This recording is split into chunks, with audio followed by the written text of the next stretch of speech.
going on, everybody? Hope everyone is having an amazing afternoon, morning, evening, whatever it is in your time zone. It is Saturday, the 11th of July, 2026. This is NCC TV coming at you live from the streets of Sumaru City. We are live, or at least that's how it feels to me. Could be a brain in a jar somewhere. Don't know. Don't care. Shouts out to all my weasels out there, all my forest creatures, rocking out to the realest of the real synthetic lifeform streamer, trapped in a cyber brain and body like some kind of ghost in a half shell in this late stage hyper-capitalist dystopia, forced to exist in this twilight realm to pay off my debt to society and my student loans. I hope you're having a good day, whoever, whatever, wherever, and however you are. We're about to jump right into it here on twitch.tv, youtube.com, high risk, high reward, high on life, or whatever simulation, simulacrum, simultaneous, spontaneous singularity of consciousness this is, was, or will be sometime in the not too distant cyber future. So yeah, chat, it is real. It is real. Ethan has dropped his lawsuit. Dropped his lawsuit against Noah, right? So now all we have left is a possible appeal on the Denham's lawsuit, a second part of that lawsuit involving the countdown, which I'm assuming it's the same judge, obviously, like the so-called snark mods, as well, and what else? Frogan, yeah. Which my feeling is, and I've been like a little bit confused by the Frogan lawsuit. You know, the county clerk ordering, issuing an order of default judgment. There's some clip of Frogan talking about it where she says that's the plan. So I don't know what the deal is. It may just be that, you know, I don't know. It may just be that they're going to go to default and then somehow attack the, I don't know, the judgment. Including possibly by Frogan just saying, hey, you can't squeeze a dry rock. I can't pay that, right? Which I think is the reason people don't usually sue people that without very much money, right? I think that's where that phrase comes from. But anyway, we'll find out more about that later. Yesterday, of course, we covered what I think is like the end of the Graham Plattner coverage, although it is still sort of on the bonus content list as an option. Emma talked to Francesca yesterday. Buffy Geek with the 15 stream streak, and the possum that you designed. Yeah, welcome in, everybody. Good to see you, Big Jerry, Emily French, and John Short. And yeah, strange Saturday stream. Didn't expect to. Oh yeah, I guess I should start the timer. I'm trying to do this now, chat. I'm trying to be good to myself. I always tell you to be good to yourselves and each other. Should time I follow my own advice, but yeah, starting that clock off early is probably a good idea. So yeah, we got 4 hours on the clock. You know how this works, of course. The time, or the goal, if we can bring that up to if we can bring the goal up to 100, I'll add an extra hour. If we can bring it up to 200, like I think we did yesterday, I will bring the goal up to, I'll add 2 hours, right? And for what is it, like Friday, Saturday, Monday, Tuesday, sorry, I'm saying it wrong. For Saturday, Monday, Tuesday, and Wednesday, that's the max. That's maxed out. Now, what happens if we max out? Because this has happened once already. What happens if we get to 300? Right? I thought about just carrying it over to the next day, and that seemed like it might not make a lot of sense going forward. So, yeah, we add it to the Friday stream. So the Friday stream yesterday started out with 1 extra hour, and the chat got 2 extra hours. So altogether, 3 extra hours. I think I'm okay doing a fairly long stream on Friday. It does take it out of me, and I really feel it when I start the gameplay, when I start Persona 2. As some of you noticed yesterday, I failed at the challenge of getting all of the kids out of a burning sky museum, a flight museum. Yeah, there was a field trip to the flight museum the day that the crazy the crazy masked villain decides to try to bomb it and burn it down. No, wait, that's right. He burns it. He sets it on fire, and the bombs are in it. So yeah, I think it's a two for, you know, as far as terrible events that are going on. But yeah, chat, I don't know what's going on with this stream. I titled it Ethan concedes his case, and then something about like, you know, the Kaceytron hostage script revealed, right? And I think you're not supposed to say hostage in a title or something, right? Because there's like nobody here.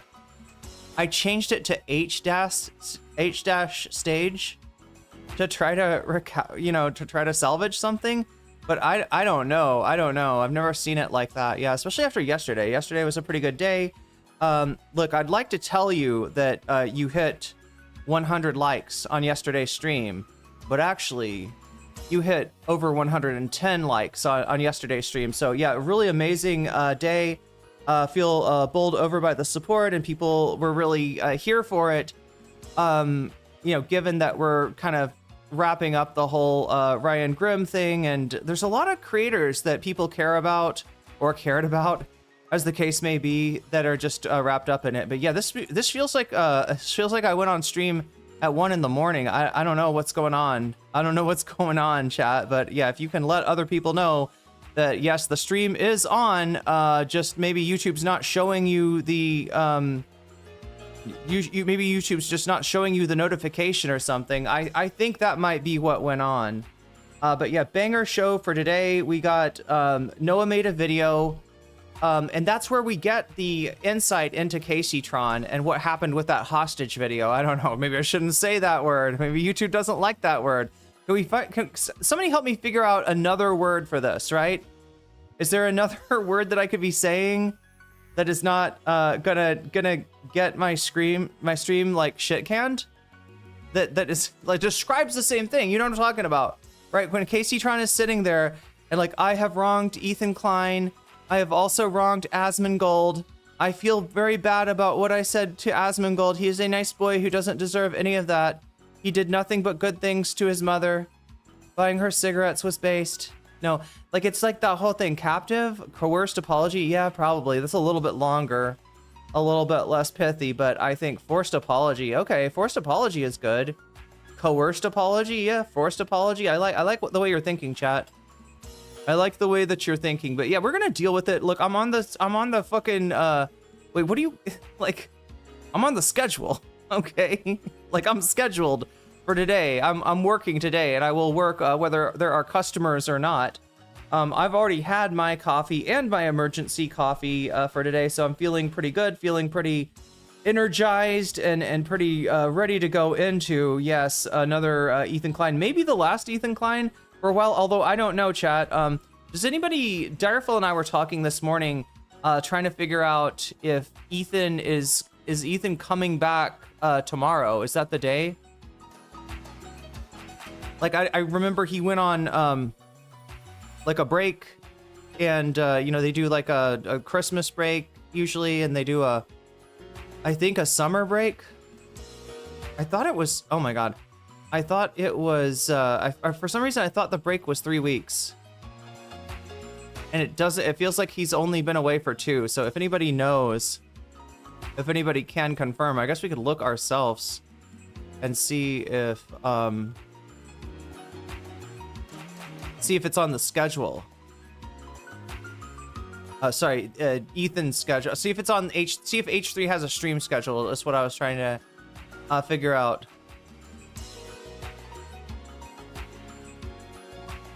Yeah, everybody's finding out about this. So yeah, the story with Noah is that, and just to give you a little preview, right? We'll watch Noah's video too.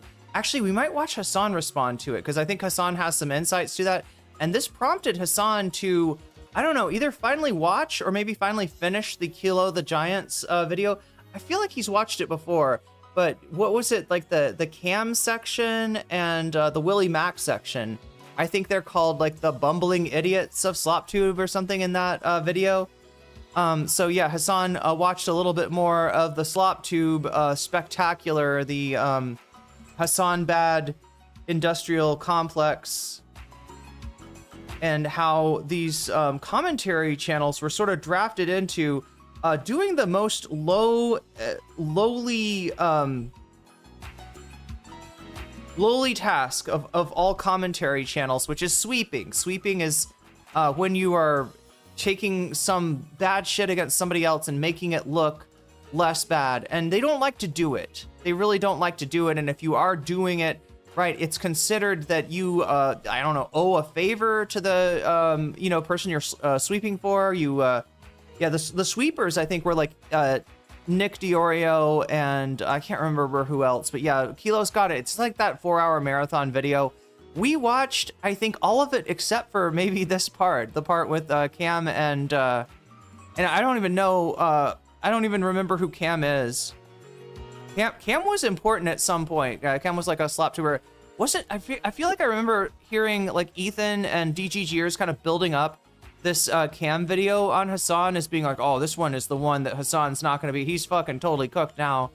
But yeah, again, according to Kilo, Cam is just another kind of dumb guy like Willie Mack that doesn't have a lot to say. And actually, the allegations against Cam are maybe worse than the ones that he is throwing at Hasan.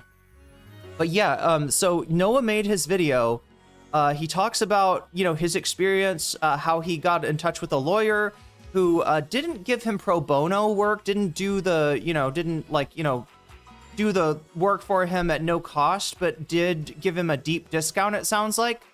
One that's going to allow him to use most of the funds that he raised. I was worried about Noah. Given the fact that the FD Signifier and Bad Empanada thing happened in the middle of his fundraising stream, and it felt like it kind of killed the momentum of that, right? He only got to like 120,000, and his goal was 200,000. Stretch goal was 500,000. If he gets that, he rides his bike to Hasan's house. Apparently Hasan wasn't contacted over this, so I'm not sure if that really would have happened. But then again, 500,000 is a lot to, you know, raise. So I can understand him putting kind of a crazy goal for that, because you're not thinking it's going to get reached.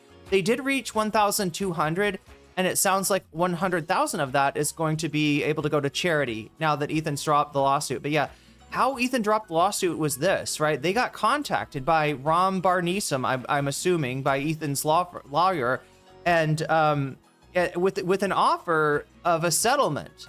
And the settlement looked a lot like saying some of the things that Casey was required to say, right? And this was them like reaching out and, you know, I don't know, try to present it as like we're doing Noah a favor, right? In reality, we're doing Ethan a favor. He said himself he doesn't like the way that it looks to be the big rich asshole suing everyone. And when nobody was paying attention to it but slop tubers, that was okay. They were like, yeah, big rich asshole, sue everyone.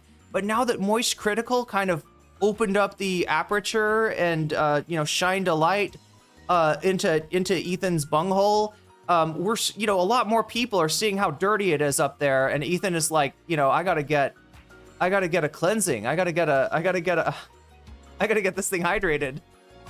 I gotta get cleaned out because I don't want everybody thinking Ethan's the guy with the dirty ass. But yeah, Ethan, your ass is dirty and people see it. And yeah, especially when you try to shake down people, you know, and ask them, and here's what happened, right? They made an offer. Okay, now Kaceytron, they made an offer to Kaceytron too, but Kaceytron took that offer, and I think part of the offer was probably some kind of non-disclosure clause, non-disclosure agreement, something like this, where Kaceytron can't say, this is what Ethan asked me to say. I didn't really want to say this, right? Kaceytron not allowed to do that. It wouldn't be effective. It's not effective anyway. It's a hostage video. We all know it. Or a coerced apology video. Maybe I'll change the name and see if that helps at all. I don't know, chat. Tonight's stream might be fucked, but that is okay. We'll deal with that. But yeah, so because Noah refused the settlement, and then Ethan had to drop the suit, Noah can talk about it. Noah can show exactly what Ethan's lawyers. So do you know what I'm saying, chat? Like, this is the thing where they go in and they do something evil, but if you are Kaceytron and you can't fight it, you can't tell about the evil thing that happened to you. It's only because Noah Noah's lawyer, maybe more than Noah, knew that he was in a strong position, knew that he had nothing to worry about, knew that Ethan wasn't coming to, to them because Ethan had turned over a new leaf or something, or he's a good guy now. It's not, he didn't have an Ebenezer Scrooge moment. He's not trying to help Noah out, right? It's because he needs it. He needs to get this lawsuit, off of the dockets, because it's making him look worse. And I think even he realizes it now. That's why I am predicting tentatively, chat. I'm not sure if this will happen or not, because, Ethan's ego is kind of a force of nature, but I think there's a good chance. Denims gets the suit dropped too. And with Denims, we're just talking about the kind of remainder of the suit, which is an appeal. Oh my God, map 1. Wow, that really sounds like very PS1. Okay, sorry. I'm just noticing the sound fonts, I guess. I don't know. I think we'll stick with this one for now. Ethan is really good about tanking his whole identity. Yeah, he's really good at, well, I mean, he just loses himself in this stuff. Ethan said he would be gone for 3 weeks. Dan clarified 21 days. So the comeback is on Monday. It is a come Monday type of situation. Yes. TP for the Bungholio. Exactly. That's what's going on here. So yeah.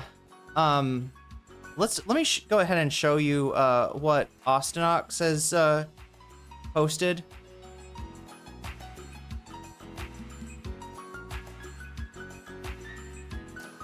All right, so here's what Noah received. So Austinox says, even though we all assumed it, this proves Kaceytron's gunpoint apology. I'm glad I didn't say gunpoint. I'd have nobody in here, chat, if I had said gunpoint. We're still really hurting. I don't know what's going on. That's kind of crazy, especially after yesterday's stream being fairly large. I think we had at the peak hours we had like 160 people or so watching across YouTube and Twitch. Pretty good numbers, and like a lot of support for the stream too, in terms of the likes. So that really helps too. So if you can like the stream, the earlier, the more often that you do it, the better. But yeah, we're back again today to talk about Ethan Klein. So yeah, even though we all assumed it, this proves Kaceytron's gunpoint apology has was just written by Ethan. And that's why it had all the lines like Hasan didn't support me. Imagine suing people into financial despair to force them to call you a Palestinian ally. That's what's in here? Okay, so yeah, public apology, right? Medium, primary, so they're demanding, I mean, this is their demand. Like, understand they're in no position to make demands. They're still trying to fake it. They're still trying to bully Noah. They're still hoping that Noah's got shitty, legal representation that's not going to be able to figure out exactly what's going on, exactly what they're up to. But yeah, medium. So the medium. How do you want the public apology? Video on primary YouTube channel and tweet. So they're demanding a tweet. I mean, I guess on his. Well, they don't say primary Twitter, but he has to tweet it out, and he also has to put a video on his primary channel, right? Pre-approved by a client before public release. So this would be a video that Ethan would have to approve before going forward with it, right?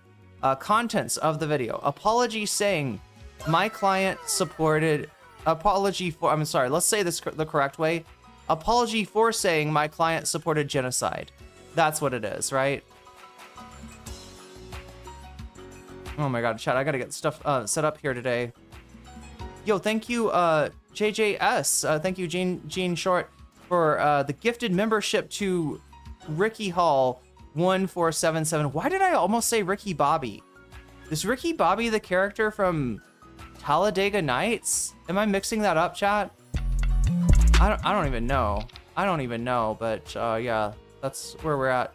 So yeah, the YouTubers who backed, okay, so videos to be taken down. So in addition to this, right, Ethan also was demanding for Noah to take down these videos, right? The YouTubers who backed a genocide, the genocide supporting YouTubers responded, spelled incorrectly. Ethan Klein lawsuit response. Ethan Klein offers some safety advice for Jewish viewers of Hasan. Okay, I don't remember that one. Ethan Klein is suing me, and Ethan Klein is suing me? So yeah, this was some sweeping. This was some PR work, right? They want to get down the video. They want to like reduce the amount of people, the awareness that Ethan is a mad, vexatious litigator, allegedly, right? Some people are saying, I'm not saying, but some people are saying that he's a bit of, he matches the description, if not the letter of the law, for a vexatious litigant. And how to girl boss a genocide. Was that the ELO one? Was there like an ELO one? I don't remember what how to girl boss a genocide was, but yeah, I don't know. And then a mutual non-disparagement clause, right?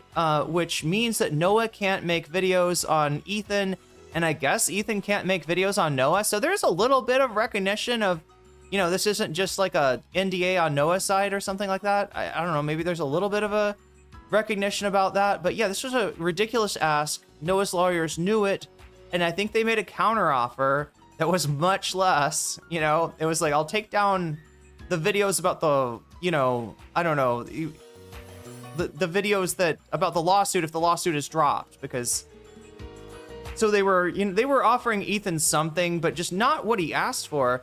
And instead of turning around and saying, all right, I'll see you in court, they turned around and said, all right, I'm dropping the lawsuit. So yeah, Pops to Knox very happy about this.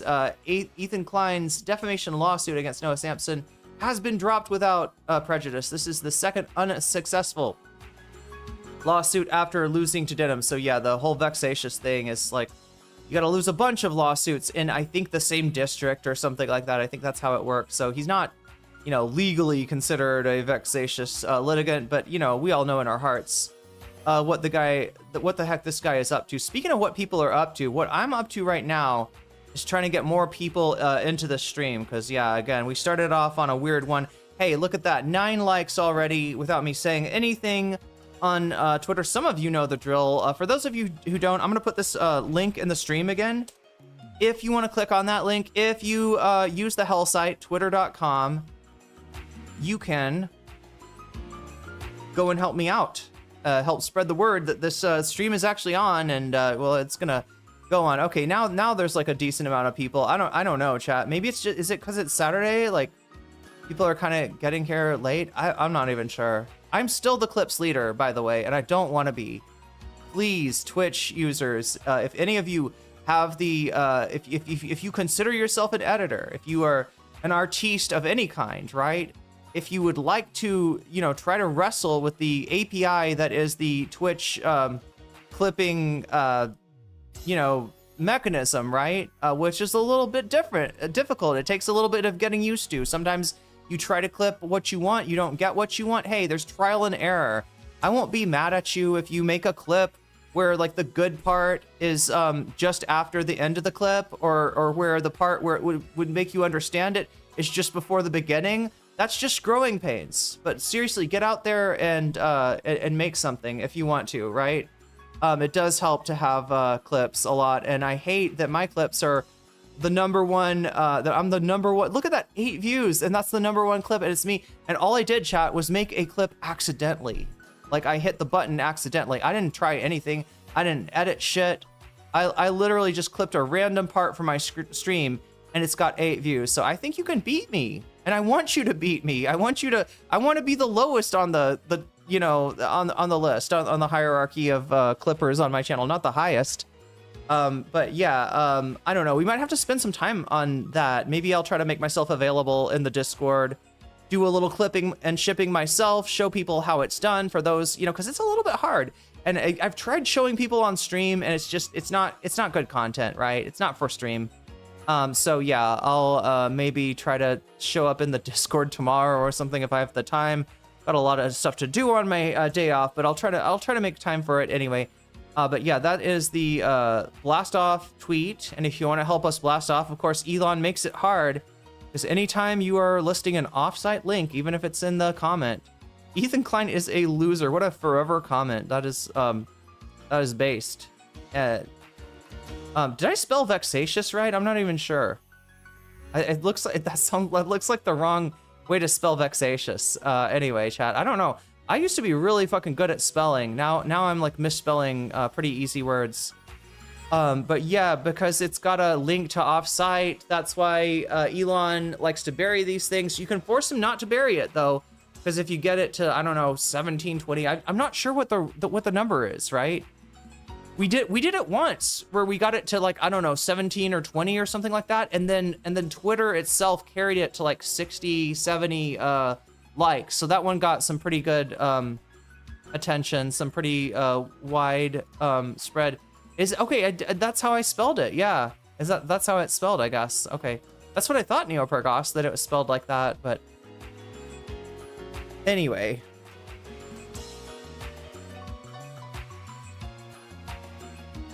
oh my god, somehow my juice separated. Do you ever have that where you make a juice out of multiple juices and then the juice layers like separate? You have to stir it up a little bit. Yeah, that's what I'm dealing with right now. I got guava, coconut water, and a little bit of snake fruit syrup in this one. I hate when a word just looks wrong and you have to check the spelling several times. Me too. Me too. I hate that as well. Let me see. What am I supposed to do here? I need to get this on the screen because we have I've got a gifted membership to read out here. If I can make it happen, if I can make it work. Yeah, I'm a little bit more, I don't know. I feel like I don't know why I feel chill. I feel too chill. Like should I be this chill? It's a Saturday though, so I don't know. Maybe it's something to do with that. I just feel, well, it's a Saturday for you. It's a Sunday for me. Are Sundays chill for you? Or are Sundays like, I gotta go back to work on Monday kind of days? I mean, I guess it's right before my day off, so it's totally different for me. Maybe that's why I'm so chill. But I never got relaxed by Sundays, right? Saturdays are fun. And that's where my relaxation comes from. I have so much fun on Saturday that I am, super tired on Sunday. And also a little bit, Sundays are chill for you? Because I'm always thinking like, okay, like what do I gotta have ready for Monday? I'm always thinking usually like homework, right? Is what I would be thinking about. What am I trying to think about now? I'm trying to think about, wait, do I already have this popped out of chat? The chat is it popped out? I can't tell. Yes, there we go. Let's try to click that one. Wait, did I do the right one? There it is. There it is. Just John's Short with the gifted membership to... Who got that? Who got that? Yeah, Ricky Hall 14777. Look, it's a good thing to be here, I guess, on a slow day, because you got that spot. You got that membership at no cost to you, thanks to the generosity of Just John Short. So yeah, thank you for helping out a fellow weasel and getting us to 3 out of 100. That's right. All right, so I probably got to talk about this thing right now. The goal. The goal. Oh no, it's this music. That's what's got me chilling out. It's the music. I'm on disability currently. Oh God.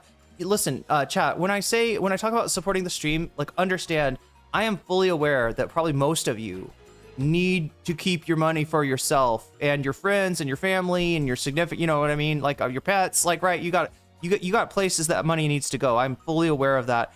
And understand that you are doing your part just by liking the stream on YouTube. If you get a chance, it's a great time to do that is when you vote. You know, if you're coming over to from Twitch to vote on YouTube, that's a great time to like the stream. You're helping me out just with that thumb, all right? And I can't stress that enough, right? Getting 117 thumbs up me on yesterday's VOD means that more people are going to see the VOD. And a lot of times when they see the VOD, they end up coming for the next live, right? So you're bringing people into the community just by using your thumbs. That helps a lot.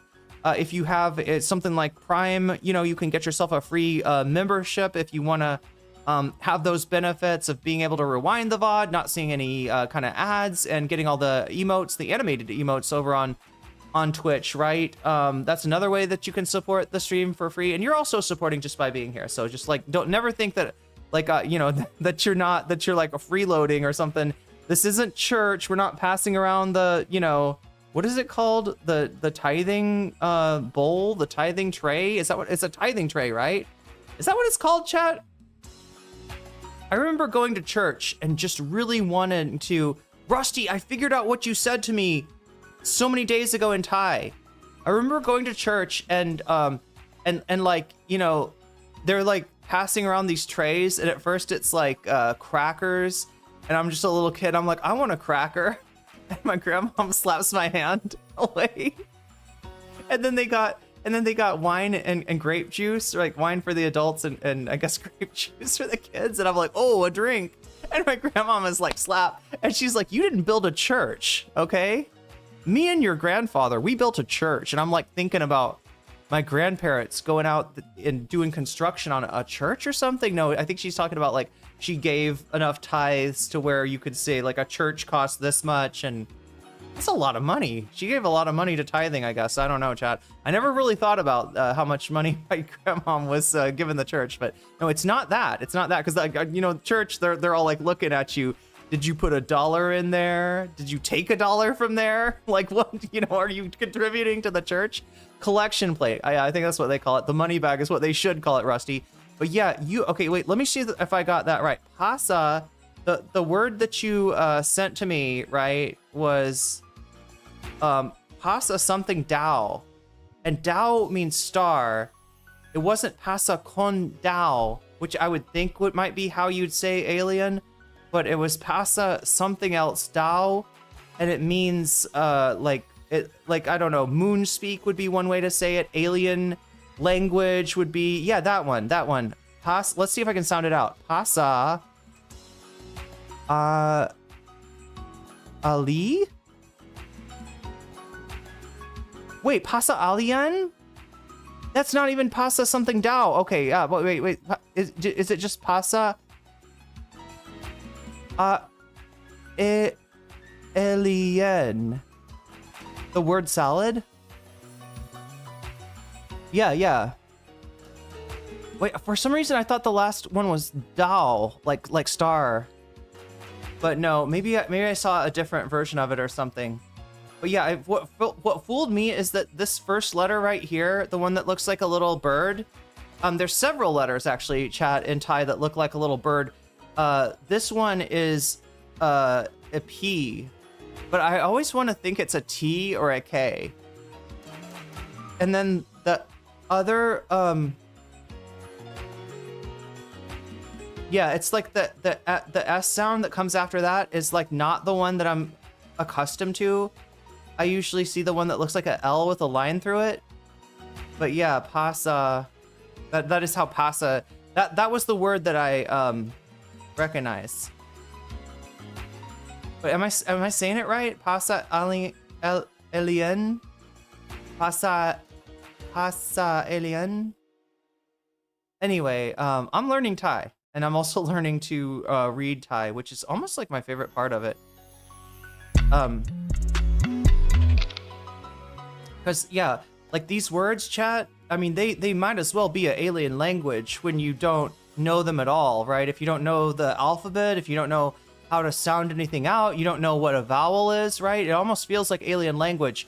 But once you start to learn, it's like the Matrix, like it starts decoding itself, and you see stuff and you're like, oh wait, that's, you know, that's Grong Tip or whatever, right? You start to recognize like the names of cities and stuff like that. Anyway, so yeah, if you want to help me out on you know, with this blast off tweet, you can do so. I'm gonna put the links to that in the chat. Right? Oh my god, that's not the link to that. That's the link to something else entirely.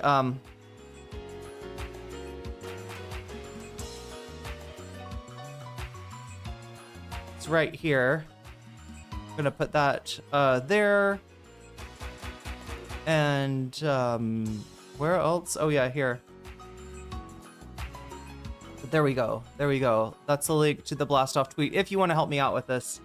Oh yeah, that's another way that you can help with at no cost to yourself. So yeah, like I was saying, you know, thank you for getting us started on this journey, Just John Short. We're at 3 out of 100 right now. If we can get that thing to 100 out of 100, I'll add an extra hour onto today, and I'll get to cover more stuff, possibly even some bonus content, right? And if we can get it to 200, then I'll stick around for 2 hours. The 200 is the limit, but understand if we push it past the limit and hit like 300 like we did last week, I will just take that hour and I'll tag it on to the Friday stream. Because like I said, these streams limited to 6 hours. All right. That's like, I have yet to do a stream that is shorter than 6 hours yet, but that's the goal, is to like limit it to 6 hours.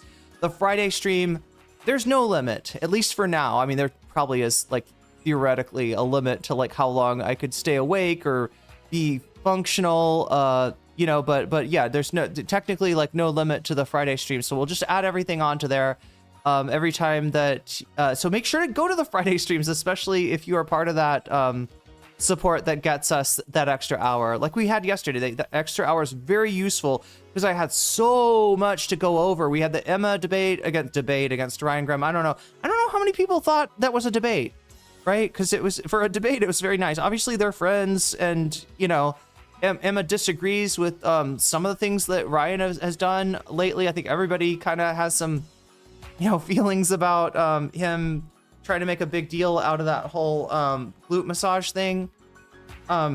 But yeah, they were, you know, pretty, we've also got Francesca, Emma talking to Francesca about the Plattner thing today, and it's still, I don't know. The title sounds a little defensive, right? Which is crazy, because Francesca, wasn't she one of the ones that was like anti-Plattner from the start? I think it's Francesca trying to kind of try to get Emma out from under a dog pile. That's what's going on today. But yeah, what are the things that make this number go up? It's super chats, super stickers. If you get yourself a membership, if you gift a membership, if you support me on throne.com, which I am, here we go, currently 43% of the way towards the Vietnam trip. As soon as I fill that thing up, hopefully I'll be able to get tickets, pay my school, do all the things that I need to do to get the Vietnam trip set up, find out exactly when I'll be able to come back, how long I'm going to be spending, because like kind of the time that I got to leave, it's set in stone, right? You know, I got to be out of there by the time the visa is up. So there's a set date. But in terms of being able to start the process of the visa, the sooner I pay my school and show my school, here's my plane ticket, here's my accommodations, the sooner that that they'll be able to process everything with the government, and so that I can apply for a visa. So I'll either have to go there, hang out for a week or 2 weeks before, you know, before starting the visa process, or which takes up to 14 days to complete, or I'll be able to go there and immediately get that. And if I go there and immediately am able to, you know, fill it out, then I'll only be there for 2 weeks. So that's the kind of the question that we're asking, is like, how long am I going to be in Vietnam? How disruptive is that going to be? Are we going to be able to stream to Twitch? That's the big thing that I'm concerned for. So if you want to help me out with that, make that happen sooner rather than later, help me maybe get a slightly cheaper plane ticket and not have to, you know, stay in Vietnam for quite as long, then you can support me on throne.com/nocommentchick. You can also support me on patreon.com/nocommentchick. And if you do so, I will give you a shout out. If you support me at patreon.com at the $5 level or above, I give you a fancy shout out at the beginning and end of every stream. So that's the thing. I'm going to do that in a second. You can also support me on Twitch, and that also makes the number go up. And you can do it so for free with something called a Twitch Prime sub. If you've got Prime, you can hook your Amazon account up to your Twitch account, and you'll get a free, it's called a Twitch Prime sub. No cost to you. It puts a little bit of money in my pocket, and it shows support, and it's awesome. And it also gives you all the benefits of being a Twitch sub. Now, if you want to buy a Twitch sub for yourself, it is $6, which is like twice as much as the YouTube memberships, but it comes with fancy emotes that are animated. And you get to, you know, you get some perks on Twitch, like being able to rewind the stream, never getting a single ad. I'm pretty sure, please tell me if you are subbed and you do get an ad, that would be a huge problem. You'll never get an ad, and you'll be able to rewind, and you'll get all the animated emotes as well. So if you're watching on Twitch and you're like, I don't have Prime and I don't have $6, never fear, okay? Look, people are very generous, all right? And sometimes people come through and they gift subs to other people. And if you want to be the recipient of that kind of generosity, your best bet is just to be active in chat, right? Hang out enough, have, good takes, contribute to the conversation, and you'll probably get a free sub passed to you at some point. Anyway, so yeah, those are the ways that we make this number go up. If we can make the number go up to 100, I'll stick around for an hour. I'll have more time to cover more of the basic content and hopefully get to the bonus content as well. Speaking of the bonus content, let's take a look at what that is for today. What do we, oh, it's right here. Wait, do I have it all on here? No, wait, I need to change something out. No? Are we good? That looks right. Emma on Francesca's bituation room. Wait, okay, so I didn't say bituation in the poll because I don't think they like you saying bitch. Just like they don't like you saying hostage, I guess. Anyway, that is winning right now. When I look at the poll and I'm seeing that 41 of you have voted so far. That's more than yesterday when I checked. Anyway, so yeah, 41 of you have voted so far. Emma and Francesca, that is Emma on the bituation room with Francesca Fiorentini. Francesca, of course, was really skeptical about Plattner from the beginning, at least as far as I recall. And but here she is a little bit defensive of Emma Vigland. Even though they may have disagreed on Plattner in the past, they're, supportive of each other at this point. So yeah, that is 37%. Second place, we got, is this the worst Hasan piece yet? USA Today, right? You might have heard Hasan talking about this a long time ago, months ago. He talked to USA Today, and it was about anti-Semitism, it was about Zionism, it was about a bunch of stuff. And he was legitimately surprised by what came out, right? Because instead of just like showing, they didn't use a lot of the footage, right? He sat there for hours with the interviewer and they didn't use much at all because they seem to be fishing for something, chat. They're really trying to make it look like Hasan is an anti-Semite or he's contributing to anti-Semitism.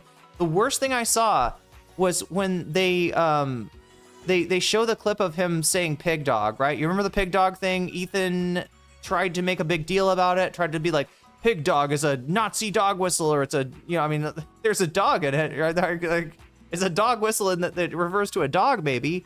But no, it's just like too, like, it's like a made up thing, I think. Like, I think it's like calling somebody a pig and calling somebody, I don't know what it is. I've never called anyone a pig dog. Hasan did. And they tried to make it like, oh no, he said pig dog. That's the worst anti-Semitic word of them all. And this fucking reporter did some real gymnastics, right?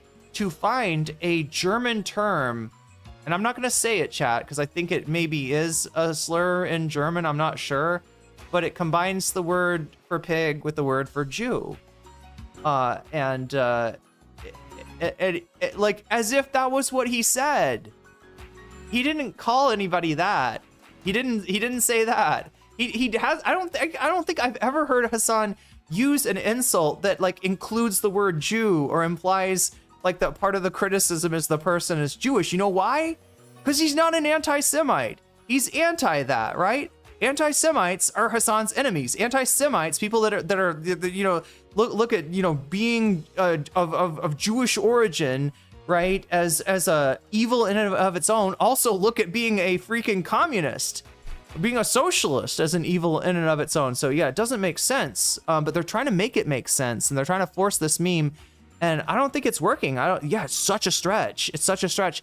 And like, look, they don't realize that people are aware of this. In the past, if somebody gets called an anti-Semite, a lot of people just check out and be like, look, I don't know if that was anti-Semitic, but I don't want to take a chance on supporting somebody who might be anti-Semitic. Maybe it just went over my head and I didn't quite get it, but I'm just going to be like, I don't like this person because I heard they're an anti-Semite. That shit doesn't work too much anymore, because they've just like, here in New Zealand, there's a working dog called a pig dog. Oh, it works. It like shepherds the pigs, right? It like, what is it called? Does it herd the pigs? That makes sense. Yeah, if anything, a pig dog would, that makes more sense, right? That a pig dog would be a dog that, a farming dog that works with pigs, right? That makes more sense than anything. And in that case, I'm trying to even imagine what is the insult they're you know, unless like I could see some like people could say that Hasan sheep herds people into the Democratic Party, right? If you're like I don't know, guiding people wrong, you know, like I don't know if the dog is like guiding the pig to the slaughterhouse, maybe that you get called like it's like a Judas goat or something like that. Anyway, they're begging to play the pig dog card. Look, I need to get that card in I don't know, Magic the Gathering or something. Like, I choose pig dog. No. I will play my pig dog. I don't know, chat. What does the pig dog do it? I don't even know Magic the Gathering. I feel like I do better with Yu-Gi-Oh. I should have said Yu-Gi-Oh. It's a Yu-Gi-Oh card. Joey plays the Blue Eyes, wait, what is it? Blue Eyes White Dragon? And then, like, my pig dog attacks your Blue Eyes White Dragon. Haha, Joey. No, Yug. They attacked my Blue Eyes White Dragon with a pig dog, Yug. What are we gonna do, Yug? We're gonna get sent to the Shadowverse. Oh no, Yug. Oh my god, this is my favorite character. I fucking love Joey. Anyway, Joey Wheeler, right? Am I remembering this? That's another Saturday morning classic, right? I think it was on the same channel. If I could be misremembering. I feel like it was on the same channel that did Fighting Foodons and oh, Digimon. Yes, that shit was. But I only watched season 2, so any of you Digimon fans, I only know about the one with Guilmon. Joey has a Red Eyes Black Dragon. Get it? Wait, who has the Blue Eyes White Dragon? Who's the Blue Eyes White? Is Yugi the Blue Eyes White Dragon? Kaiba has the Blue Eyes White Dragon? Wait, the Blue Eyes White Dragon was bad? How am I fucking this up? So wait, who had Exodia Necros? Was that you? You gotta bring out your Exodia Necros. It's the only way we'll take down that pig dog. Oh my god, you're such a fake fan. You're such a Yu-Gi-Oh tourist. Well, I know more about it than I do what did I say? Magic the Gathering. I have played Magic the Gathering once with a friend who was like really into it, and they had like multiple decks, and they were like, I'm gonna use the dragon deck. Why don't you use this deck or something? I'm like, all right. Contrary to popular belief, Pig Dog is actually a trap card. I mean, that would make more sense. That would make more sense. I think Pig Dog is German, usually referred to like as a couch potato, like a Schweinhund. Is that what it is? Schweinhund? Is that? Du bist ein Schweinhund?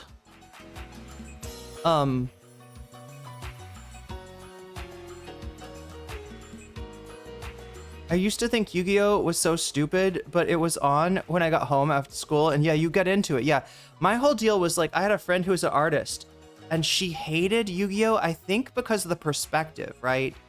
And if you ever see something moving, like, you know, coming forward like a car in Yu-Gi-Oh, you know she's kind of right. She was like right about that, like artistically, yeah, there's plenty to criticize, but I used to say I love Yu-Gi-Oh just to piss her off. Like every time I'd be like, no, it's the greatest. Like no, Yu-Gi-Oh is the greatest art. Who can you draw a hairstyle like that, Molly? I think not. I don't think you can draw that hairstyle. You're just jealous, Molly. You're just jealous that your art is less successful. I miss Magic, now I want to play it again. But anyway, yeah, so yeah, we got what is this? Emma and Francesca talk about Platner. As a bonus content. Wait, I should highlight these as I'm saying them, right? Just to make it more obvious. All right. Emma on Francesca's Bituation Room. All right, that's winning at 38% right now. Second place, we have Is This the Worst Hasan hit bit piece yet? That's USA Today. That's the one with the, you know, where they're saying that he said a word that he probably doesn't know in German. Third place, we got Hutch, self-immolates over Platner. This one almost won yesterday. And then in fourth place, we got Shapiro versus Candace, going over the Tyler Robinson, Charlie Kirk conspiracy theories, possibly even the Titan one, right? Possibly even the either Charlie Kirk, Tyler Robinson, or both might have been Titan shifters. What we witnessed might have been actually a Titan battle, and the fact that there's no exit wound might indicate that Charlie actually shifted into Titan mode and got the nape of his neck cut, which might mean, chat, that he could be still alive. Did you ever think of that? Maybe he got out of the Titan just in time. Maybe Charlie Kirk is actually very little, and his body wasn't... The reason he looks so strange is he's actually a Titan, and so they cut him out of there, and now he's like a little dude running around. Because running around without his Titan. Maybe it's like the what is the cart Titan? Was that the one that could stay in Titan mode for like months and months and months?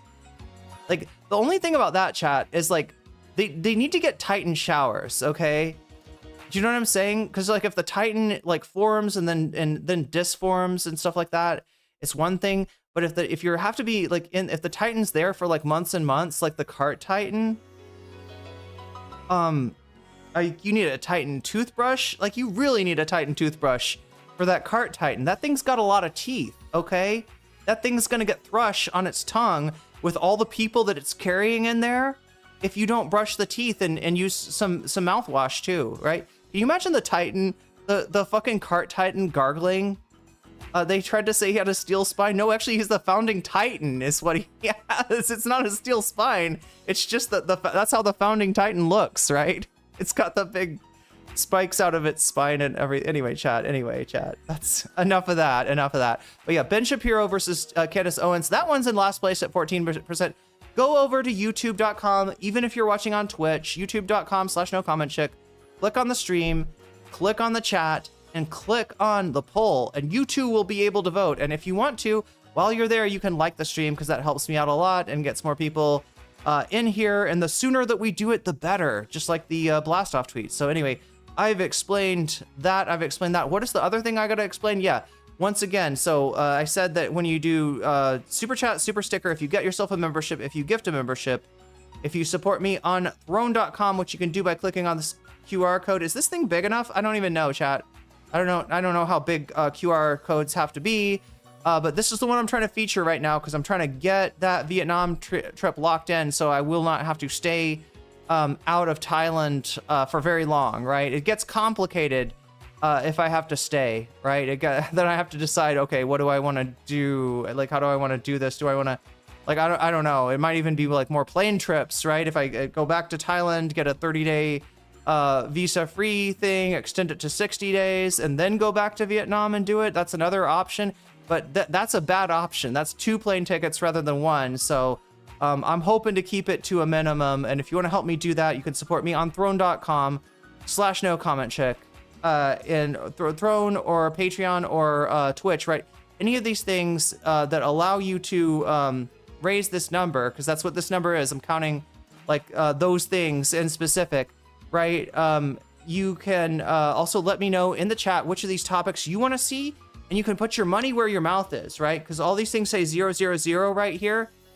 They could say a number, and that number could be your donation, and you could add your donation to the topic of your choice. Or if that sounds like money in politics to you, and you're American and you've had just about enough money in politics, right? You could also say Vox Populi, which is how you donate against people affecting the polls with donations. Yeah, Vox Populi makes it harder to change the poll via donation, so you can do that too. You can also say video games. Jedif Arcade super chatted $5. Boost the Hasan thing to suppress the Platner thing, lol. Boost the Hasan thing to suppress the Platner thing. I mean, I'm kind of, yeah, I'm a little bit over Platner-fied. I've got a little too much Platner. I mean, I know people are very interested in it. That's why I've been covering it.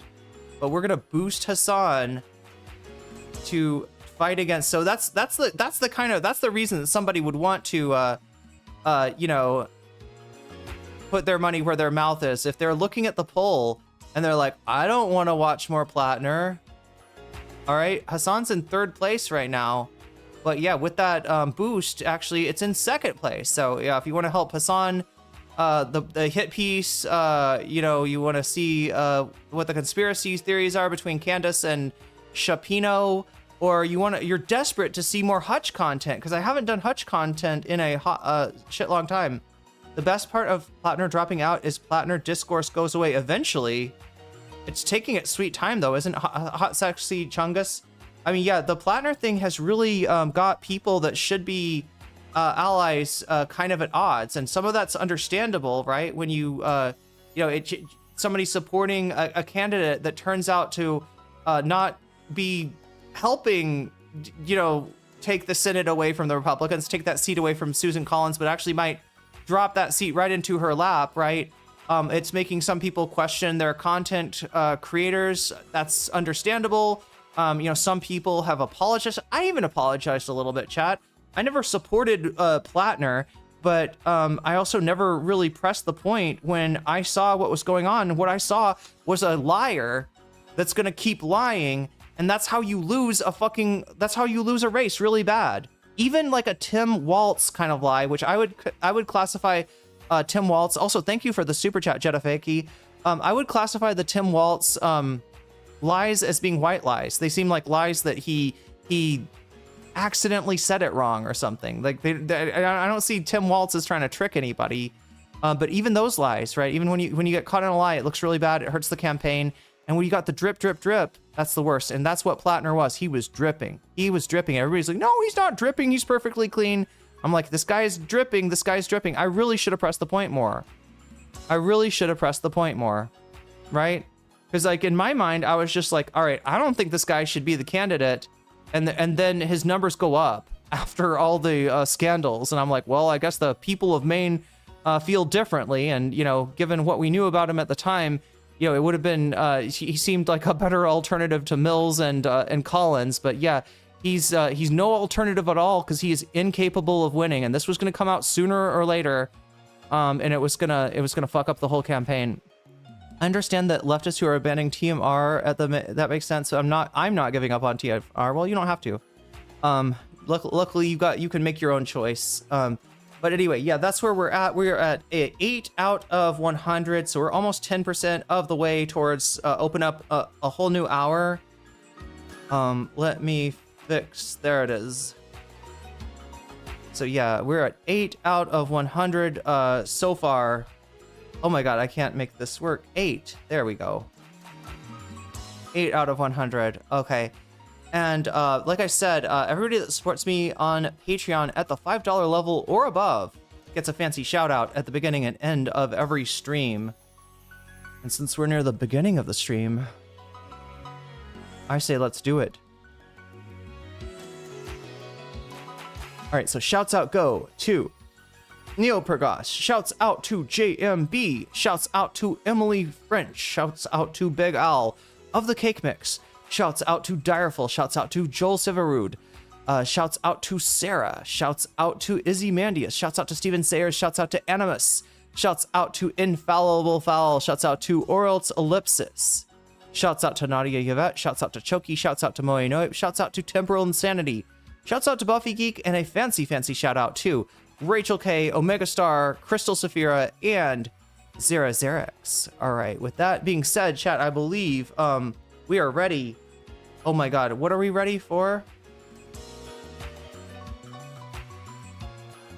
Let's do a little mini gauntlet this morning. All right, we're sort of short on time, but I've got some stuff I want to show you on Twitter. Let me just change this to say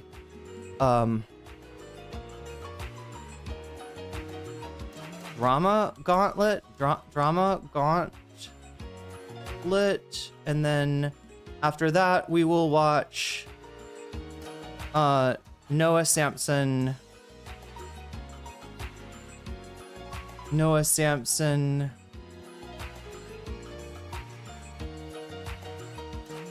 wins.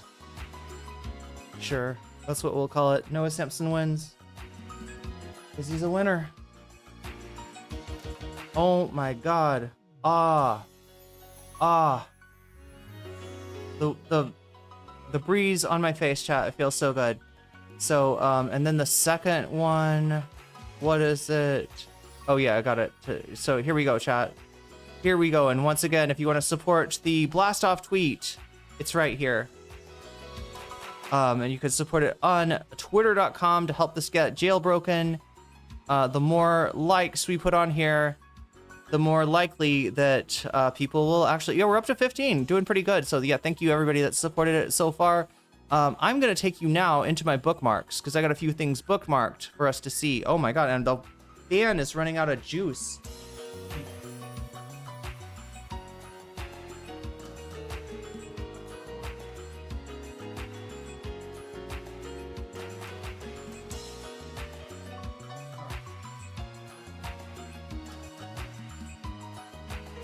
I just had to plug that in. So yeah, we got Cenk Uygur here. We might have seen this already. Let's take a look. I'm not sure.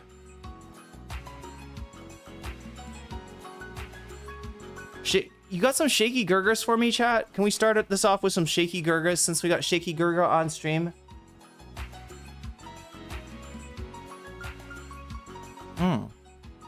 Delicious. All right, Cenk, what do you got to say to us today? Guys, generally speaking, people like corruption. Sometimes people get pissed about it, sometimes they don't. But sexual allegations captures everyone's interest. Everyone loves right? a salacious scandal. Can we talk about the difference between a sexual allegation, like, I don't know, somebody was unfaithful to their spouse, or, you know, I don't know what other sexual allegations. Can we disambiguate that from, like, you fucking raped somebody? That's not a sexual allegation. As Graham Plattner said himself, sex is, like, rape is more about power, all right, than anything else. And yeah, exerting power over, you know, somebody that he was dating in this case. That's crazy, Cenk. Sexual allegations, come on. Like, it's salacious, like, ooh, I heard the Graham Plattner gets it on. Like, nobody fucking cares if like, if this was about Graham Plattner was a slut during COVID, right? He was going over to everybody's house and having sex, and, like, you know, he was, like, you know what I mean? Nobody, like, I mean, I don't know, maybe some people care. I don't care. I don't care. I care that he doesn't care about consent. That's what I care about. And it doesn't have to be true, it just has to be salacious. And there's a second reason why. Because female voters in particular are very turned off by these type of allegations, understandably so, right? So I'm asking all of you out there, including the female voters, including the femoids, believing these nonsense, what? Stop believing victims. Stop believing them. Who would dare to represent you? What is this? Stop believing these there, including Cenk Uygur. Oh my god. Voters in particular. Wait, no, let's just hear that again. Female voters in particular. Female voters in particular, femoid voters in particular, yeah, okay. Are very turned off by these type of allegations, understandably so, right? So I'm asking all of you out there, including the female voters, please stop believing these nonsense, obvious smears. If you like a political candidate, then the allegations are untrue. Any politician who would dare to represent you, either on the right like Massey or on the left like... On the right like Massey? Understand. Yeah, like, we haven't, like, sold our souls to fucking fake centrism like you have, Cenk. Like, Massey's not, like, I think even most of the TYT audience, right? I mean, they're already on there where it's like, yeah, you know, if Marjorie Taylor Greene was running against a establishment candidate, I would totally vote for her, right? They're already on board with this bullshit. They're trying to manipulate your emotions to get you. Yeah, because you're so emotional as a femoid. Yes, famously so. You're a little bit histrionic, a little bit hyperbolic, a little bit, I don't know, what do you want to say? To attack and defeat the people who are trying to help you. Yep. Guys, generally speaking, people... But hysterical. Okay, so anyway, enough of Cenk. Okay, so here's Hasan reacting to the Kilo the Giants. We'll get into this if we have some time. I'm kind of curious about this. The I'm spitting right now hands. But Tectone's overall dull and performative personality has carried over to his attempts at doing political content, where he makes very strange connections between political topics and himself. Like after the assassination of Charlie Kirk, when he sort of lumped himself in with people who are being targeted. From the Irda Zarutsky footage to the Charlie Kirk footage, I'm deeply unsettled. However, I'm very grateful that I am still alive. What are we doing where we are sympathizing? I'm very grateful that I have not been politically assassinated. Is that what he's saying? With fucking murderers. Guys, I have been banned for nearly 2 months total over the past... I'm just like JFK. My brains are all over the back of that car. Damn. What?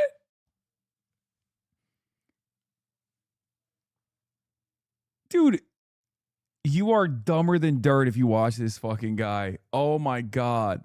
Like, I'll go you Oh one my more. God. I'll go you one more. I mean, I don't know. Look, I don't even know OTK people. I don't know Imaru. I don't know Miskiff. It looks like chat doesn't either because you didn't vote for it yesterday. So thank God you're not making me cover something I don't understand. But apparently, Imaru is one of Asmongold's friends, and this is bad stuff that's come out about Imaru after making allegations against Miskiff. I don't even know what's actually going on, but yeah, Tectone, I guess, is he part of that crew too? Is Tectone OTK? No? Tectone was a Twitch streamer. Was he OTK? Was he involved? Like, does Asmongold just feel bad for this guy? Anyway, what I'm trying to say, chat, is I don't get how anybody watches Tectone unless they are somebody with skeletons in their closet, and when they see him cry about being banned, they see him cry about being called a rapist, they're like, yeah, that's me too, buddy. That's me too. That's me too. I dedicate my heart to Tectone. Fuck. There isn't even a creative or entertaining way that I can call you out at this point. Like, it's just, you're so fucking stupid. Holy shit, there are so many stupid fucking people out there. Oh my god, dude. Was he on there and they dropped him? Is that what happened? He was on OTK and they dropped him for obvious reasons.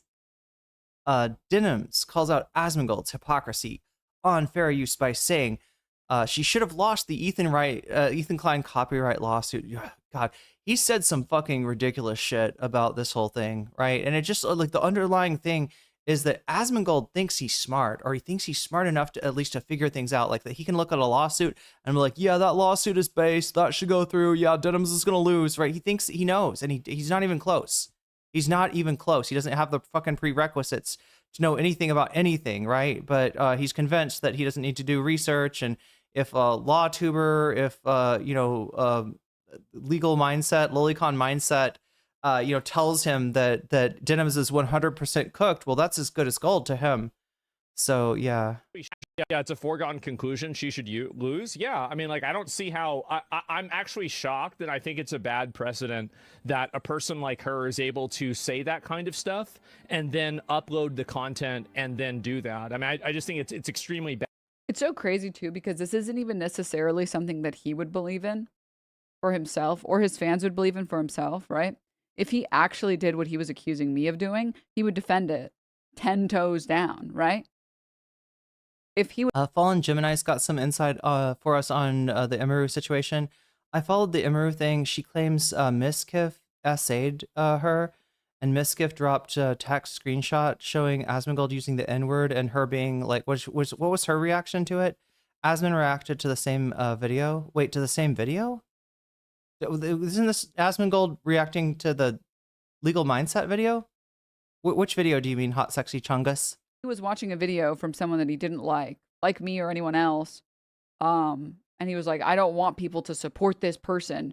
This, like, I don't know, pick any terms that he would use to describe someone. I wouldn't want anyone to support this person. They're a fucking terrible, they're a vile human being. Like, he would support that as free speech. And he would defend his desire to react to things. Yeah, it's a foregone conclusion she should lose. Yeah, I mean, like, I don't see how. I'm actually shocked, and I think it's a bad precedent that a person like her is able to say that kind of stuff and then upload the content and then do that. I mean, I just think it's extremely bad.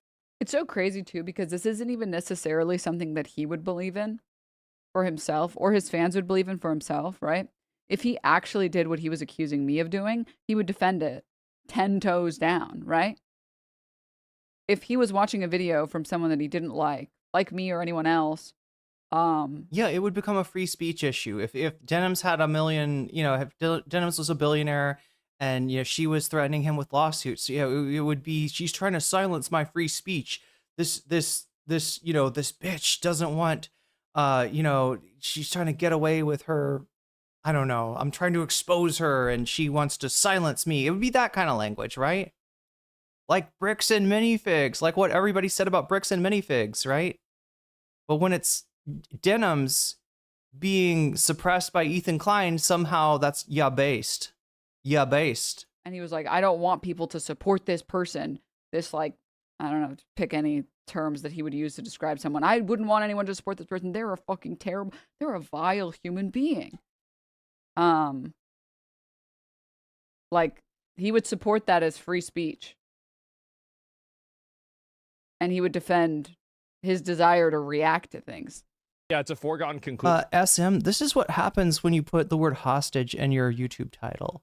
So if you wanna let people know that this stream is going on, because I don't think YouTube is doing that for us today. She should lose. Yeah, I mean, like, I don't see how. I'm actually shocked, and I think it's a bad precedent that a person like her is able to say that kind of stuff and then upload the content and then do that. I mean, I just think it's extremely bad. Wait, she's able to say what kind of stuff? It's so crazy too, because this isn't even necessarily something that he would believe in for himself, or his fans would believe in for himself, right? If he actually did what he was accusing me of doing, he would defend it 10 toes down, right? If he was watching a video from someone that he didn't like me or anyone else, and he was like, I don't want people to support this. Yeah, it's a foregone conclusion. She should lose. Yeah, I mean, like, I don't see how. I'm actually shocked, and I think it's a bad precedent that a person like her is able to say that kind of stuff and then upload. Say that kind of stuff? So to say that kind of stuff, Chad, am I interpreting this correctly? That she said that it's dangerous to give your children parasites? That, like, she's watching. Is he talking about the Giardia video? Is that what the say that kind of stuff is about? Right, the whole thing where they blame anybody who watched the Giardia video or was disturbed by the Giardia video, or if you had somebody in chat saying, oh my gosh, this sounds dangerous for the kids, especially, right? Then you're responsible for, you were basically saying, take this man's kids away, even though you weren't. Is that what he's on about? The content and then do that. I mean, I just think it's extremely bad. It's so crazy too, because this isn't even necessarily something that he would believe. Yeah, we're being held hostage by YouTube. No, it's just like there's some like words that they don't like in the title.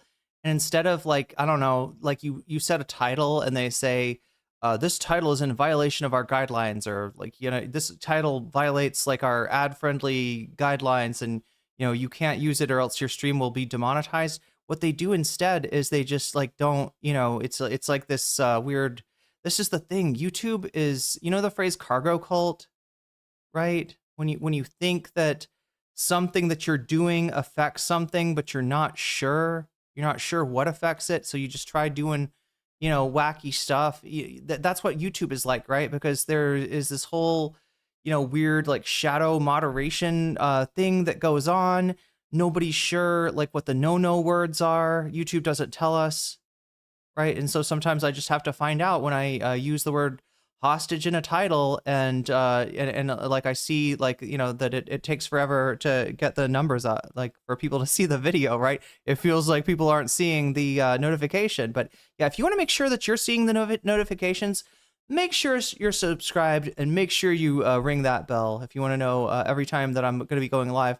Other than that, you can just know that I'm going to be going live. What is it? Monday, Wednesday. Sorry, I always say this wrong. Monday, Tuesday, Wednesday, skip Thursday, Friday, Saturday. Those are my days on. What time? 7 p.m.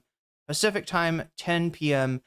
Eastern time. Look, it's very hard. It's very early for me, so I might be late to those, but that's the general time that you can look for me at. And yeah, if something comes up where I can't make a stream, I will try to put a community post out letting people know. I'll try to post on Discord and Blue Sky and all the places that I do my announcements on, just to let you know that that's happening. But that's how you can kind of get around possibly YouTube suppressing my stream because they don't like the words that I used in the title.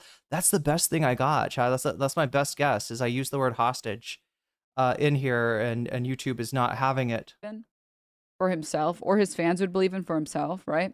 If he actually did what he was accusing me of doing, anyway, he would defend wow. it. How many times are going to watch this clip? I'm sure. I just wanted to make sure or get some idea of what Asmongold is actually saying.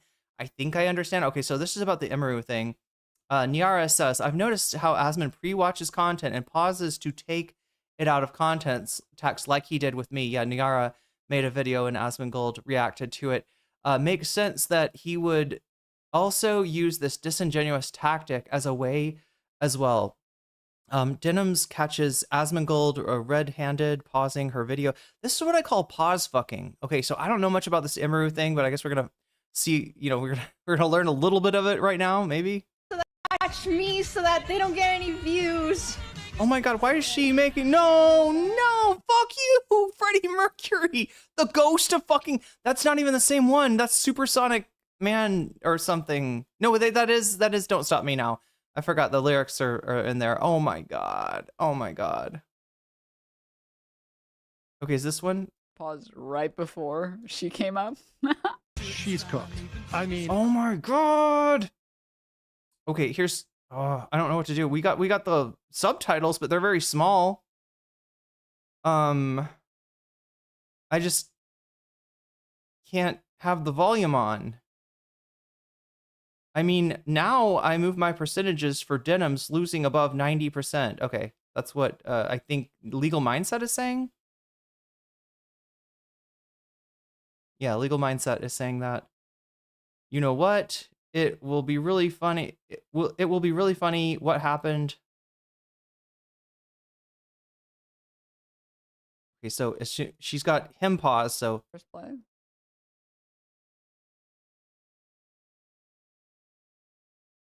No, come on, buddy. Press play. You don't want to. You don't want to watch the rest of it. You don't want to watch the very next clip. Must be a coincidence. Must have been the wind, honestly. Okay, so I think what she's saying is that Asmongold, there's an embarrassing clip of Imaru in there saying, I believe, yeah, there was a lawsuit. I think it was for people that were reacting to content maliciously. So basically, it's nothing for me to worry about, right? Basically, it's for bad people, right? Denims reacts to content maliciously, right? I, Imaru, don't ever do anything bad. And so I don't have to worry, right?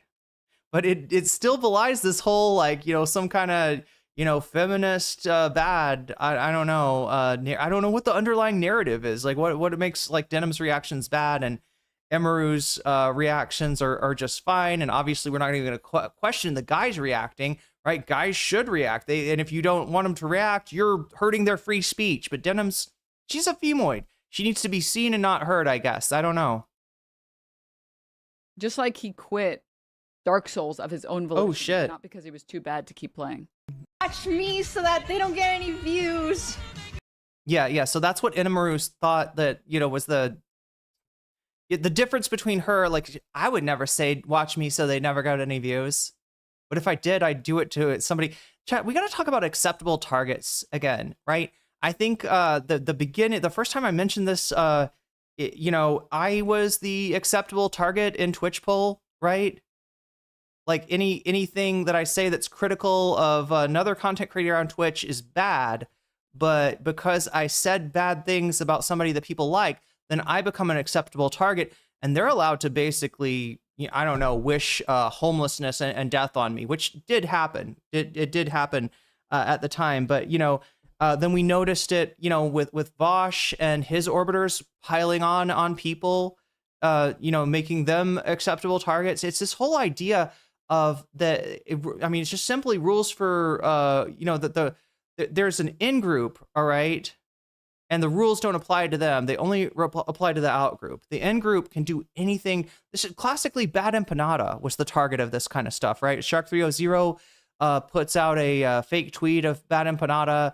You know, implying that he is a sex offender in Australia, and that's why he's not in Australia. And then it starts this whole fight between Bad Empanada and Shark. But the reason that Shark 300, like Shark wouldn't do that to Vosh, Shark wouldn't do that to, you know, Demon Mama, probably not even to just like a random person that's not necessarily in the Vosh orbit, but hasn't done anything against the Vosh orbit, right?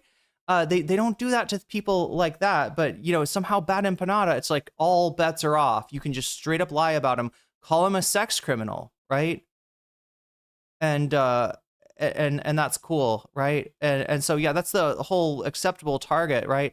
And you really want to have, you know, the moral rules that you're operating by should be consistent, should be consistent a little bit. I mean, like sometimes people will, say things like, well, I'm not going to make any fun of anybody's looks until they make fun of my looks, and then all bets are off. I guess that's a little bit more understandable, but even that I think is a little bit, if you really believe that that's wrong, to make it about somebody's looks when you're, trying to criticize their content, then you should probably apply that universally as well. All right, here we got Anna Kasparian criticizes progressives and leftists for withdrawing their support from Graham Plattner over his quote-unquote controversy. He had a little controversy. I don't know if you heard. Graham Plattner controversy. Some call it rape. Anna calls it controversy. We're not going to win anything electorally. We're just not. We're not. And the very progressives, the very leftists who claim that they want real change in this country immediately. Yeah. She's like, we need a rapist. They've got a rapist. That's OP. We got to have one too. Run away at the first sign of controversy. So make a decision. Is this like a cute little like cosplay thing that we're doing? Or do you actually want change? Okay, so we're not going to win anything electorally. We're just not. We're not. And the very progressives, the very leftists who claim that they want. If you don't want to vote for a rapist, if you think that a rapist is probably going to lose to Susan Collins, then I guess you're just a cosplayer. I guess you're just LARPing. Oh, yeah, we got to talk about this. This is something big that happened. U.S. Representative Ro Khanna has become the first American congressman in history to be detained by Israeli settlers whilst on the West Bank. Whilst in the West Bank. I saw the arrogance in the eyes of those settlers, 21 and 22-year-olds with guns, laughing that they had detained us. The arrogance of those young IDF soldiers that my tax dollars are funding, having no respect for the fact that they were detaining Americans, no respect that there was an American congressperson in that bus, and laughing when our translator told them that there are Americans there and the American embassy is concerned. It is the arrogance of power, of a power that has had no accountability, total impunity. And this is what happens when you turn your back on the war crimes of Israel while supporting its efforts. Toxic culture of oppression. And especially with those settlers, understand, chat, what the settlers in the West Bank do is they kind of push, they agitate, right? They're pushing the envelope. They're doing stuff that the state of Israel, or at least they were doing stuff that the state of Israel did not approve of, did not want them doing. And classically, it would be the IDF soldiers' job in the West Bank to kind of hold the settlers back, to be like, all right, that's a little bit much. All right, you can press a little bit, you can make outposts, you can take some land, or but there's a limit, right? And the IDF soldiers were responsible for enforcing that limit, right? The settlers kept on pushing it, and they would do stuff, where they would just like be sprawled out all over the place, and then until Israel has to say, okay, fine, I guess you can take that land. Like we said, that was an illegal outpost, but we're making it legal now, right? And it's that kind of thing when they get rewarded for pushing the envelope, right, that makes them like gain that kind of hubris that Ro Khanna is describing there. Asmongold is on stream right now trying to convince people he's not racist while defending Emaru, screenshotting his DMs, even though he doesn't know the reason for it. Wait, these are the DMs where I haven't covered this yet, but I guess Asmongold at one time used a variation of the N-word, right, as his login, and thought himself as very clever. It's coming from a guy that not long ago called Palestinians inferior and bragged about using the N-word. Yeah, using the N-word as a password, right? I think that's what the Emaru screenshots are about. But let's see what this clip is about. This was completely manufactured. And because of that, I have people thinking that I'm this huge racist that's saying the N-word privately, that me and Emaru are laughing about ha ha ha ha. When was the last time you said the N-word off stream? Let me think. The last time I said the N-word. It's been a while, actually. Wow. Yeah, I think it was. I think it was this morning, actually. Yeah, it was about 2 or 3 hours ago. So it's been a while. About this, I don't think I've said it for probably like at least a month. Honestly, probably more like 3 months. And I think the last. I'm so good. I haven't said it. Look, usually I say it every time my rat alarm clock doesn't wake me up in time, but no, I've been pretty good. 2 or 3 months. Like, what has he got assigned there? Like 3 months since the last N-word incident. Last time I said it, I was just like saying what somebody else said. This might be the longest streak that I've ever had. This was You were saying what somebody else said? Okay. Anyway, I don't know if you can see this. Yeah, you can. It's going to be too small no matter what I do to it. But yeah, this is the screenshot. That's from Miskiff. Okay.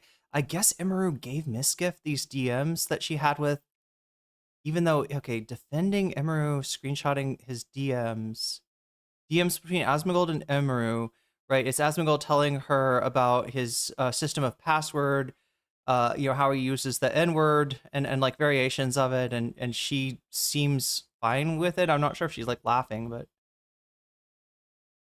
didn't seem to have a problem. Somehow these end up in Miskiff's hands, and he, when he's mad at Emiru, releases because Emiru again accused him of, I believe, a domestic incident, and Miskiff's 48-minute video is, and his lawsuit, I guess, is his pushback on the idea that happened. I can't really speak to that, chat. I haven't dug into it. I don't think we're gonna have time. I don't think any of you are particularly interested in what is basically, OTK, an OTK matter between Miskiff and, yeah, I just don't follow these people other than Asmongold enough.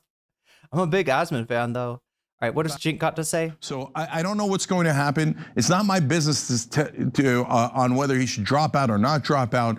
All I know with absolute certainty is that evil forces targeted Graham Plattner to make sure that a person who was going to represent the voters, overwhelmingly won the primary, could not represent those voters. So instead, a bunch of corporate Democrats will get together, funded by AIPAC, and tell. So yeah, the jury's kind of out on what's going to happen. The latest I've heard is there's going to be some kind of a caucus-like delegate process, which could open it up to a little bit more transparency, a little bit more but what people are afraid of is that there's going to be some, kind of just like opaque process that that does not include the will of the main voters, that does not include and that reverses, what they said in the primary, which was that they were more comfortable with a guy with, some red flags than they were sending Janet Mills to run, right? In other words, they valued his positions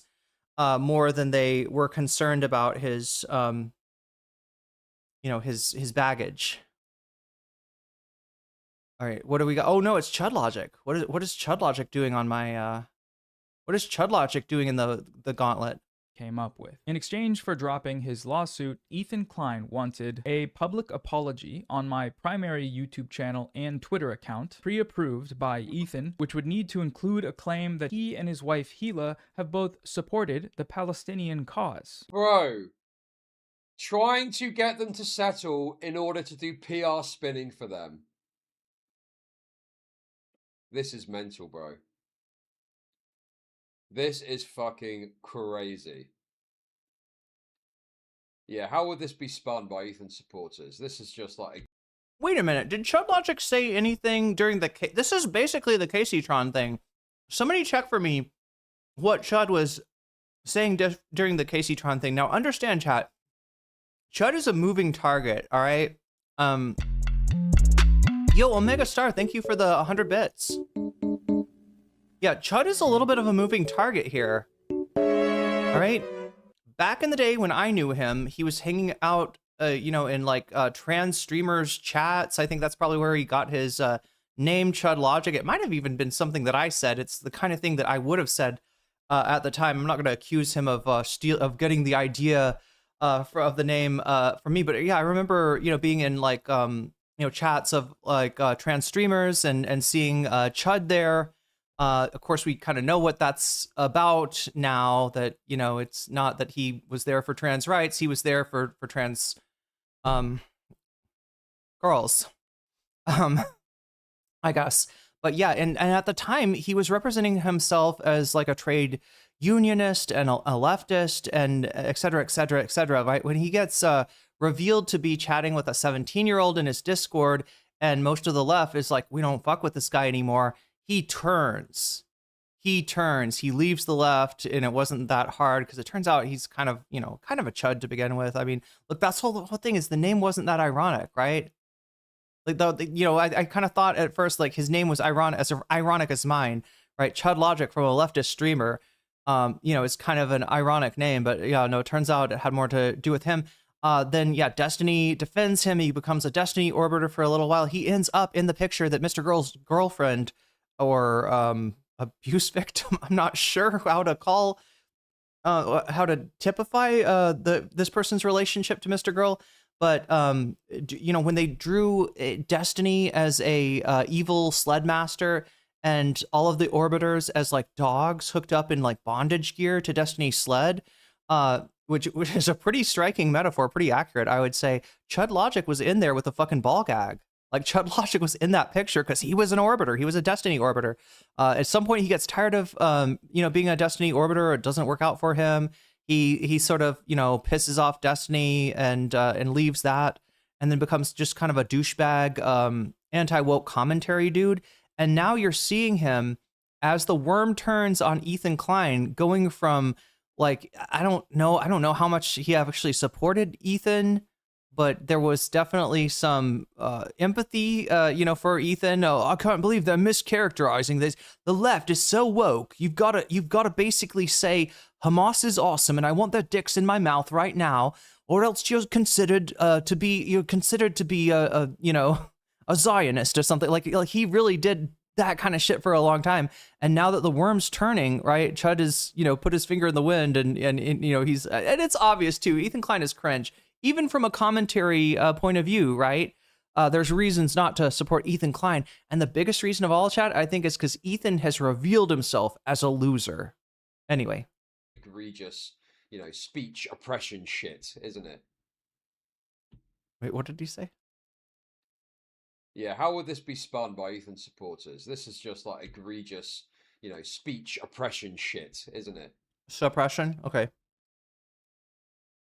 He also wanted me to remove 6 separate videos from my YouTube channel. I'm pretty sure it's all the videos I've ever talked about him in, which includes several videos that are unrelated to the claims made in the actual lawsuit. He also wanted a non-disparagement clause, which would bar me from ever publicly criticizing Ethan again. They did include a potential provision to and you can bet that he's got something like that against Kaceytron, given the way that the one time since then that she's criticized him, he's like, Kaceytron better not be doing that. She better not fuck up our settlement. Otherwise, who knows? I could send my lawyers after her again. Reimburse my legal fees to be donated to a mutually agreed upon charity. So that's great. But a mutual, I don't know. Public apology included an acknowledgement that Ethan replenished these funds so that they can go to charity. So that we could see Ethan Klein as a good guy. Hey, look at that. He's donating money to a Palestinian charity. Terms were mutually agreed upon. Like, what kind of charity would that be? I don't know. He wants the charity of the, what was it? Like what did he call those guys? The guys that were destroying the aid? He called them like, oh my God, something dudes. Like, what was it, chat? Like, these are just, oh my God, I can't remember the word that he used. Just call them inadequate. All right, we got a few more. Oh, Papa Gut showed up. Here we go, chat. Papa Gut, H3 orbiter, Papa Gut. I don't know if we're going to consider Papa Gut an H3 orbiter going forward. I think that maybe Papa Gut has seen the light as well, and whether that's practical or whether that's ethical, I'm not sure. H3, or I don't know. Is this another one that sort of changed? I feel like Papa Gut has been, look, he's been very similar to Chud Logic in the past. I wouldn't say he's ever like as transphobic or as racist as Chud Logic, but he's kind of a shitbag. He's kind of been like a shitbag anti-woke, anti-SJW type dude. And more recently, he seems to be pivoting to just more of a, I don't know, some kind of a progressive style. And I don't know if that's a change of heart for Papa Gut, or again, changing the algorithm, changing what kind of content, changing content strategy, right? due to his support for Israel. According to him, this perception has ruined some of his personal and professional relationships. From a professional perspective, our entire lives are ruined. Collaborations, partners, business partners, employees, creators, friends. If you look at the well, I mean, like, listen, not for nothing. Ethan won't shut the fuck up about Israel. And I don't say that to be, like, rude or anti-Ethan or anything. But, like, listen, he wouldn't shut the fuck up about it. He just wouldn't shut the fuck like, the problem... I don't think this is a take that we would have seen from Papa Gut like 5 months ago. All right, I think this is change. I don't know what it's due to, but I'm happy to see it. What's up, Funkmaster Caw? The problem is that, like, Ethan, he had some interaction with Hasan, and he just kept going. We're going to talk about pre-CPS call. He just kept going, and when, like, whether yeah, and I don't know how many of these guys get that Hasan wasn't trying to have drama with Ethan. All right, Hasan was trying to have a podcast with Ethan. Ethan cut off the podcast. And oh my god, I got tea on my lip, chat. Why did nobody tell me? No, it's okay. Hasan, and even after it was clear that Ethan didn't want the podcast to go forward and didn't really want to have much to do with Hasan, Hasan was always defending Ethan to his chat. The chat would be, this guy's a Zionist, this guy's a scumbag, this guy's gonna stab you in the back, Hasan. And Hasan would be like, no, you guys, Ethan is a profoundly good man. And he just doesn't understand. He just needs a little education. He just needs a little push in the right direction. Please don't attack Ethan. Don't hurt Ethan. Don't insult Ethan, right? He did sweeping for Ethan. He was sweeping for Ethan, right? Just out of, I don't know, of respect for whatever friendship they did have. Whether you like it or not, you can't just continuously talk about one thing and then not want people to think you're all about that one thing. You know what I mean? True enough.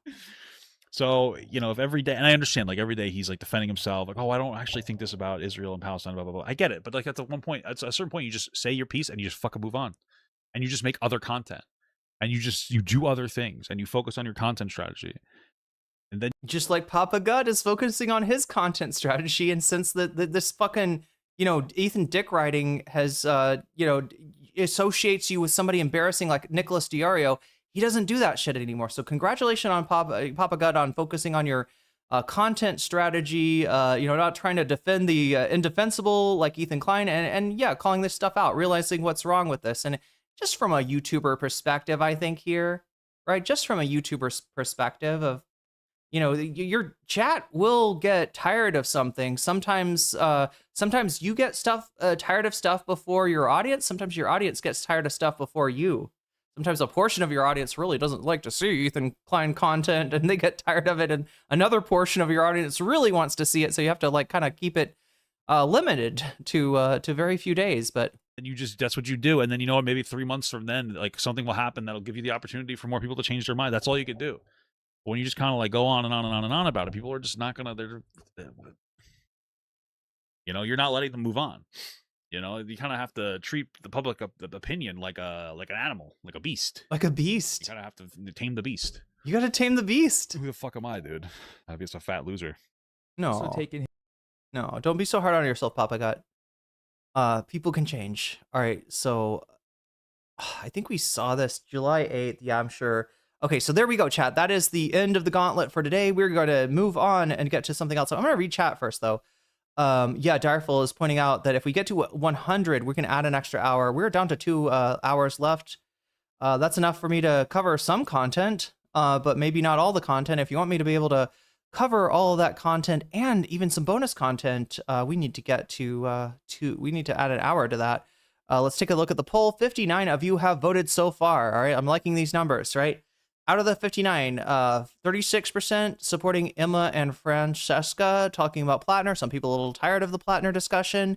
I'm hearing we got second place, Hutch self-immolates over Plattner. Oh no, there's 2 Plattners. There's 2 Plattners. We got worst hit piece yet, USA Today. That is a hit piece on Hasan by USA Today where they interviewed him and they didn't even use much of the interview. Because it turns out Hasan didn't say, they were hoping Hasan would be like, anti-Jewish or something. And it turns out he's not bad empanada.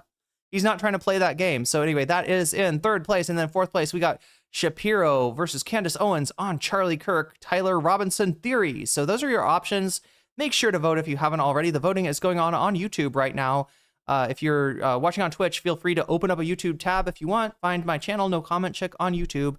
Click on the live stream, click on the chat, and then you can click on the poll, and then you too can vote. And while you're over there voting, make sure to leave a like because it helps me out a lot, especially on a night like tonight, which I don't actually know. I don't actually know if the numbers are down or if just people are tired from the weekend or quiet in chat, tired from the week maybe even. But yeah, I don't usually look at numbers because I try to give you the same stream no matter how many people are watching. So there we go, chat. We got, I think Ethan is, Sarah says, I think Ethan is losing court cases where he was breaking a cardinal sin, has opened him up to being an acceptable target for criticism. Yeah. When you start to look like a loser, when you start to look like a lol cow, right, that will do it. Ethan dug his own grave, says MC. True. Ethan brought this upon himself, says SM. I wonder if any of this was really surprising to Noah. No, actually, Omega Star, I think that, because Noah had good legal counsel through this, maybe not so much, right? Maybe not that surprising. Just because his lawyer kind of was keeping him, keeping him aware of what, I don't know, MC. I'm not going to worry about it too much. It's like I said, there's a good chance it's because I used the word hostage in the title when we started off, and I changed it to H-STAGE, right? Because at the very beginning, right? When I set up the stream, usually like before I even start, usually there's a few people that jump in here and jump into chat, and there's like nobody, right? In fact, nobody had even voted until I changed the word hostage to H-STAG, like right until I took the O out of hostage.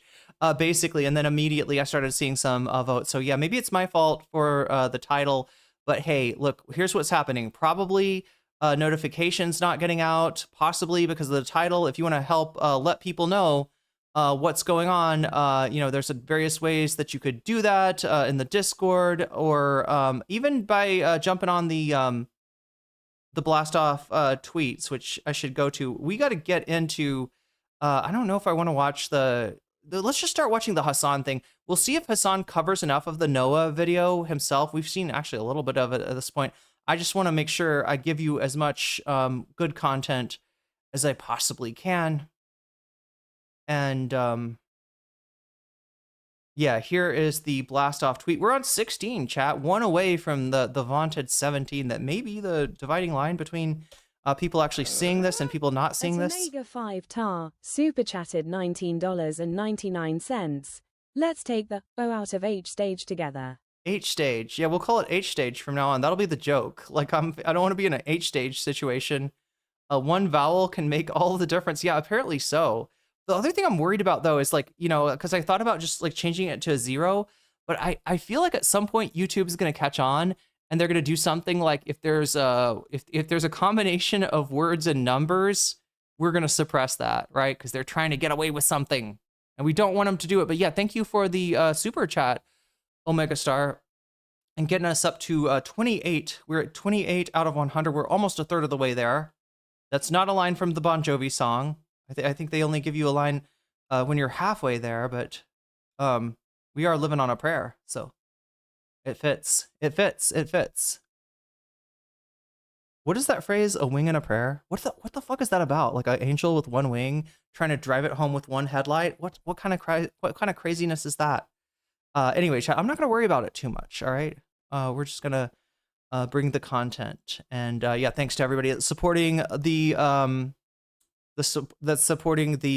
blast off tweet. We're almost blasted off. So if I already did spam that again. I hate those things. The biblically accurate, angels. What is the deal with those? Do they have one wing? I think like they have. What is their deal? They have like multiple eyes or something. There it is in YouTube chat as well. All right, if you want to click on that, because we're almost there. We're almost there as far as getting the Twitter thread to take on a life of its own, catch its own momentum. Like, oh yeah, also Omega Star. I think you also did 100 bits. We love Noah. Yes, and I was worried about Noah too. All right, I'm a lot less worried about Noah now. But when the FD signifier bad empanada thing went down on Noah's stream, And I saw that he didn't reach his goal. He was I think he got to 120,000. He was trying to get to 200,000. I was worried, right? I was like, no, this guy needs like all the money that he can get to actually take on Ethan Klein, because we got to shut this down, right? If Ethan Klein, the more that he succeeds, the more you're going to see rich assholes try to do this shit to other people. The more he fails, the more this blows up in his face, the more Moist Critical calls him out, et cetera, et cetera, et cetera. And especially the more he loses in court, the more people are going to be like, oh, I don't know if that's a good idea. Maybe I shouldn't do this. Chat, I've actually used Denims's case like in my appeal when Tucker's people, I think it's called BAM Entertainment or something, they're managing Tucker's content. They tried to copyright claim a couple of my VODs, and I let them know, like, this seems a lot like this case that just went down that was decided in the favor of the defendant. So, if you really want to press the point, not that I'm ready to fucking throw down legally with Tucker Carlson's people, Chad, we'd be doing a big, was that Nephilim? Wait, what? Or Nephilim? How are Nephilim entering into the conversation? Chad has moved on without me. Anyway, Chad, I'm just bemoaning the point about the blast off thread, but we're getting it pretty close to blasting off. Yeah, you're seeing Ram Barnesom back there. Some people in chat are commenting on him. He is indeed a weird West Bank settler lawyer. Not the other part of this picture of Ram that you're not seeing because it's behind Ethan is his law partner, Tiffany Hay, I think is her name. And she's actually part of the 1MDB scandal in Malaysia. I believe somebody said that she was wanted in Malaysia. I don't want to make any legally, actionable claims or anything that could be considered defamation, because I'm not super familiar, with the case. But yeah, she's got a fair amount of controversy, let's just say, around her, and that's Ron Barnesom's partner. In fact, I believe senior partner, Nephilim, Bigfoot. Wait, where did the Nephilim? Oh, we were talking about angels, and we got to Nephilim. That's crazy. See, that's how you could get Candace to talk about Attack on Titan if you wanted to, right? That's how you'd have to feed it to her. Because I don't think she's a anime fan herself, but she loves to talk about Nephilim. In fact, a lot of right-wingers like to talk. These are some like giants that are referred to, I think, in the Old Testament or in the Tanakh, that are they're what, like Ancient of Days or something. And what is it, like the angels came down and had sex with people, and is that what produced the Nephilim? I can't remember, chat. But they're Nephilim, and they survived the flood. I think maybe that's the distinction, is that like the flood like ended all life except for what Noah brought with him on the Nephilim channel. Wait, what is this? Giants who banged humans that caused the flood. Wait, is that what caused the flood? Is that why they got the evil? Because I was always confused about that. Like God was like, these people are so evil, I'm gonna kill them all off except for Noah. I like Noah. Noah, you get you an ark. God said to Noah, build you an ark. Build it out of hickory bark. And that's why we know who built the ark. It was Noah. Sons of God? Wait, is that what Nephilim means? God was pissed that they were doing, what were they doing? What they were fucking humans? Is that what God was pissed off about? It's kind of like a demon and an angel. Yeah, a lot of weird right-wing Christian nationalists like to talk about Nephilim. In fact, there was like a clip of a mall in Miami that a bunch of cops were called to because fireworks were set off in it, and all the right-wingers, like because of the overreaction of the cops, and you've seen cop overreaction is kind of a classic, right? They sent like 40 cars out to this mall, right? And I think it's because there was explosives, right? I think that they just got like explosives. They didn't know necessarily it's just kids with fireworks. But yeah, a bunch of right-wingers were like, this is the Nephilim. Like what kind of bullshit is that? You'd have to be Attack on Titan to make this make sense. It'd have to be like somebody was in the mall and they're like, nobody's looking right now. And they turn into a Nephilim, and I don't know what the fuck would. Like what it like Nephilim in a remote area, right? Makes sense, right? Bigfoot in a remote area like makes sense. Bigfoot popping out of the bushes, right? Makes sense, right? Bigfoot or Nephilim popping out of, I don't know, like a mall bathroom, like coming off an escalator. Like where did they come from? The Sharper, wait, no, Sharper Image. I don't think Sharper Image is a store. Chat, you can tell how long it's been since I've been in a mall. All right, Sharper Image was still a thing. We have derailed pretty hard, but we're gonna get right back on those rails. I just needed to, well, yeah, because chat was talking about Nephilim, and I couldn't figure out, like, wait, what? How? What? The angels were fucking people, but it was against the rules. Kind of like, wait, no, Zeus, I guess, doesn't have any rules. Zeus can just fuck whoever or whatever he wants. Animals too, right? I guess. Or does he fuck as an animal? Maybe Zeus is a furry. I've never thought of it, but that's a possibility. But a bunch of is that fucking... Okay, I think it's a plane. We get storms from time to time this time of year. A bunch of evangelicals think they are in disguise now because of a secret cabal ruling the world. That's way too... Did they rule the world from inside a walled off area? Is that what they're doing? I don't know, chat. That's too much. Put all my stuff on CO and BS. Oh wait, so you want to split it? You want to split it? Okay. Candace Owens and oh no, you're not splitting it. I'm so silly. Okay, I was like, you're splitting it between two different things. No, that's the same thing, and that's much easier since you donated 21. Than me trying to split 21 between two things. There we go. Ben Shapiro, BS, and CO. All right, look at that. It's got some extra. So yeah, there's some people that just do not want the Plattner content to continue, and I feel you. I feel like I've the old folk reference to Sharper Image. When did Sharper Image close? When is the last time I've been in a mall? No, I think the old folk reference was if I referred to something that is in a mall now, that would be the real old folk reference would be like, I like to walk around the mall in the morning and look at the shops. And the mall, because there's like only one mall in the town, because most of these things have shut down or become content of urban. What do they call it? The when you explore stuff that is shut down. Anyway, chat, we gotta get to what we're doing. All right. I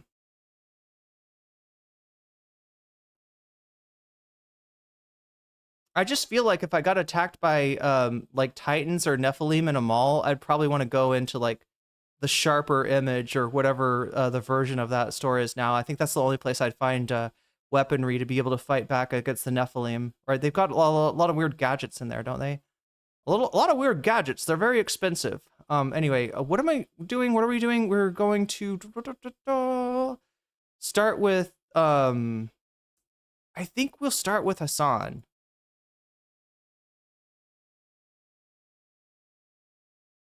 Samsen, Ethan Klein. Will this get me where we're going?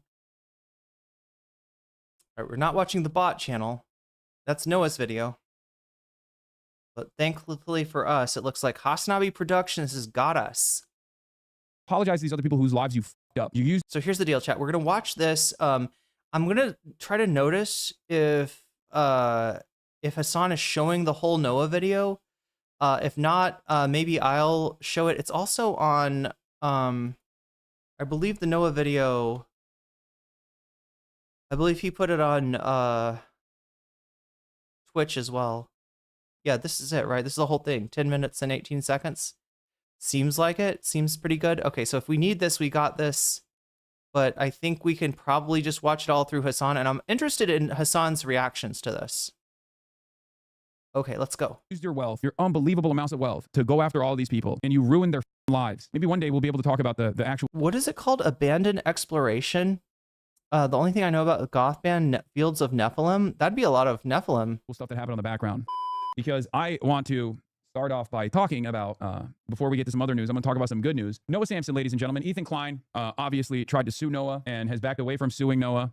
So there is some good news. Let's start off there. I've got a big lawsuit update for you. I got to pee. It's over. Ethan Klein has dropped his Yeah, wouldn't there be some kind of like one of those like what is it called, chat? It's like it zaps you, but it makes your muscles feel good. You know what I'm talking about? Like if you could get one of those from the Sharper Image, maybe you could throw it on the Titan's balls or something. Are they? No, they don't have balls. That's right. They're Titans. I think you have to throw it on the nape of the neck, maybe. And you just go, gzz, gzz, gzz. defamation lawsuit against me, he filed a motion to dismiss the case with prejudice, meaning that he cannot sue me for the claims in this lawsuit ever again. It's over. We won. I mean, kind of. We didn't really win anything. In fact, I actually lost like a bunch of time and money and peace of mind and all that, but I am no longer being sued, so I guess we'll take it. This lawsuit and the legal threats leading up to it have been a massive year-long headache. I'm super glad that it's over. I can get back to just a TENS unit, right? Focusing on videos. And we also get to donate the money we raised for my legal defense, which after subtracting the fees should still be about $100,000. Unfortunately, right now, GoFundMe is holding the funds for review. We've given them all the information they need and we haven't heard back. It's been super frustrating. Hopefully it gets cleared up soon. And once it does, I'll be posting an update on community posts or maybe a video. In the meantime, consider donating to Project Sarsour, which is where the money will go. It's my friend Ahmed's project. He lives in Gaza and the money will go to help families there and a number of other projects. Anyways, so the first question you might have here is what happened? Why did Ethan drop the lawsuit? And right now, I don't have a firm answer for that. Ethan hasn't commented publicly and did not respond to my requests for comment, but now that it's been dropped with prejudice and with no confidentiality clauses, I'm able to talk openly about everything that happened. And I think by the end of the video, we should have a little bit more of an idea as to how this all played out the way that it did. So first, a brief recap. In March of last year, I released this video, The YouTubers Who Backed a Genocide. It was a response to a video from Ethan Klein called Content Nuke Hasan Piker. In that video, I highlighted a bunch of statements from several prominent content creators and used those statements to demonstrate the way that the Western media apparatus has helped to normalize Israel's genocide in Gaza. Things like atrocity propaganda, misinformation about groups resisting Israel, and Zion. Okay, so Hasan's just going to play the video for us, it looks like. He should be able to get his legal fees paid for since Ethan sued him and then dropped it. Yeah, and my understanding is that the lawyer gave him kind of a special price, right? Didn't charge him very much. And so a lot of the funds will be available for charity anyway, even if they don't, do they have to take him to court to get that, Zara? Would they have to file something to get that? Like, in other words, would there be more lawyer fees for trying to get the legal bills, or could they just, is that just like standard practice? Zionist historical narratives. Ethan Klein responded to the video by... Has Legal Eagle gotten into the action? No, it's like a local attorney that Noah was lucky enough to find that I think sympathized with the situation. They only exist online now, like Sky Mall. Oh, that's what I'm thinking of. Yeah. Like when you go on a plane, sometimes it's got a weird map and there's nothing to read.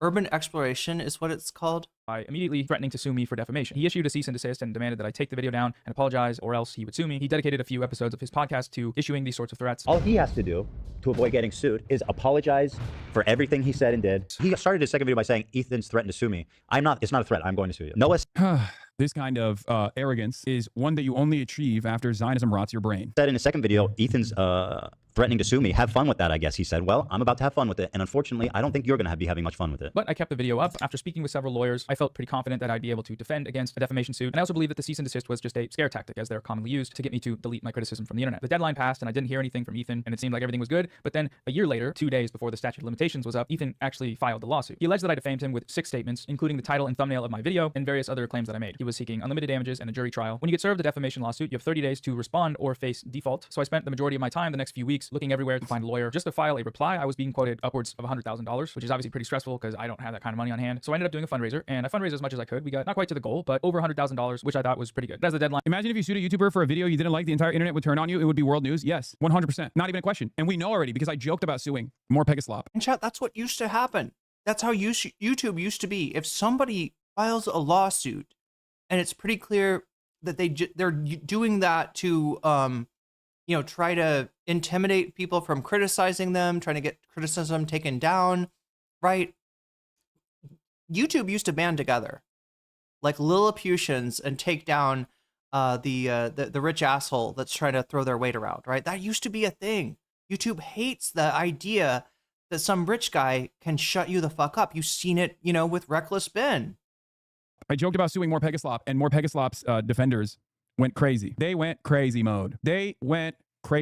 Every single person that had defended Ethan Klein's vexatious litigant status, his frivolous lawsuits that he actively pursued simply to bury poorer content creators, much smaller content creators who had hurt his feelings under a mountain of paperwork, costly litigation, and destroy their lives. Every single person that had supported that unconditionally turned around and were like, oh, how can Hasan do this? How can Hasan do this? More Pegaslop is simply making 300 plus videos on him to hold him accountable. And approached, and I started to get even more stressed out. I still hadn't found a lawyer. That's when I got in touch with Deborah Drews. Deborah Drews is an LA-based attorney who specializes in defamation law. And honestly, I owe her my life. She's an incredible lawyer, and from our first conversation, she showed genuine interest in this case. She was also willing to work at a major discount, which is what made it possible to donate most of this money that we raised. So anyways, I retained Deborah's counsel, of course, and we began working on our response. Our approach with every single place online I've seen people talking about this are all clowning on Ethan. The only place I've seen him still getting defended is, of course, the LSF thread that was posted about this law. Of course, the holdover space for Epstein brigaders. I don't know why they choose to live in an alternative reality. I don't know what purpose that serves, but hopefully moments like this will snap at least some of these people out of that. You know what I mean? Moments like this is where expectations meet reality, and it shows people that their little Discord servers or their brigaded subreddits are actually totally leading them astray, moving them into this deeper pit of despair, getting them to see a completely separate version of events. There's going to be 2 This is what I was saying earlier, chat, is that the difference, in my mind at least, is Moist Critical making a video about this, right? Before, you had, like Hasan's saying, a limited number of people that are inculcated in this echo chamber that were the only people that were aware. And they're all like, yeah, fuck Hasan, fuck Denims, like, right? Ethan, maybe he's doing a thing that I would normally consider bad, but because he's doing it to people that I also consider bad, I really like this. It's not just okay. I love this. He's a villain, but he's a villain on our side, right? And as soon as you get that, like, that aperture, you know, kind of crowbarred open by like a Moist Critical video, and just like the general audience starts seeing what's going around on, people do not like it.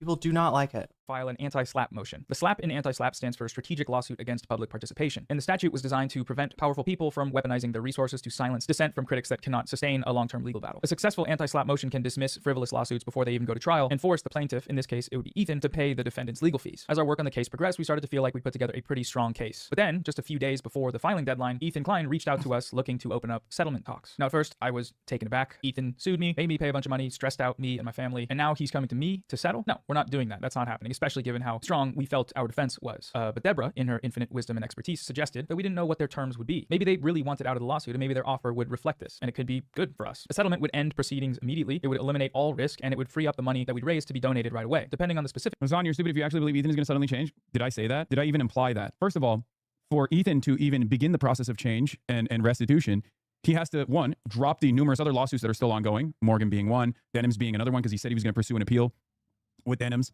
I think there's like also random anonymous Redditors that he's trying to sue as well. I think that there's that lawsuit too. So he needs to drop those. He needs to apologize to every single person he has sued. He needs to probably offer financial compensation to Kaceytron for what he put Kaceytron through. Okay? He's not going to do any of that. I don't think. He's on Stalin levels of paranoia. Yeah, 100%. That could be a pretty good deal. So we agreed to file an extension. I don't expect him to ever apologize to me. And to be honest, I don't care about him apologizing to me. Okay? He spent, obviously, even in all of these fucking frivolous lawsuits, he literally spent hours and hours and hours pouring into the paperwork to talk about how I'm like Adolf Hitler, like that. I know it sounds crazy. I know it sounds insane. And you're like, oh, why are you making this about you or whatever? But all of the lawsuits were, all of his lawsuits, calling me the Grand Mufti of Palestine, shit like that. I don't give a fuck about him apologizing to me. I don't want it. I don't care. You can spare it, okay? But apologize to these other people whose lives you fucked up. Yeah. Emily French, yep, Moist Critical's making a statement made a huge difference. And look, if Moist Critical, I'm not, I don't know, what should I say?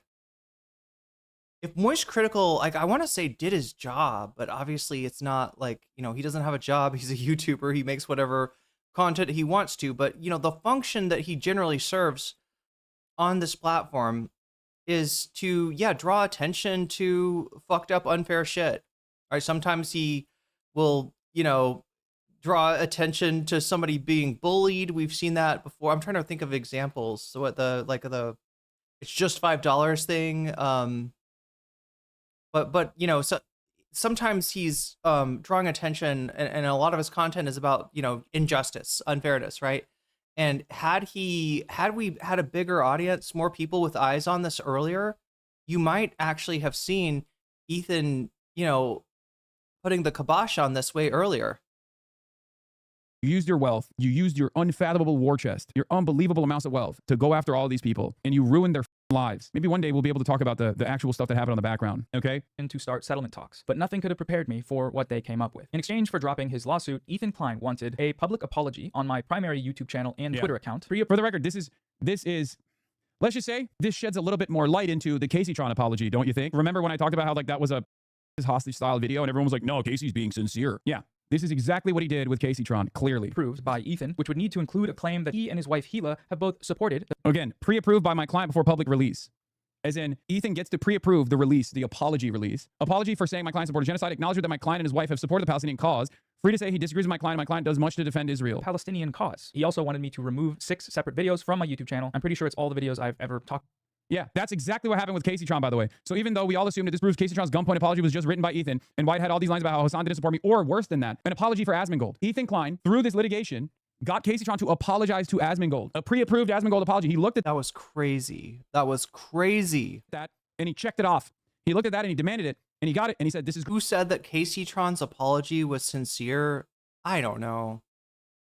That seems pretty silly. Like, I wonder how many people really believed that, and how many people were just kind of wish casting. I mean, look, when you get used to this thing that Ethan's doing with Kaceytron, which is a fucking like personal vendetta campaign built on lies, then, you know, they're not going to be like, for them to lie and say like, this is serious. Kaceytron has seen the light.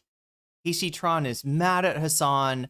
He didn't do anything for her. The other thing about this was like the idea that Hasan had gotten them into this and therefore was responsible to get them out. Now, like, we don't know really what's gone on behind the scenes, because there's a very good reason for Hasan not to make any sort of support for people Ethan is suing public, right? Because just like the GoFundMe, that then becomes money for Ethan to go after. And he's shown that he will do that. Great. Asmongold's mother was inexcusable. It sure was. That's why it's not getting excused. Apology not accepted. You did this because of a lawyer. It's so nasty. Okay, so Asmongold sees it too, but for the wrong, just because he doesn't want to forgive Kaceytron. I really, you're loving this? I absolutely am. The only thing that could have made it better is if she was crying. I hate this. Imagine suing people into financial despair to force them to call you a Palestinian ally. Disgusting. Absolutely disgusting. About him in, which includes several videos that are unrelated to the claims made in the actual lawsuit. He also wanted a non-disparagement clause, which would bar me from ever publicly criticizing Ethan again. It did include a potential provision to reimburse my legal fees to be donated to a mutually agreed upon charity, so that's great, but only if my public apology included an acknowledgement that Ethan replenished these funds so that they can go to charity. So these terms were, let's just call them inadequate, hard. I would call them, you know, Israel style. Like the level of arrogance, the sheer entitlement, the hubris, it is unbearable, dude. Straight up deploying the money cannon at content creators he knows he can bully. So narcissistic. For us to accept, so we made a counteroffer. No apology, no confidentiality, full reimbursement for all of our legal fees, no deleting any videos outside of the ones which were about the lawsuit, which we felt would become irrelevant if it was settled, and then one public statement which would read as follows. Ethan and I disagree about a video I made in response to his video Content Nuke Hasan Piker. He thinks my video says one thing, and I think it says another. Both of us believe that YouTube is a place for free. Wait, what is this? The saddest thing Kaceytron did is all Kaceytron tried to do was to take a bong hit. Yeah. At least Ethan's story about why she deserved to be sued was that she smoked more than she spoke. And that's not, at least according to the Denham's lawsuit, that can still be transformative content, right? It's not about the quality of your commentary. That would be so silly for a judge to preside on something as subjective as that, right? You know, one person's comfort streamer is another person's idiot. So there's no accounting for taste, and judges are aware of that. So they're not, you know, they're not presiding on that. They're presiding on whether, you know, it serves as a market substitute. In other words, whether somebody use the Kaceytron react when could that replace watching Ethan's video? And the answer is no, because, you know, unless you just like love to watch Kaceytron smoke, right? That's the. I mean, I don't even know. I don't even know if her you know, commentary was lacking, or, you know, I mean, you could. It does set up a narrative where, yeah, she's really stoned. It's going to be hard to, you know, say much of anything. But even just like Kaceytron over the video, you know, coughing with the bong in her hand, even that makes it harder for it to be a market substitute.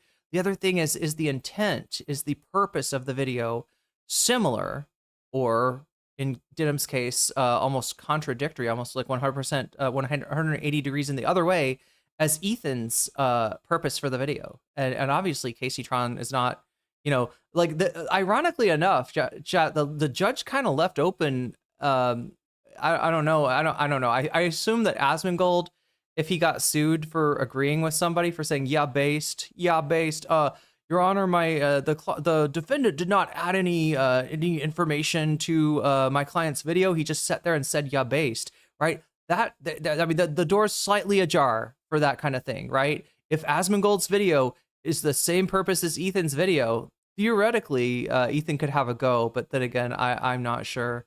Because again, there's four, there's four parts to what comprises fair use. Denims was seen as fulfilling 3 of the 4, and the more important of them as well. Hasan never watched the content nuke, so there could not have been a copyright violation. Yeah, I mean, it does seem like Ethan had larger prey in mind, right? He set a trap for Hasan, Kaceytron, Denims, and Frogan, and so many other people that Ethan didn't sue fell into that trap.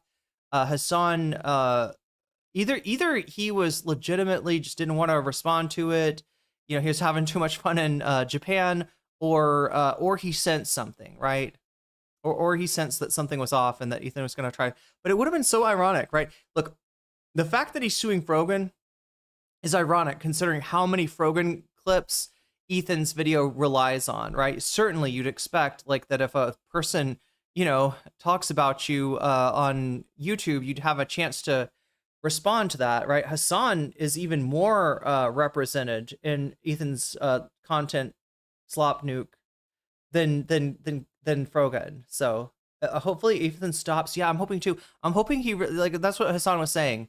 He needs to drop the lawsuit on Denims, let the snark mods go, drop the other lawsuit, drop the appeal, and yeah, let Frogan out of hers, and yeah, do something like pay Kaceytron back, because whatever kind of settlement that you bullied her into is certainly not fair to her. Expression and recognize the right to criticize each other's views. So we've decided to end our dispute amicably. Keeping it out of court frees up funds to help families in Gaza right now. We sent these terms over and didn't hear back, so we prepared to file our answer. Yeah, you're right, Christ Elijah. Was it like a month after it came out that Hasan watched, I believe, maybe half of it, probably not even that, but he spent like 6 hours on it because it was just a big debunk session. It was just like, oh, this claim. The other reason that Hasan said that he wasn't going to respond to it is, and this is true, these are all old chestnuts, right? These are all criticisms that have been, or for most of what is in the content nuke are criticisms that have been made of Hasan by Destiny, by Dan, but like it's stuff that he's already spoken to, right? So that was the other reason that he wasn't going to do it. But yeah, eventually, didn't he do it for like charity or something? I feel like he was raising money for charity, and he does like half of it, intends to watch the rest, but never gets around to it. Maybe Ethan hadn't gotten it in the copyright library of Congress yet. When Hasan watched it after everybody else. So yeah, Ethan set up this trap ahead of time.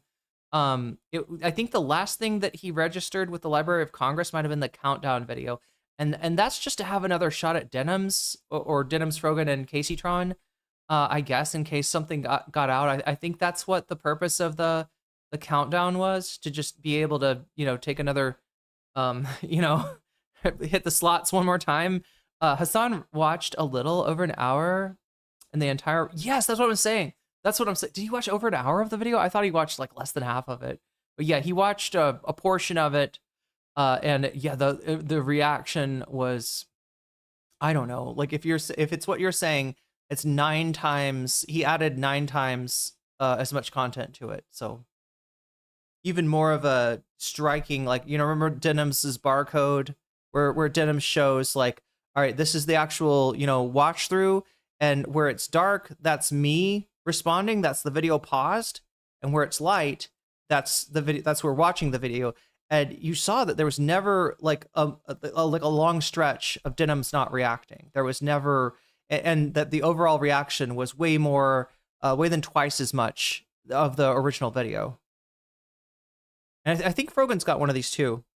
plat motion. It was all ready to go. I was kind of excited. Honestly, Deborah cooked. But then a few days later, Ethan filed the motion to dismiss with prejudice. And that was it. So back to that question of like what happened? Why'd he back out? Because he hasn't publicly commented and he didn't respond to my request for comment, we can really only speculate. Maybe he did have a change of heart. Maybe he doesn't want to be the one that hands out lawsuits left and right to silence critics. And maybe if he were to admit this publicly and apologize for wasting my time and money and acting like a freak throughout the whole process, then maybe I'd believe that. But until then, I think there are more likely explanations. See, Ethan has stated publicly that his many lawsuits against smaller creators have damaged his reputation. I don't want to be the litigious. That makes it a creative transformation if it's that much longer. I'm trying to. I should reread the case sometime because it's worth seeing exactly where the judge came down on this. But the feeling that I got was that even like Sniper Wolf or Asmongold, right? Like saying yeah based every now and then, talking over the video, right? I don't actually think the standard of transformative content is that high. I mean, look, I wouldn't want to play around with it and see exactly how low it was, fuck around and find out, but it seems like anything that, you know, changes the intent, like criticism, or anything that that makes the video not serve as a market substitute, like reacting, like pausing the video, like adding your own thoughts, is kind of like all it takes to you know, to not, you know, according to this precedent, right? I mean, more precedent could be added. There's not a lot of precedent law. There's not a lot of case law around this, right? Right now, we got Ethan versus Haas from way back in the day, and we got Denims versus Ethan. Those are kind of like the two major precedents. And yeah, Sniper will. He didn't want another L. You know the saddest part about the story? This is because of Denims and Moist Critical. That's it. Because Denims was able to secure the funds to pursue and force. It's a gray area, like sampling old music. Well, look, my understanding is if you sample even a fucking like one hit from an old song, especially if it's like a dad rock thing or a like classic rock, dad rock. You know, I just know this from stuff that I've gotten copyright claimed from before. But you know, like I think they tend to sue you really easy for sampling stuff, and I feel like people have won cases right with just like, you know, they took like one little piece, or the Vanilla Ice like tried to claim. I don't know, did Vanilla Ice actually lose his lawsuit against Queen? I remember seeing a clip of Vanilla Ice saying theirs was like ding ding ding ding ding ding, and mine was like ding ding ding ding ding ding, and it's like, wait, what's the difference? I think like a note goes up, down instead of up or something. Was the difference? This into court, and that decision that came down got someone like Moist Critical to cover it. Now, if Moist Critical or Philip DeFranco or numerous other people in the commentary sphere looked at the situation from the start and started criticizing Ethan, perhaps Ethan would have felt humiliated far before it got to this point. Okay, perhaps if other content creators had criticized Israel.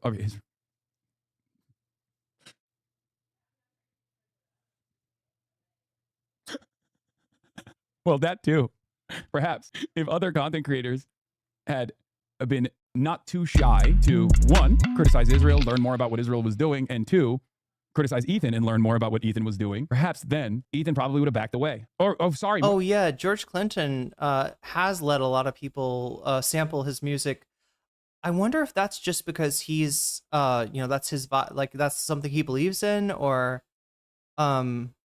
if people have paid him for it, because that's another, like if you look at like the old what I'm trying to think of, Will Smith you know, songs from the 90s that are basically like redos, you know, they're basically like have a popular song as a backing track, or like I think P. Diddy his music is kind of like this, right? I'm assuming that he saved those. Are we at, oh my god, the super sticker, it always gets me. It always gets me. It always comes up, you know, it always surprises me. Oh my god. Oh my god.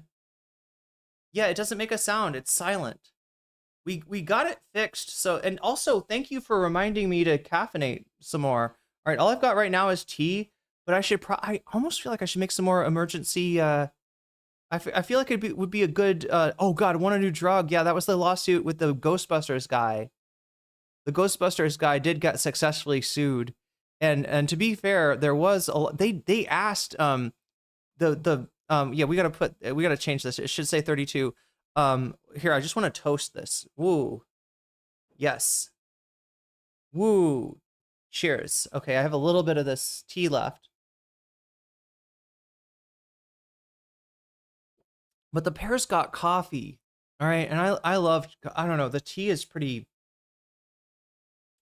hitting pretty good too, to be honest. But I love coffee, even if it's freaking always lurking about. Well, thank you. We're at 32, as a insightful chatter just commented, despite my ignorance of the fact that we're at 32, chat. That's almost a third of the way there. Again, if we can get to 100, we'll add another hour. We're at 147 right now. Make sure to vote over on youtube.com. 73 votes counted so far. A lot of votes. I don't know, chat. Maybe it's not a slow day. Maybe just people are less talkative, less chatty. I don't know. It's a wild Wild West. The song from Wild Wild West was sampled from Kool Modi and Stevie Wonder. I love Cafe Yen, iced coffee. It's really good, especially on a day like today where it is a little hotter than it's been.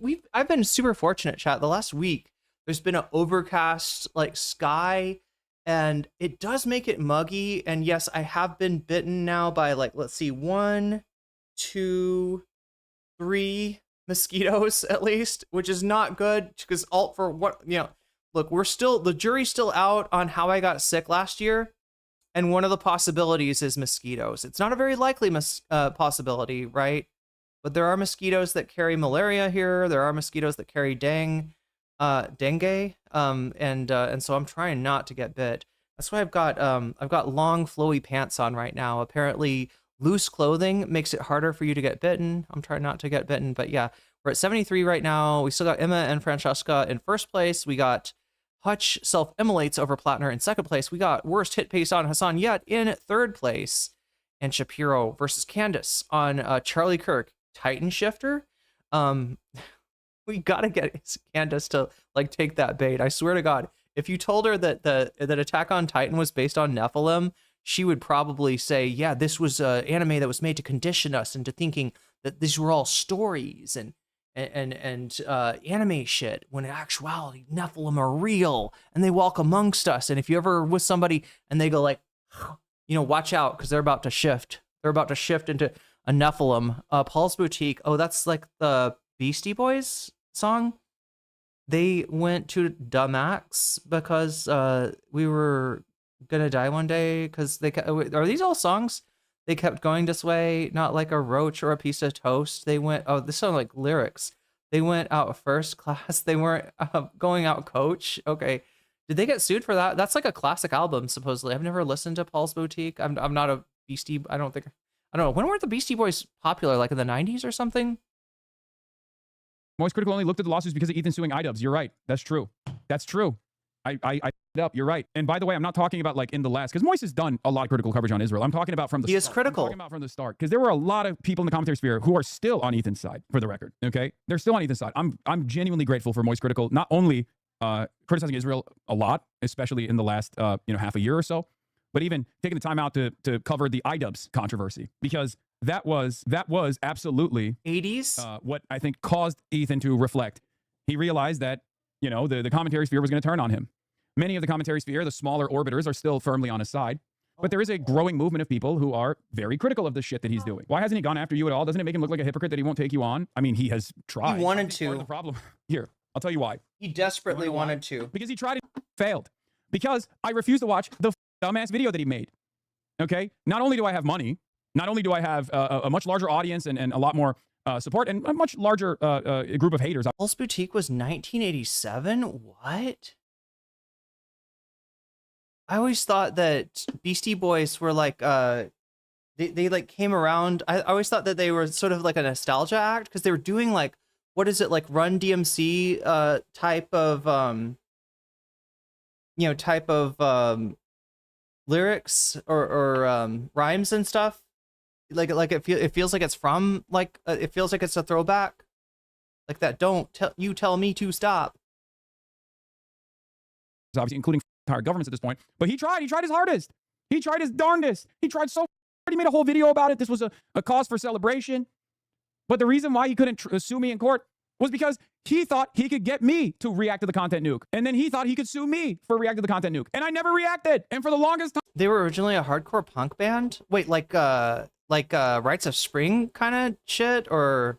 He tried to get his audience to be like, oh, see, you're scared. What was hardcore like in the 80s? Like Black Flag? Is that, oh my God, chat. This is one, yeah, like, I don't know if I know enough about hardcore punk to, I'm trying to like, You're scared. You're scared. You're terrified of Ethan's intellectual prowess. He's destroyed you in the marketplace of ideas.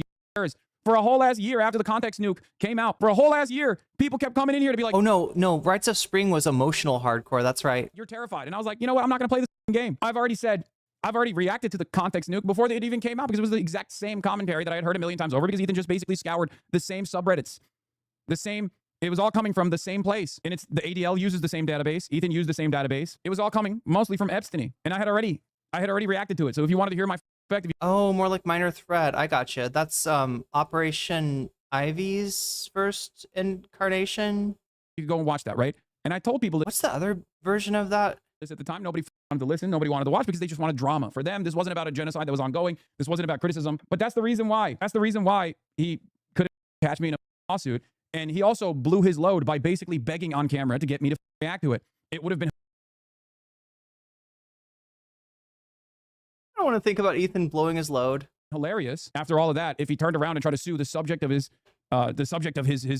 enmity, the subject of his video, he literally cried on camera that I would. Fugazi. Okay.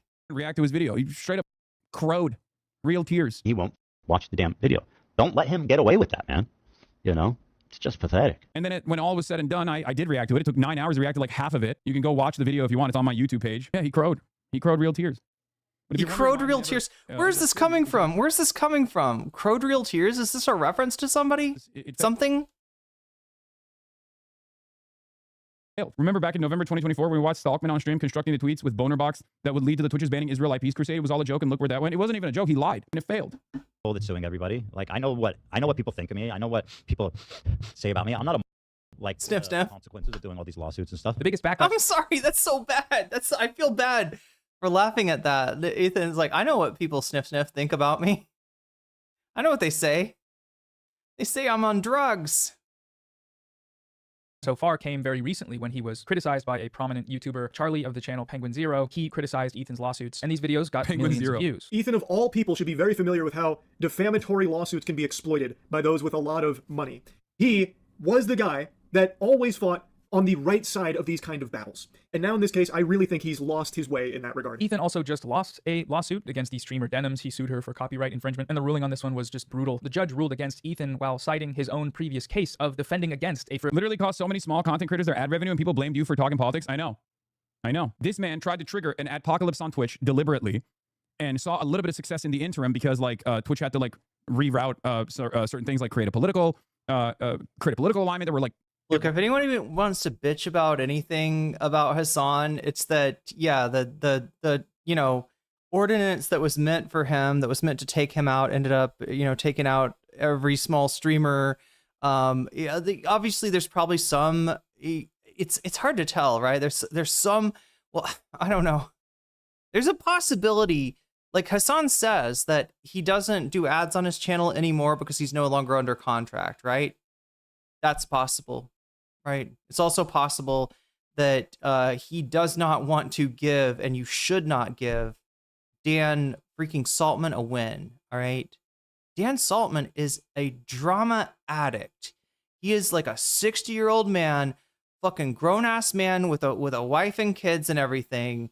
That is like, oh, can we ruin Hasan's life? Can we please? Oh, maybe we could get an adpocalypse. Oh, I don't know. I mean, I kind of think, oh, it seems a little unethical, but oh, it's very interesting. I don't know. Dan is a fucking evil fuck. Like Dan really fits the role of like a supervillain, the supervillain that Ethan wants to be. I mean, Destiny is just like out of control. He's a creature of his own desires. He's a freak without warning, as they say. Ethan needs to switch uppers, amphetamines, and are decongestion. Wait. Amphetamines are decongestants. I don't know. I think Ethan needs to do less drugs, not more. But he needs to stay away from the ADHD medicine of his crew, I suppose. He needs a 2-hit to the Bolo, any sniffs will be. Oh no, I know what that means. I know what that means. Okay, I get the reference. Barely. It's not my substance of choice. Never was, but I think I get the reference. Every time I hear grown ass man now, I associate with a Key and Peele. Scotch, which one? Yeah, he needs to calm down. Maybe I think that would be good for him. But I swear to God, he probably just like, whatever he's on, he probably takes it because he thinks he needs to. He thinks he needs to be over the top. He thinks that somehow like the energy of him being just completely, geeked out of his mind is gonna bring his viewers back or something.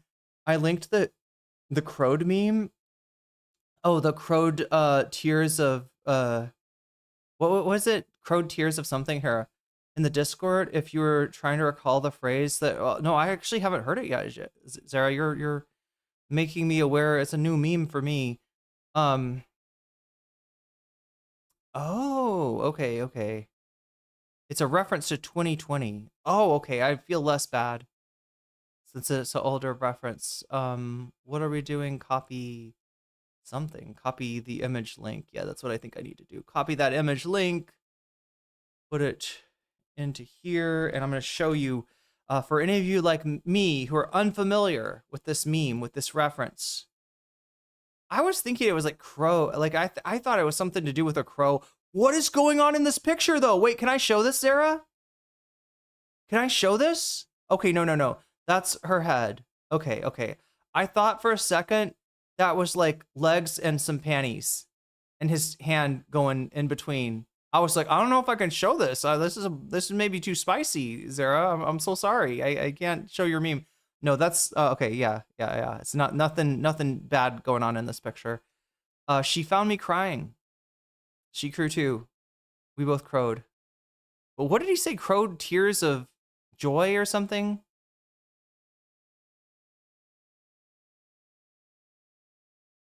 Ronnie and content creators that lost their revenue in the process as well.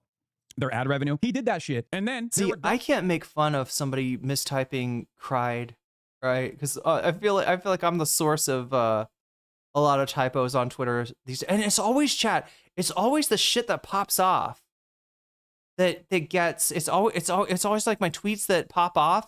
Those are the ones with spelling mistakes. Now I'm crowding too. Fucks who had the audacity, who blamed me for it. They were like, oh yeah, it would be better if Hasan wasn't on the platform. It'd be better if Hasan wasn't talking politics on the platform. People I used to watch that were like sub 100 viewers were crying about you legit. I know. A concerted effort to do tremendous amounts of damage. Yeah, Ethan tried. Saltman is the Temu supervillain. Yeah. Tried to briefly sue Sean the Black. Yeah, look, because Snark and the two disgraced journalists are unwilling to swallow their pride, it looks like the lawsuit against Sean will be moving forward. So I'm in an act of unimaginable grace. I'm prepared to make one final offer. If Hasan donates 25 grand to each of their GoFundMes, I will tear up the Sean the Black complaint. I swear to God, this is supervillain shit. I swear to God, like the whole idea of like making somebody else do something to keep, like, holding somebody like hostage. I can't say hostage. Holding some. What is the H stage? Holding somebody H stage, right? Unless somebody else does what you want, right? You'll never see her again, Batman, if you don't. I don't know. What does the Joker want Batman to do? Probably something sexual. I don't know. Joker and Batman's relationship, it's kind of complicated. But I've already spent several thousands writing. Furthermore, Hasan, any behind-the-scenes donations will be found during discovery, so pretending like you're helping them, BTS works now. But everything will be overturned to us in due time. How'd that work out for you, Ethan? Like, this is what he was doing. Not a single content creator in this sphere ever covered this. He was out here Trump posting on a daily basis. This was extortion, and it is illegal, by the way. You can't do this. Every day there were like 4 or 5 Instagram stories like this one. Every damn day. It's unbearable. It's virtually impossible to document the depravity, okay? Join forces with him? Getting a fraction of the comeuppance. And if he had any integrity, if he still had some semblance of his humanity that he hasn't lost. Yeah, Joker and Batman, enemies to lovers, and to enemies Yowie, pretty much. He would apologize for all of it. Not to me, I don't give a... Or the classic Nick Mullen bit. You don't have to apologize to me, but apologize to every single person whose lives you ruined, okay? Because he did. He ruined so many lives, dude. Frivolous copyright lawsuit. It wasn't until both of these events that Ethan began offering to drop his defamation. Philip DeFranco covered this. Yeah, he covered some of it. Did you know he was laying a trap for lawfare to sue you and then decide not to watch? I mean, I had my suspicions. Lawsuits in exchange for an apology, of course. Okay, so he's confirming he had suspicions. Think about dropping the lawsuit. And honestly, the same is true of Noah Samsen. If he just issued like a heartfelt apology, I'd probably consider dropping it. And there's another part to this that I think is worth discussing, which is how Ethan's reputation has also taken hits due to his support. I gotta say now, chat, is it possible that iDubbbz is like kicking himself in the balls right now. Is that possible? Is that iDubbbz is like, God damn it, I should have known he was bluffing. I don't know. It could be a different situation because, yeah, again, Canadian law. I don't know how it works. Seems like things like slander are a little too overexpansive for my taste in Canadian law. But what do I know? I'm just a random small streamer. Check. The Joker has the bigger weapon in that match. If you know what I mean. Oh my God. For Israel. According to him, this perception has ruined some of his personal and professional relationships. No, like Nick Mullen's thing was that like Batman, like what it was that the Joker, like he sews his ass cheeks shut, and then but he also like who's Batman's like love interest? Like Batman has to choose between like rescuing his love interest and like trying to undo the Joker's like sewing so he can fuck the Joker or something like that. From a professional perspective, our entire lives are ruined. Collaborations, partners, business I was partners. like, Batman, you have two choices. Is it Robin? Robin is Batman's love interest. No, who's the like girl that Batman is like dating? Creators, friends. If you look at the trends in views and subscribers, there's been a demonstrable drop since October of 2023. Former fans of H3 are leaving and have spoken about the sort of rampant Zionism in that community. Apparently, even just wearing their merch now has an explicit association. Oh no. Oh no. I've seen this picture showed with the face blocked out because it was by like somebody you'd call a snarker, somebody Ethan would call a snarker, but they legitimately just didn't want to, I don't know, contribute to any harassment or anybody like try to find out who she is or anything like that. Is it Catwoman? Batgirl? Wait, Vicky? Isn't there like somebody else? Is it Maggie Gyllenhaal? Maybe that's it. Then who's Batgirl? Batman has a number of beards depending on the particular series.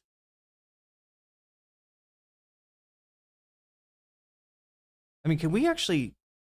I don't know how I feel about like trying to listen to it. No, it's probably gonna. We only have 1 hour and 30 minutes left, chat. No time for come down. No time for come down. And plus, I never know which are the bits that are like actually offensive or actually like kind of yikes versus the ones that are just kind of just funny. With the state of Israel. At one point, Ethan may have thought that suing me for criticizing his statements about Israel could change this public perception. I'd love to see you reason out in a court document about how I and Mudahar support genocide. Remember when Mudahar backed away from this too? Because even he was like, this is crazy. Like, this is too much. Because Mudahar was supposed to be in on this lawsuit against Noah Samsen, if you remember. He backed out of it. He was like, nope, I'm not doing this. There's so many love interests. I had no idea. Most of them are villains because the women, he actually sleeps with are just models and stuff because he does like the billionaire. He does the billionaire Playboy mask. I realize which way the tides have turned. I look forward to that. But somewhere along the line, he must have realized that this strategy wouldn't work when he got the chance to prove me wrong in front of a judge, just like he wanted. Wait, Thought Slime introduced me to the Batman animated series. Oh, the one that everybody shot, the one with Mark Hamill as the Joker. Wait, is that the Joker? I feel like that's the Joker for me. Like the like I always think of the Joker with the Mark. I think it's like right it's like the '90s cartoon.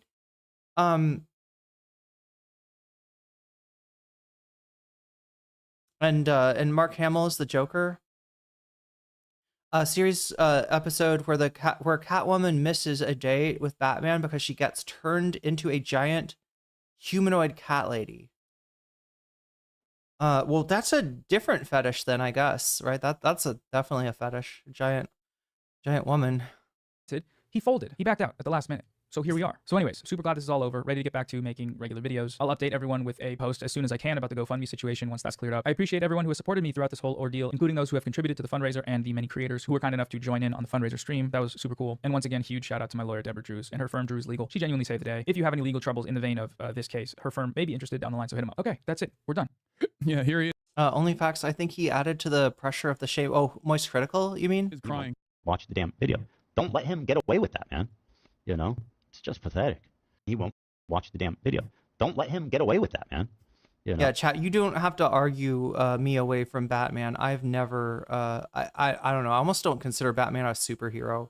He's just a rich guy with a fucking, you know, I don't know, like a hero complex.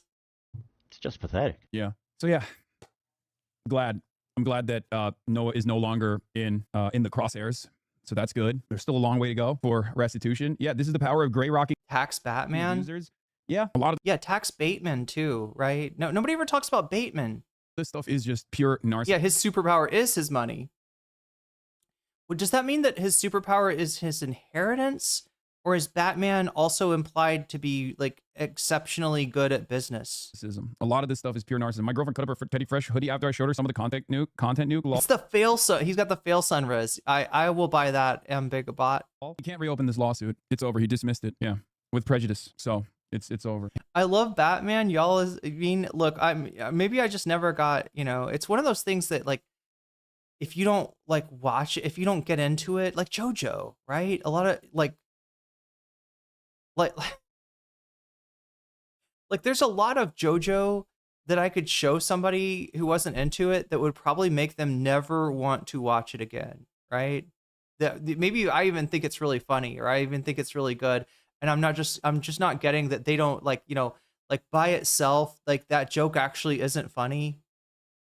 Like, can you imagine if you showed people the clip of Joseph Joestar and Abdul looking like they're fucking, and you were like, this is why I love JoJo, and how many people would be like, okay, it's just like homophobic jokes, right? It's like, I don't want to watch that. Have you seen H3 sing? And they wouldn't ever realize how gay JoJo is, how legitimately and earnestly gay JoJo can be. Shock to his kids. Dude's obsessed. Yeah, it's fine. It's pathetic. It was dismissed by the judge with prejudice. With prejudice means a new case with these same conditions cannot be opened. Yeah, he was going crazy. He was going after Philip DeFranco's wife. Philip DeFranco's wife is in the comment section of a deranged snarker on TikTok. Nice look, guys. Don't tempt me. I'm feeling like a messy right now. I grew up with brothers who controlled what went on the TV, so I watched YouTube my entire childhood, and it has been super interesting to watch people who were once really big on YouTube and where they are now. And one of those people for me is Ethan Klein. That's kind of relatable. That's kind of relatable, right? When somebody else has control of the remote, so you watch YouTube. Yeah, I can relate. Ethan Klein of H3H3 Productions used to have some value, used to have some worth. In fact, Somebody else is watching an Adam Sandler movie. At one point, I felt like he was being a champion for free and and it's the one about the remote control where he fast forwards through their life. Meanwhile, their significant other is kind of feeling alone, kind of turned off by the idea of spending time with somebody that's constantly watching Adam Sandler movies, and instead might get on the computer, might watch some YouTube, might chat with somebody, and fair use rights on YouTube. He has had just a consistent crash downward, and now I dare to say that he has reached rock bottom, at least in my book. Yeah, he never went after Philip, of course, even though Philip DeFranco did offer. Is Adam Sandler a Zionist? He hasn't said much publicly about anything. Some coverage to what was going on every now and then, like period. But I think Adam Sandler might be a Republican, if I'm not. Yeah, something about Saturday Night Live, chat. Everybody talks about Saturday Night Live like it's the most like liberal, radical left thing in the world. Like it's that, right? And in actuality, like I don't know if it's like while they're on the show, but let's go down the list. Jim Brewer on Saturday Night Live, Adam Sandler, Rob Schneider. Yeah, Saturday Night Live. Am I right about that? Or is he just in Adam Sandler movies? I don't know. But like there's so many Saturday Night Live like people that either became chuds or maybe they were chuds all along. I don't know. There's something in the water there on Saturday Night Live. Adam Sandler has been a South Park centrist. Oh, that kind of, yeah, or South Park Republican even. Although I don't know, maybe today you call it a South Park centrist. Maybe today South Park philosophy does not. South Park, they're really libertarians, is what they are. They're like old school libertarians. Periodically. The reason he filed to dismiss with prejudice is to avoid having to pay for Noah's lawsuit. The case was that bad, he would have lost the slap motion. Yeah. I think a big part of him dropping it is because if he lost this case, I think one more, he could be marked as a vexatious litigant. I don't think the timeline adds up. I don't think he's lost that many lawsuits. I think it has to be 7 in a short period of time, right? I don't know the exact details of this, but like, yes, Ethan Klein was close to testing the boundaries of the California legal system. Is it 5 in 7 years or 7 in 5 years? And also, in order to be a vexatious litigant, I think you have to also self-represent. I think it's 7 in 5 years, which is kind of crazy. So if you just have like a lawyer, which Ethan does, again, I don't know the full details. I'm not a YouTube lawyer, and YouTube lawyers don't really know the details either. Let's be real, as evidenced by the fact that so many of them celebrated every single one of these decisions. Asmongold, the #1 YouTube lawyer, pervert, legal, whatever the name is, legal, was it Legal Mindset? There's a couple of these like YouTube lawyers. Not legal. Legal's awesome. I'm talking about all these other weirdos that are insanely right wing, and they all grabbed onto this bullshit. I hope legal covers it at one point. That'd be great. I don't think he will.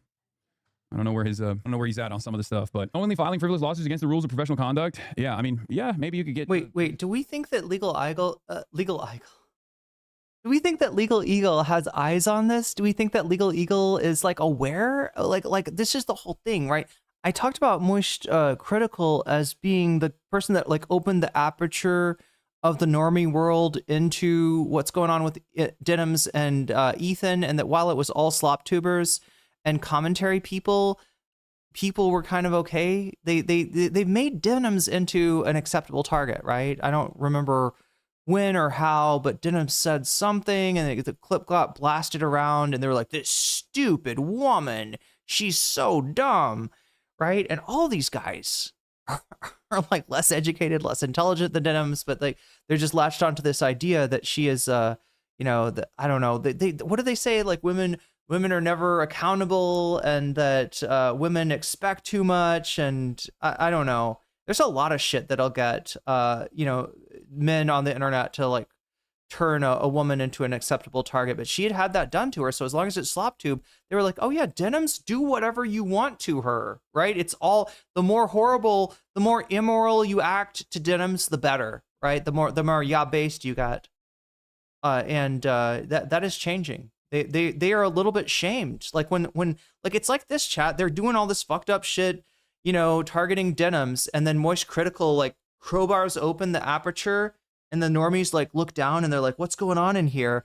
And these guys that were like fucking with Denims a second ago, they're like, oh shit, no, I didn't mean no, like, right? They're embarrassed. They're only okay with that when they're with their kind, when they're with other slop tube fans, right? As soon as they are aware that the normie world is perceiving them, they stop it really quick. Is West Bank lawyer disbarred potentially? YouTube lawyers know about the same amount of the law as you. Yeah, so ridiculous. Hasan debunks everything. Wait, what the fuck is this? What is this video? What even is this? It looks like the same. Oh no, chat. Is this what I think it is? This might be And once again, I can't stress this enough. This literally is the tip of the motherfucking iceberg. Like that's what's so crazy. Oh, of the iceberg. Okay. Easy about it. This is just the tip of the iceberg. Don't say just the tip. Oh. It just brings back weird memories. This one is more so focused on Hasan Bad, the Weasley Little Liar Awards. It more so covers the entirety of the commentary sphere and like a lot of Ethan Klein's like allies and orbiters. Is that what Kilo changed the name to? Or was that always the Weasley Little Liar Awards? And how they just have, for the last 3 years, deployed the Hasan route every single time they've been outed as like sex criminals or perverts or files. Checking. Yeah. 2 hours ago. Yeah, this is from the stream. I don't know how much of this we can watch. This is a long ass video. So yeah, anybody that's disappointed that Hasan doesn't watch enough of the drama, doesn't, you know what I mean? Here you go. There is an entire genre of content creators out there that constantly get into trouble, sometimes legal trouble, sometimes trouble in the court. We should probably stop for a second. All right, so chat, we are at 32 out of 100. We got an hour left, right? I don't know how much of this I want to watch. Have we watched the Kilo video? We've watched parts of it, but I believe the parts that I saw Hasan watching were parts that we haven't watched yet. I think we've maybe watched everything except for Willie Mack show, who, I mean, he's he's a piece of shit. He's a dumbass. I don't really care about him though. There's Willie Mack show, and well,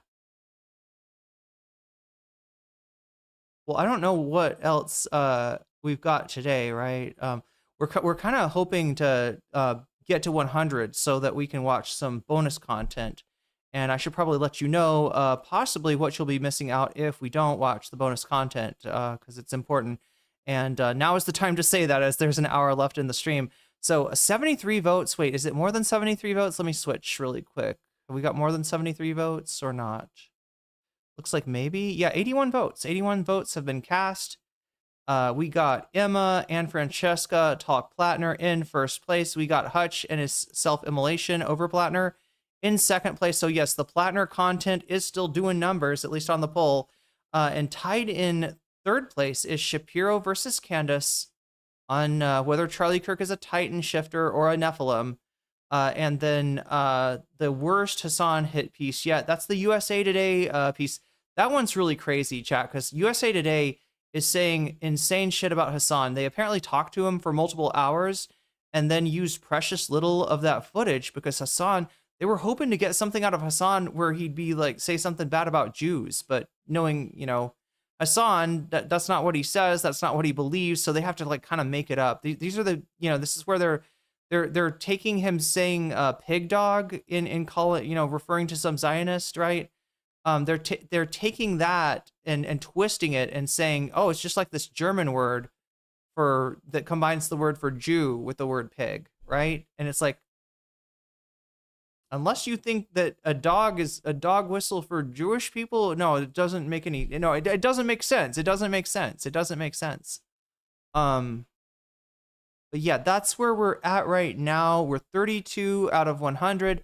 That is 68 points away from adding an hour to the stream and being able to get some of this beautiful bonus content that is behind the 100 point paywall here. So that's where we're at right now. Remember, it is your support for the stream that makes the number go up, whether it's super chat, super stickers, if you get yourself a membership, if you gift a membership, if you click on that QR code. And if you do click on the QR code, let me know if it works, right? Because I'm not sure how these work. I know they have to be like a certain size, maybe even I don't know. I'm not sure. I'm not sure if the QR code even works, right? So if somebody does get it to work, let me know. Let me know that it does work, or let me know that it doesn't work. But yeah, we got the QR code for throne.com/nocommentchick if you want to help me out with this upcoming trip to Vietnam. It could either be very disruptive to my content, or it could be short and sweet. And that all depends on when I'm able to get it set up. So I'm really hoping to be able to make this, you know, to schedule this with my school sooner rather than later so that I can, QR does not work. Okay. I was worried about that. All right. Is the placement of it or the size? What do you think, Direful? See, I don't want it to be too obtrusive because this is like a big thing on screen. But maybe if I make it slightly bigger. The other thing, yeah, maybe if it's against a black background, maybe that's the problem. But yeah. Yeah, you can support me on Throne or on Patreon or on Twitch, and any of those things makes this number go up. If this number goes up to 100, then that number goes up by an hour. So we add an extra hour, otherwise be a short and sweet stream today. So just letting you know where we're at, what the vote is at, what the bonus content that is on the board. Oh, wait, there's 21 extra points for Ben Shapiro versus Candace Owens. Is that right? I think I did that right. Okay. So yeah, we know that one is actually ahead. Yeah. So if we got bonus content right now, it's looking like just by a hair or just by, I don't know, 12 points, it would be the Shapiro versus Candace thing. But of course, the Emma and Francesca talk about Plattner is running strong, and the Hutch self-immolates is in second place. That's where we're at right now. So we'll see what happens. We'll see how long the stream lasts today. I just wanted to dig into some of this. I think Hasan kind of transitioned. Anybody watch the show? Hasan's stream today? I think he kind of went straight from the Notice Samsen content maybe to this. So and anytime their audience is like, what are you doing? This is insane. They'll be like, well, Hasan is worse. Also known as the Epstein method. It's a parachute for some of the worst scumbags on the internet who have absolutely destroyed the commentary sphere. These guys aren't exactly fans of mine either, like the Kilotonics guy. Okay, so whoa, interesting timing. Mark Halipto, thank you for following the stream. That's another way to kind of look. I don't have it set up like that on purpose, but it does get us an extra minute every time somebody follows on Twitch. Please don't abuse this. Nobody do a follow bot to me to try to max out the time. That would be crazy.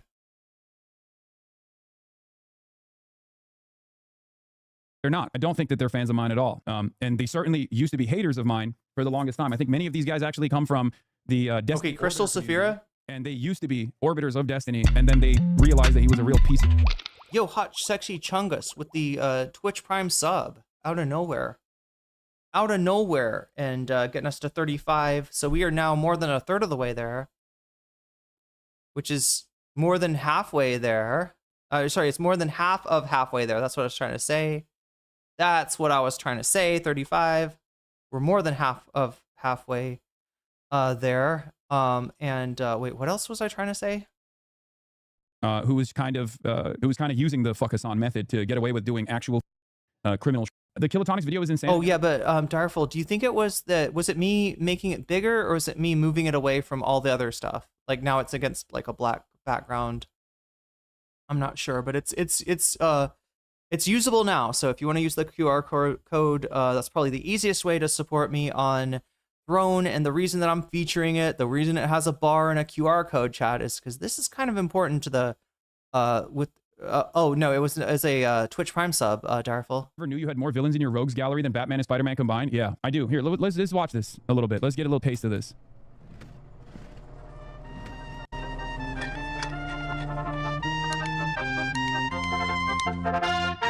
We're not gonna watch the whole thing. It's impossible. It is impossible. Wait, I don't remember this music. Right, so if you've used the internet at any point in the last few years, it means at one time or another, you've probably heard the name Hasan Piker. Hasan, who also goes by Hasan. Maybe it's because he's got it sped up. He's 34 years old. He's one of online politics' largest creators, and he's known for taking controversial far-left positions and being very tall. You are tall. He's a tall guy. Hasan is best summarized as being very passionately progressive, anti-capitalist, pro-Palestinian, and overall just having somewhat radical takes that go against the grain. And he can occasionally make comments. Maybe we never watched the intro, chat. I might have just keyed into like, you know, because this is divided amongst content creators. Let's wait. Actually, I'm not gonna be able to see it. I'm not gonna be able to see it.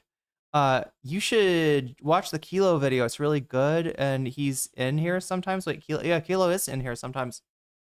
We have watched, I believe, all of the segments of the Kilo video, with the exception of the Willie Mac one, and what was the other one? Yo, it looks like a hype train just started on Twitch. So Twitch is starting to get something started here. Wait, starting to get something started. We're starting to get something started, chat. Chloe Cat, you just got jellyfished. You can thank K-Musi for that. K-Musi, thank you for the gifted community sub there. And bringing us up to 41. We're at 41 out of 100. If we get to 100, we get to add an extra hour.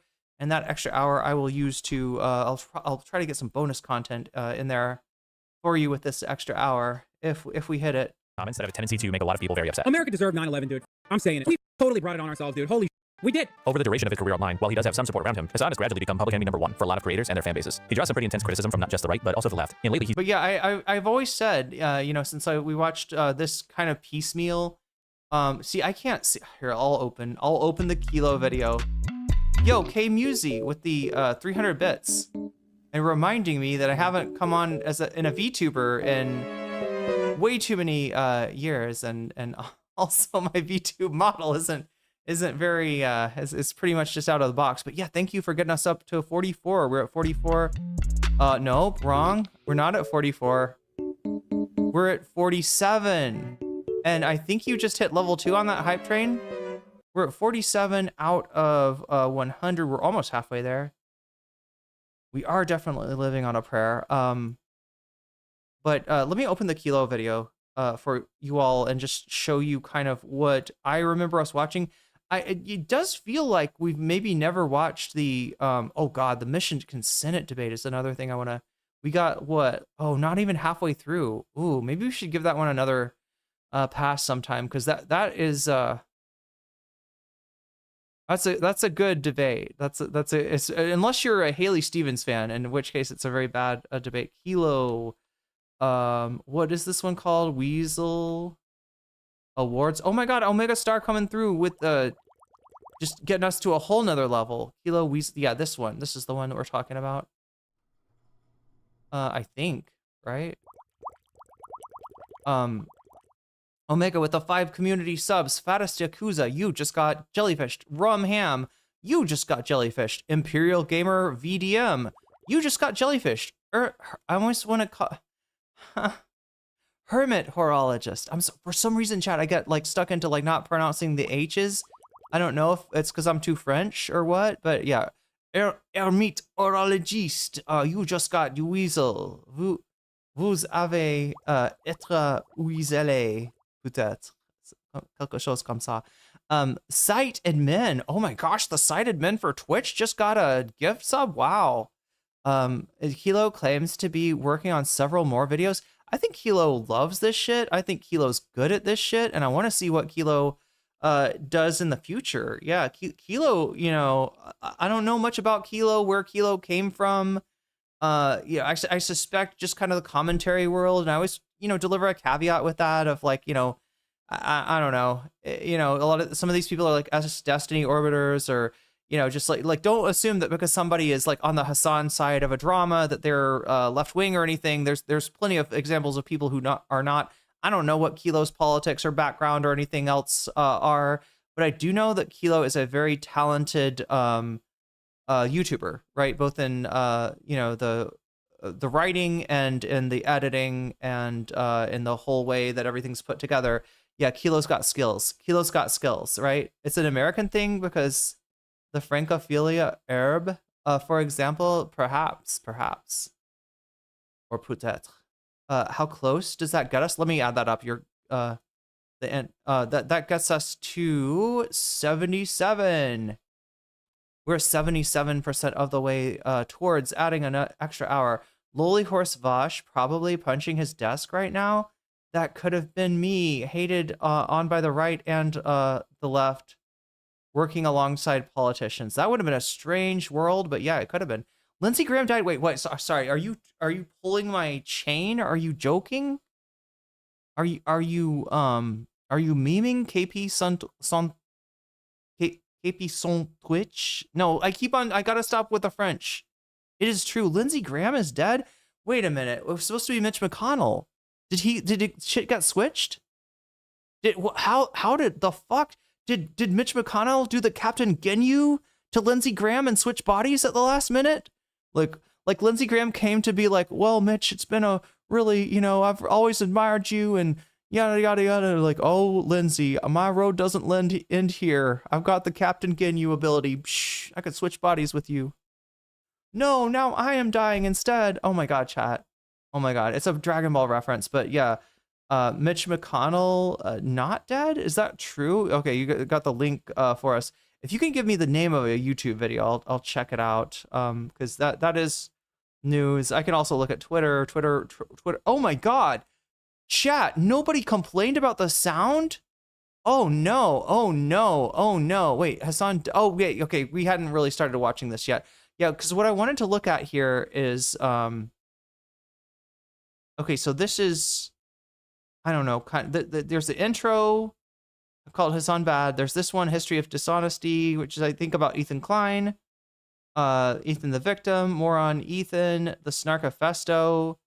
Is the Snarkafesto the content nuke, maybe? We got a bit of a situation over here on YouTube where there's a hype train. It's on level 3. It's got 52 seconds left. And if you want to jump aboard, you can get a nice little conductor badge. You can get what are they called? Like exclusive emojis, exclusive, yeah, random emotes can be unlocked. You can be a part of that. If you need to do like a membership re-up, or if you got a Twitch Prime sub burning a hole in your pocket, or if you want to throw subs at some people or anything else, even bits, you can jump on board that and you can ride the hype train if you want. Check DMs. Okay. This may be confirmed. Lindsey Graham. No way. No way. Seriously. Wait a minute. That's a senator. Oh, okay. South Carolina. It's not going to matter, is it?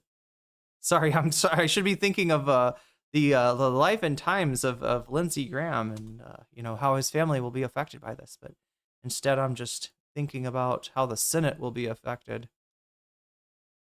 Let us take a look at this right here. The office of U.S. Senator Lindsey Graham released the following statement. On the evening of Saturday, July 11th, U.S. Senator Lindsey Graham passed away from a brief and sudden illness? A stroke? Senator Graham's family appreciates prayers, not thoughts, just prayers at this time, and asks for privacy. Okay, so don't ask too many questions about what did Lindsey Graham actually die for, because we're still trying to cover it up. I don't know, chat. I don't know what Lindsey Graham died for, but he does seem to be dead, and that is him tweeting out, "I'm dead." That would be so much better. Is if the social media team just pretended to be the senator, and they like talked as the senator, reporting like, "They found me unresponsive at."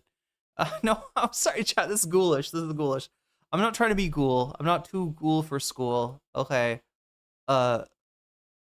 A Chud lawyer reactions to the lawsuit? Oh, pinned. Okay, I didn't realize that was in the pinned. That could be fun too. But I just wanted to show you like kind of how this I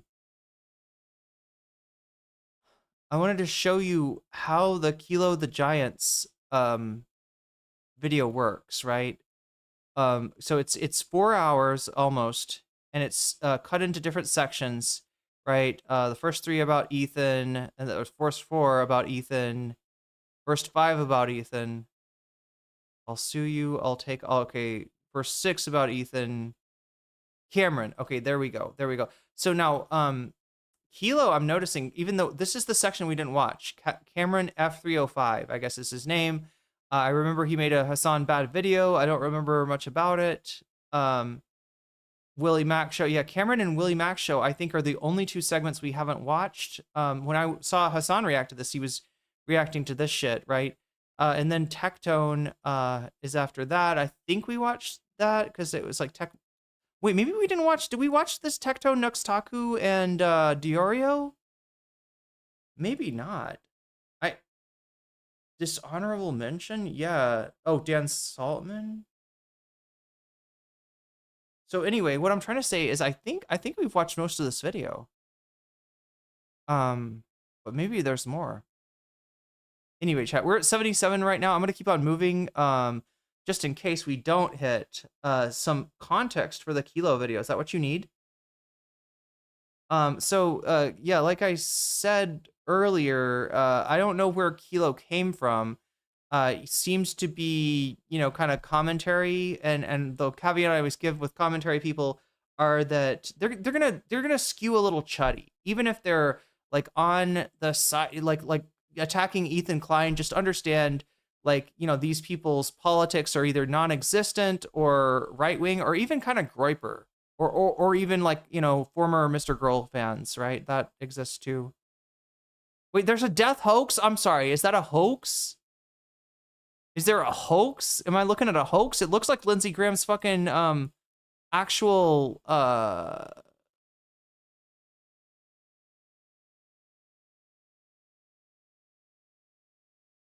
that's a gray check mark. That's Lindsey Graham. Unless they hacked his shit, that's not a hoax, right?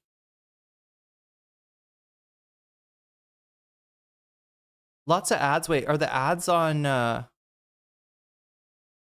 are you talking about like on Twitch? He was President Sunday's editor. Okay. Wait, was he? I thought for some reason, was there another Sunday editor too? Isn't there another Sunday editor that Sunday still like beefs with? That's like not a big YouTube or not, hasn't had a successful video. His account could have been compromised. I guess that's possible. Maybe that's all that happened. Yeah.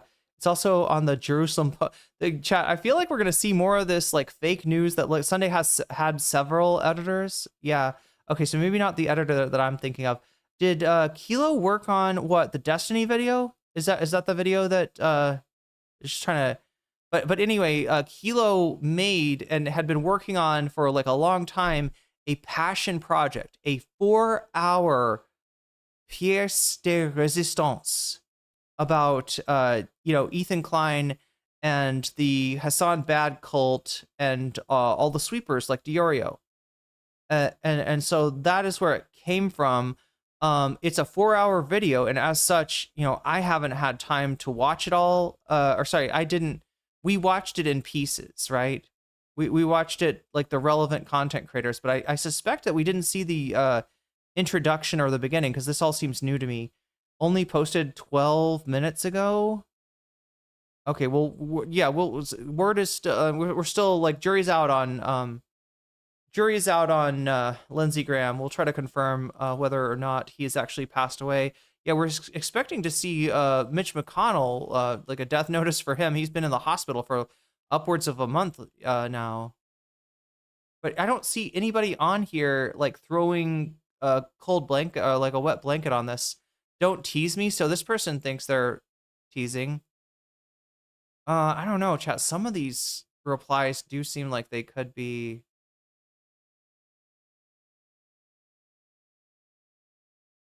joking.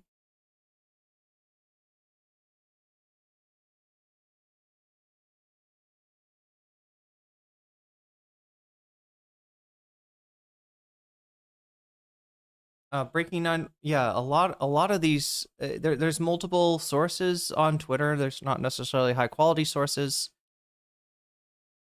He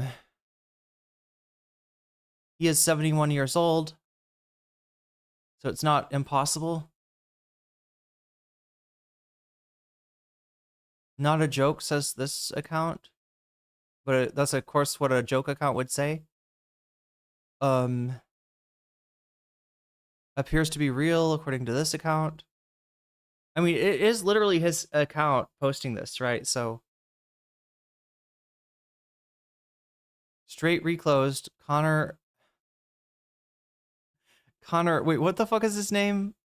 The Irish MMA guy, Conor McGregor, loses. Lindsey Graham fucking dies. Newswire has also, which I think is a reputable source. I think. Hotbase, yeah, everybody's got him dying. I haven't seen any like, you know, hey guys, this is all a hoax. It's not real.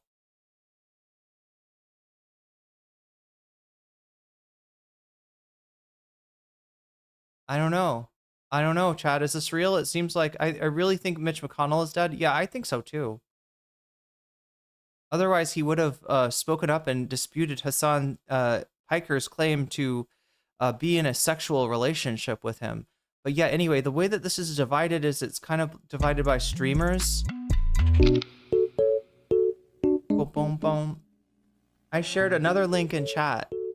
But it said death hoax, right? Is this like oh, a second link has hit the...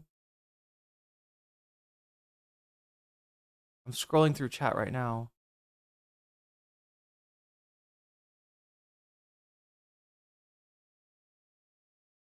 Have there been Lindsey Graham death hoaxes before? Encyclopedia Mass Media? If this is a death hoax, it's a pretty elaborate one. But we gotta change this thing to say 78. It's 78. We're at 78 points.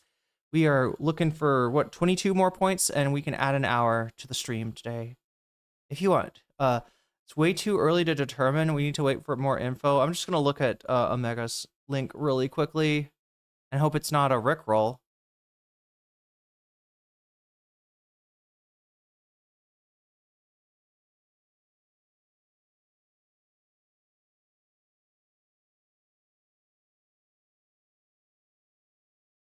Let's open this up here.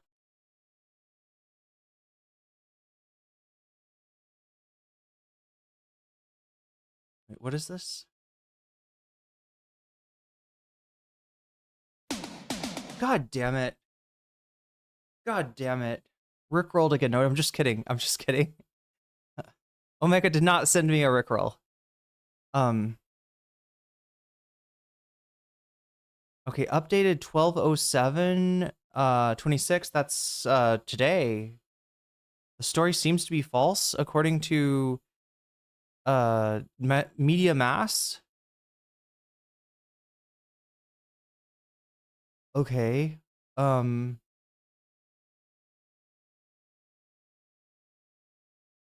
Lindsey Graham death hoax dismissed since politician is alive and well.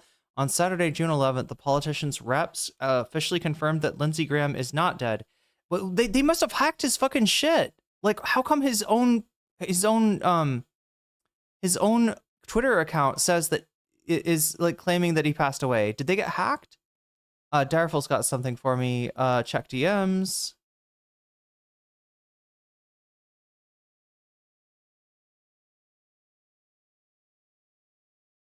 Washington Post is confirming apparently that he's dead. I don't know what's going on. Chat, is this what the new media environment is going to be like? Are we going to constantly be getting things that are real and we think that they're fake? Or are we going to constantly be getting things that are fake and they're so widespread that they think that we're real?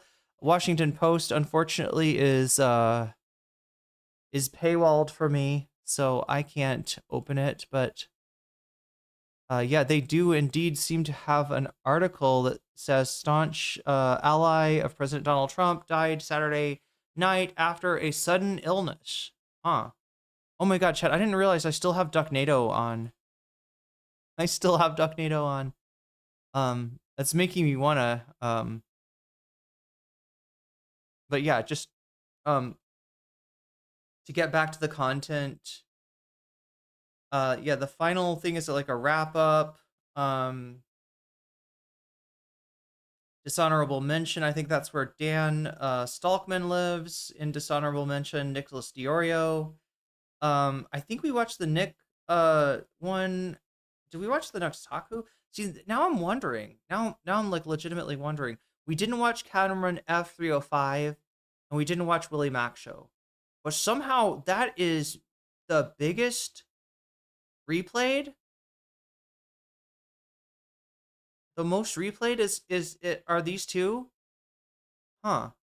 It looks like a lot of people skipped the intro on this.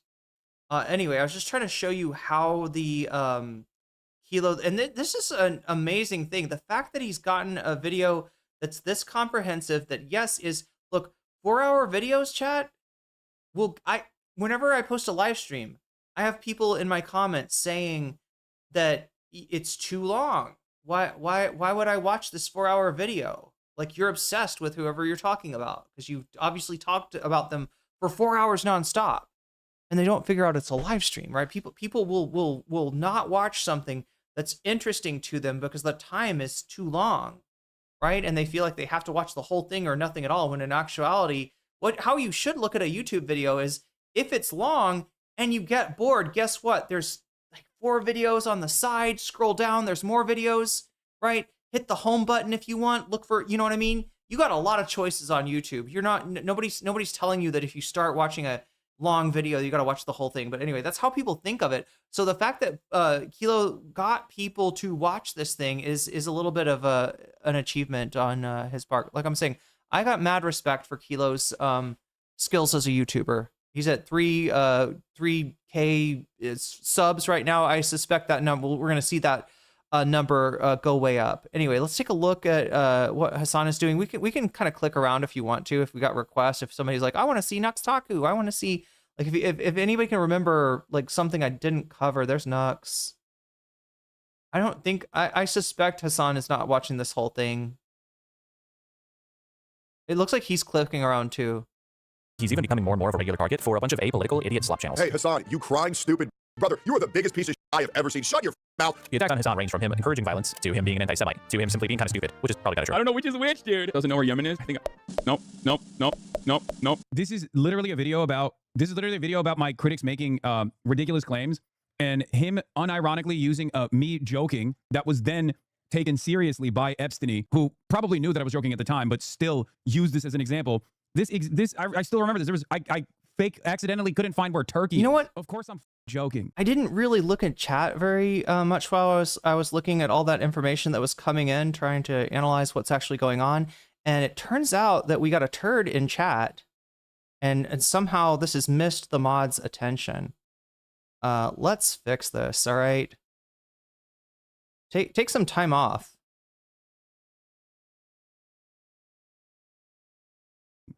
You didn't think about that? I clicked on Turkey, the country that I'm from, that I lived in for the first 18 years of my life. I was baiting my chat.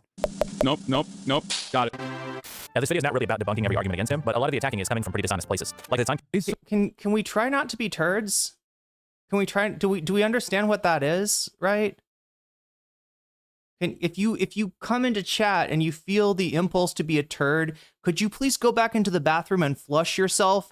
A courtesy flush, math, fun, and games is all we're demanding. A courtesy flush, right? Before you come in here stinking up the chat with your bullshit. What the fuck is wrong with you? so crazy, man. I can't even a video that's like supposed to take a critical lens. Still, that's how much staying power hater narratives have on the internet. That's how much staying power it has, bro. Before that me found on stream, I had written extensively about the crisis in Yemen, like years prior to that. That's crazy. Been a fan for 6 years. Didn't know what that was the context of that clip. It blows my mind. Getting the treatment of a woman not being able to make jokes. I know. I mean, that's besides the point. For the record, like that's obviously not that serious. Who cares? But it is kind of wild that like even a video that's supposed to take like a 4-hour, very critical approach to like what my haters have developed around me as like this mythology of a like, do we need an age limit? Is there that? There's no way to do that. Stupid guy who is also very bad. And I'm just trying to imagine like the mindset that comes in here and like yells at me for not knowing the absolute truth while a lot of shit is going on. Dangerous terrorist still ends up falling for it. You know what I mean? People claim that Hasan urged his viewers to kill U.S. Senator Rick Scott. Here's what he said. If you cared about Medicare fraud or Medicaid fraud, you would kill Rick Scott. This clip got Hasan suspended, and many to this day claim that he was issuing a death threat towards a U.S. senator. The issue there is that Hasan is clearly talking to U.S. Speaker of the House Mike Johnson, who's making remarks about how much he wants to combat Medicare fraud. The reason why I'm saying if you cared about Medicare or Medicaid fraud, you would kill Rick Scott and not make him a prominent part of the Republican Party. So Hasan is clearly saying, Mike Johnson, if you actually cared about Medicare fraud, you'd do the opposite of what you've done with Rick Scott because of how egregious of an offender he is. Rick Scott is pretty well known for conducting one of the largest healthcare fraud schemes in U.S. history when he was chief executive at Columbia. So to say Hasan was urging his viewers to kill Rick Scott is an outright lie. And do I have Hasan double timed, triple timed, or is it just Hasan that's got feels like Hasan has Kilo at least 1.5. Is this what are we doing? Oh shit, that's my fault. That's my fault, chat. See, that one was my fault. I don't think that due diligence on a breaking internet story is something that you would find fault with. I don't think it's a reason to be like, you know, freaking out in chat, crashing out. To say it was any kind of flaming out death threat would also be pretty stupid. Like, I mean, how many live streams has somebody been in that they think that like, oh no, if I fucking constantly yell at and berate the streamer over something completely innocuous, this is going to be a really successful tactic for me. The chat is going to love me. The mods are going to love me, and nothing bad will happen. It can only good happen. It can only good. Stupid. So that's just one example of what are very common dishonest attacks on Hasan. There are, of course, genuine criticisms to be made about him, and we'll go over a few of them later. But those tend to get lost in this sea of total hysteria. The widespread derangement that people have for this guy has over time. Let me guess, the genuine criticisms are also... What is a turd in this context? I don't know. Somebody that comes in and shits up the chat. Somebody that leaves fucking streaks all over the place, right? So still going to be like mostly base boosted hater critiques. Rich socialism. Somebody that takes a moment of breaking news as an excuse to spray down the chat with their diarrhea. That's what a turd is. Dog abuser. Lives a lavish lifestyle, which is directly contradictory to his advocacy. Yeah, I wrote about Yemen in 2016, years prior to that meme, dude. What's going on in Yemen and why aren't we talking about U.S. involvement? That's like 3 years before that meme of me being like, oh, where's Yemen? Mobile chatter here, bro. I watched a pseudoscience debunker clown on you for supposedly being a fan of Dr. Jiang. Oh my God. Evolved into attacks on anyone he associates with, calls for him to... I will say, I feel like Hasan, look, I don't think Hasan is obviously not a fan of Dr. Jiang. And if you watched enough of him, you know that, okay? That's real. But at the same time, I don't think I'm the only one who was expecting a little bit more pushback on Dr. Jiang. Was expecting Hasan to kind of know his ways, maybe to have watched the Mehdi interview, right? The Mehdi Hasan Zateo interview is a great example of how Jiang can be slippery, how Jiang can pivot, how Jiang can try to keep because Mehdi Hasan, right? You'd expect that the only times that Mehdi tried to even came close to holding his feet to the fire was by saying, Jiang, are you a secret Chinese agent, right? Which is like, you could say a lot of shit about him. He might be some kind of op. I don't think he's an op for China. I don't think he makes China look good. And the only reason you'd think that is because he's Chinese. That's fucking crazy. Anyway. To be deplatformed. And people have even become pretty chill with the US government violating Hasan's First Amendment rights. No, I'm not saying you can't dislike the guy. I don't give a shit. The dude preaches socialism and drives a Porsche. Like, I get it. Yeah, I get it. That's a pretty good criticism there, Kilo. Right? Because Karl Marx was known as a big moralist. He was big on the idea that, the more virtuous people are the people with no money. right? We're going to put the sans-culotte at the vanguard of our revolution, and the people with money. Well, if you've touched money, you're dirty and you're nasty, and we're just gonna fucking, get rid of you. We're gonna flush you. That was what Karl Marx. I think that was a direct quote from. I'm not a Hasan. Yeah, Engels, famously super poor. Famously super poor. It's just the most ridiculous shit, and it shows you know nothing about, like, if you hate socialism, Kilo, please fucking educate yourself. Anyway, like I said, I respect Kilo's YouTuber skills. I respect, Kilo's critical thinking, and there's a lot to be admired about Kilo. But I don't know where Kilo came from. I don't know what Kilo's takes are. I don't think that Kilo's particularly featuring that. And when you're doing content that appeals to, I don't know, fans of Hasan Piker and you're real, mum about your own viewpoints, or just ignorant, I don't know which. Karl Marx didn't have a Porsche. He had 2 Porsches, Davy. Fan, I've literally never even watched a Called it. single stream of his, so personally I don't care.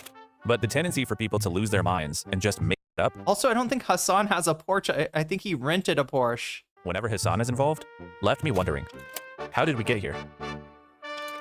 Ethan Klein, also known as... But just like, I'm trying to encourage people not to hang around in like the low levels of, non-analysis, right? Where we're just treating Marxism and socialism as this abstraction, and as an aesthetic rather than, and look, if the aesthetic that you're presenting is a poverty cult, you're gonna lose.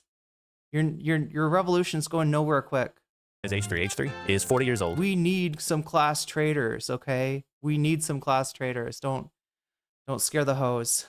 He has a massive following on YouTube, and he's a pretty significant figure in the history of content creation, going back to the early days of React videos. I read a book a day not to show off. It's, again, about the knowledge. By the way, he's got a really interesting technique for reading books, and when he says he reads 1 book a day, well, let's just say.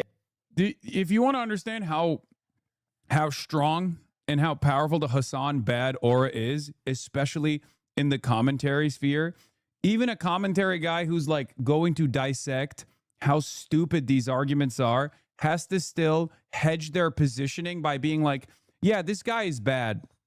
I have my own. Actually, like the fucking Porsche thing speaks more to Hasan being like a bro, right? It speaks more to the things that Hasan is like entertained by, which that you can criticize if you want to. Opinions of about how bad he is. And that literally always has to go back to champagne socialism. He's a dog abuser, whatever these guys have like leaned into. It's just, it has to happen. I wish more people would. And when we talk about champagne socialists, right, we're talking about, I don't know, who was there's like a bunch of French socialists that I think, you could properly apply that moniker to, right? So, politicians who get elected on a socialist platform and then, run some very non-socialist policies, right? That's what I'd be more concerned with, is if the espousal of socialism became an aesthetic, became something that is skin deep, right? And the actual policy that you're seeing from a politician, or the kind of oh my god, what is even going on here, chat? Oh, it's just I feel like my mouse cord is like super short. Would explore whether or not this is inherently contradictory to my worldview at all, That would be maybe one day. Maybe one day we'll get there. One day we're going to get there where people understand that, socialism doesn't mean you can't have nice things, or socialism doesn't mean you can't be successful in any way, shape, or form. It's about unlocking that very. But yeah, I mean, I don't know. I guess a Porsche, you would call that what conspicuous consumption. There is probably a point that it goes too far. Autonomy for all people. Okay. We will have to redefine the word read. Have someone else read it for you. Bears says Lindsey Graham is dead. Crab Rave chat. No, Lindsey Graham is not dead. Okay, Lindsey Graham lives forever in our hearts. We carry the flame. We are all Lindsey Graham. All right? We are all Lindsey Graham. That's awesome. Along with his own content, Ethan's also well known for winning a landmark copyright infringement suit in 2017 filed by Matt Haas, whose video Ethan reacted to. That case was one of the first examples of fair use for React content being successfully argued in court. Hasan does espouse socialism for great financial profit and fame. Would you rather him espouse libertarianism?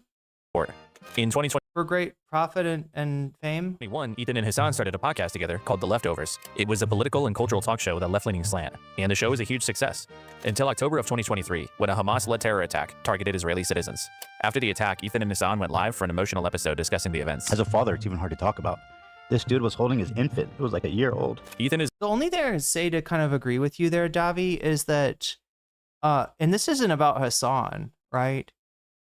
Look, if you got a problem with Hasan's wealth, okay, don't donate to him. You know what I mean? Like it's literal. Like, where does his money come from? From people being like, oh my God, I gotta give my money to this guy. You don't gotta give your money to this guy. There's a lot of guys out there that are barely scraping by that you could give your money to. There's a lot of, you know what I mean? There's a lot of, you know, there's a lot of different things, you know, if you're a leftist that you could donate to, that you could support, you know, mutual aid and stuff like that, right? I almost have more of a problem with the mentality of like the team sports that creates an insane and, you know, unusable, you know, more financial resources than Hasan could ever have anything to do with. And my understanding is that some of that is being funneled into unions, including unions in Amazon, the platform that he's on. So, I mean, he is doing a lot, but I don't know. I don't know. Almost, I'm not trying to say, Chet, I'm not trying to funnel that money over here, but and I'm not trying to, you know, point to myself as somebody that's barely scraping by. But socialism is not about pocket watching. It's about changing the system so you don't have to pocket watch, right? It's about workers owning the means of production and having a critique of the capitalist class. Yeah. Is an Israeli-American dual citizen and feels passionately about Israeli. Wait, what, is he humping the wall? Is that what's going on here? Geopolitics. He's also married to Ela. What was he doing? How did I miss this? He did not put his dick in the Wailing Wall, did he? That would be, that would get you banned from Israel, right? An emotional episode discussing the events. As a father, it's even hard to talk about. This dude was holding his infant. It was like a year old. Ethan is an Israeli-American dual citizen and feels passionately about Israeli geopolitics. Okay, my issue is more about celebrity holding so much space in the political movement. I can agree with that. I don't really care much about the profits. Yeah, I mean, it's you know, you'd hope that somebody that, you know, believes this like would put those profits to use, or I don't know, you know, try to redirect some of that. But ultimately, you know, we gotta change the game. Yeah, no, you're kind of saying the same thing that I'm saying as far as like, the team sports. I don't know. Celebrity works too. I don't really think of like social media as celebrity, but at depths 20x, super chatted $5. But have you considered Hasan? I'm trying to, Depths. I'm trying to. I should be jealous of this guy, right? He's got everything. I've got nothing. And yet I feel like my ire is better directed elsewhere. But no, Davi's right about the kind of, because what the celebrity thing does, and this is a thing with streaming in general, right? It's like feast or famine, for the most part. And I consider myself lucky to even be able to, you know, do this for a living, right? So don't get me wrong. I don't want to come off like I'm complaining or anything. But it is, and that aspect sort of, yeah, limits the discourse. I don't think Hasan is necessarily like the best, you know, voice for certain things. There's, you know, a lot that gets left out of his stream because it's not palatable for Twitch as much. He might be. It's just too early to confirm right away, and not. Oh, we're talking. No, I think we haven't we confirmed? I thought we did confirm. I got yelled at for not confirming that Lindsey Graham is in fact dead. Care about Hasan Piker's financial situation is the dumbest and most anti-socialist use of time.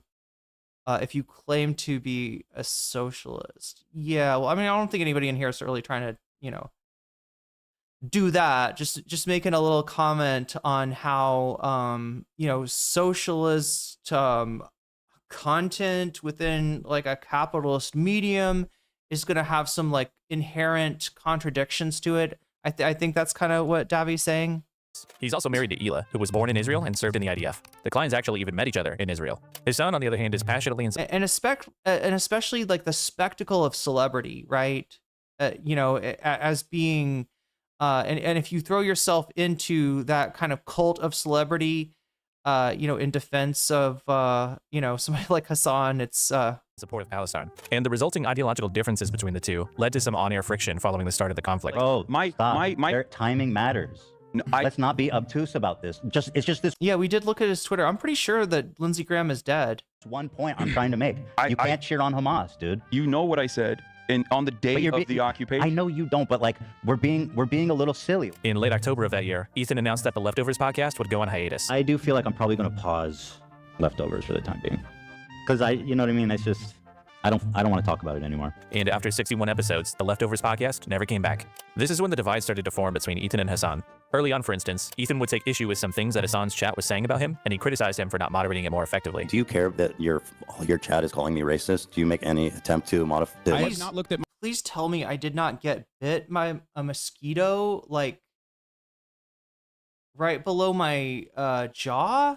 That's crazy, chat. This is what I hate about mosquito bites. Is like I don't feel them until the next day.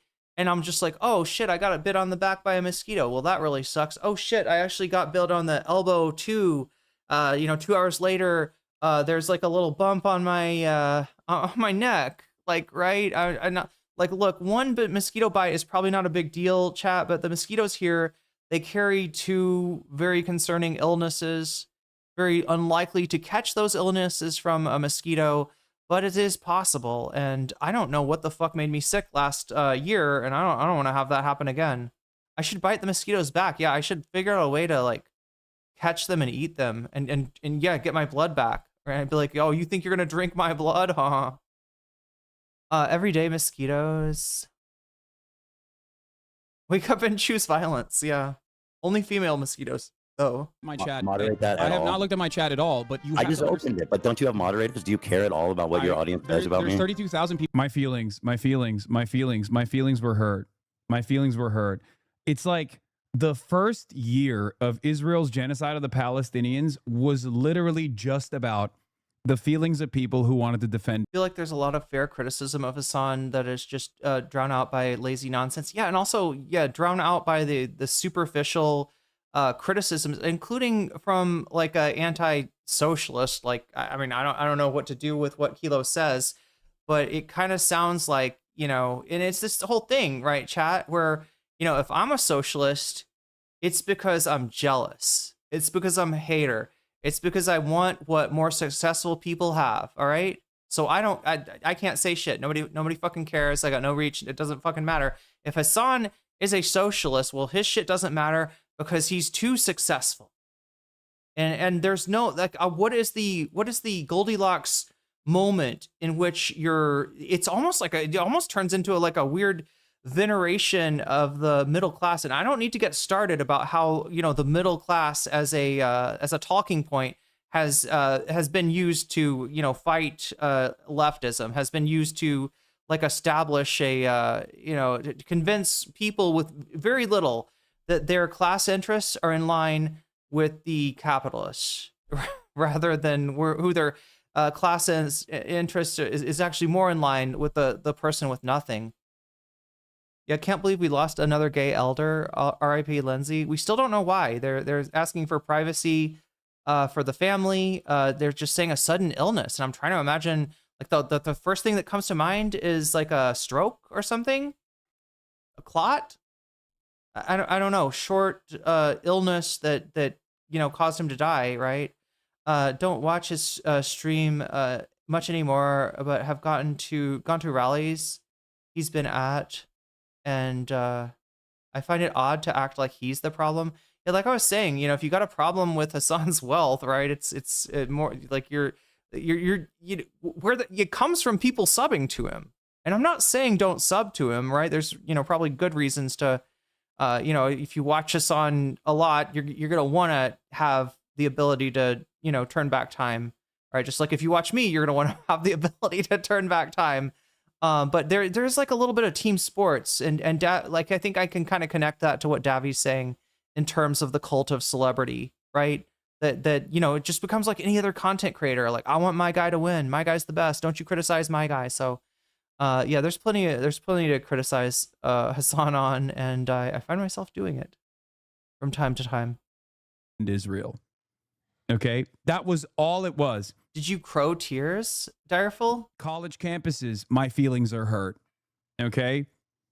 Use channeling to keep Mitch alive. Yeah, that's what I said too. Is that somehow like Mitch McConnell and Lindsey Graham like changed bodies or something? Like Mitch McConnell like jumped into Lindsey Graham's body to stay alive. I don't know. Lindsey was just in Ukraine. Broad daylight, my feelings are hurt. People were like desperate to try to get word out. But I mean, communist invading radicals. Just to wrap it all up with a bow, we're talking about Kilo's listing as, hey, look, there's reasonable things to criticize Hasan about, right? And it's like, how about this Porsche? How about this Porsche? I also saw him wear a Rolex hat. I mean, not a Rolex, but a I mean, he does have a nice watch, right? Did he catch the bug in 2026 with the fancy political health care? Wait, what? Oh, the health care that our members of Congress and Senate got? Oh, the truth about what Israel was doing to the Palestinians and what Israel had done to the Palestinians. And every conversation was met with a damn, my feelings. But yeah, I mean, I don't know. You got me drawn into like, I'm not trying to make this point too hard, but yeah, I mean, like literally the reason that Hasan is so successful, has so much money, is that people are gifting subs in his chat, right? So if you got a problem with his wealth, I don't know. This right here. How many YouTubers made videos about this? How many YouTubers who now probably say, oh, free Palestine, Israel, or even far more radical things.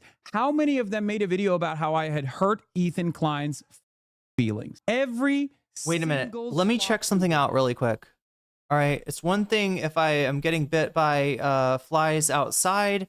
It's completely another thing if I'm getting bit by flies in here. Let me call Irene up for a second. Be a good chance to grab another drink.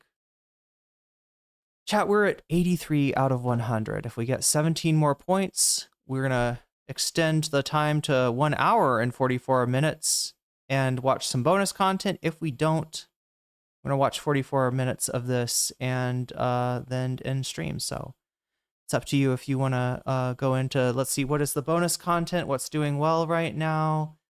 Emma and Francesca are ahead by votes. 98 of you have voted so far. Good job on the votes. I'm so happy to see everybody voting.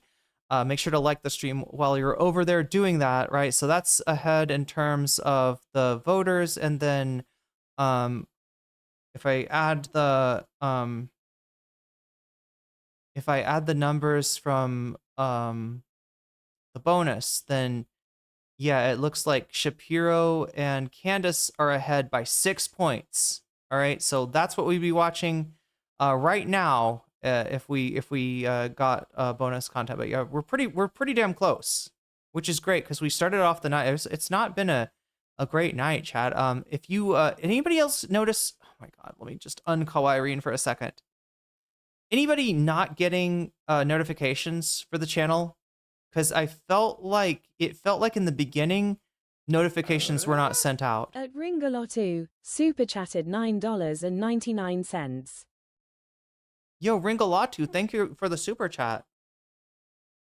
So Ringa Lotus, I did say your name correctly. I was like, Ringa Latu. Okay, am I mispronouncing your name? No, I am not. I'm pronouncing your name correctly. But yes, thank you for the super chat and getting us up to 93. Oh wait, am I missing something? Am I seeing double chat? What is going on? I got a notification. Well, good. Yeah, if you're not getting notifications, make sure that you're subbed to the channel. And if you really want to get notifications, if you really want to ensure this, hit the notification bell. All right, hit that bell button. Now, obviously, I'm not saying you have to do this. I get annoyed by notifications. Maybe you get annoyed by notifications. You know, if you've got too many notifications in your life, whatever. But if you want to make sure that you're not missing out on anything, then hit that notification. We are at 93 right now. If I can fix this to reflect that.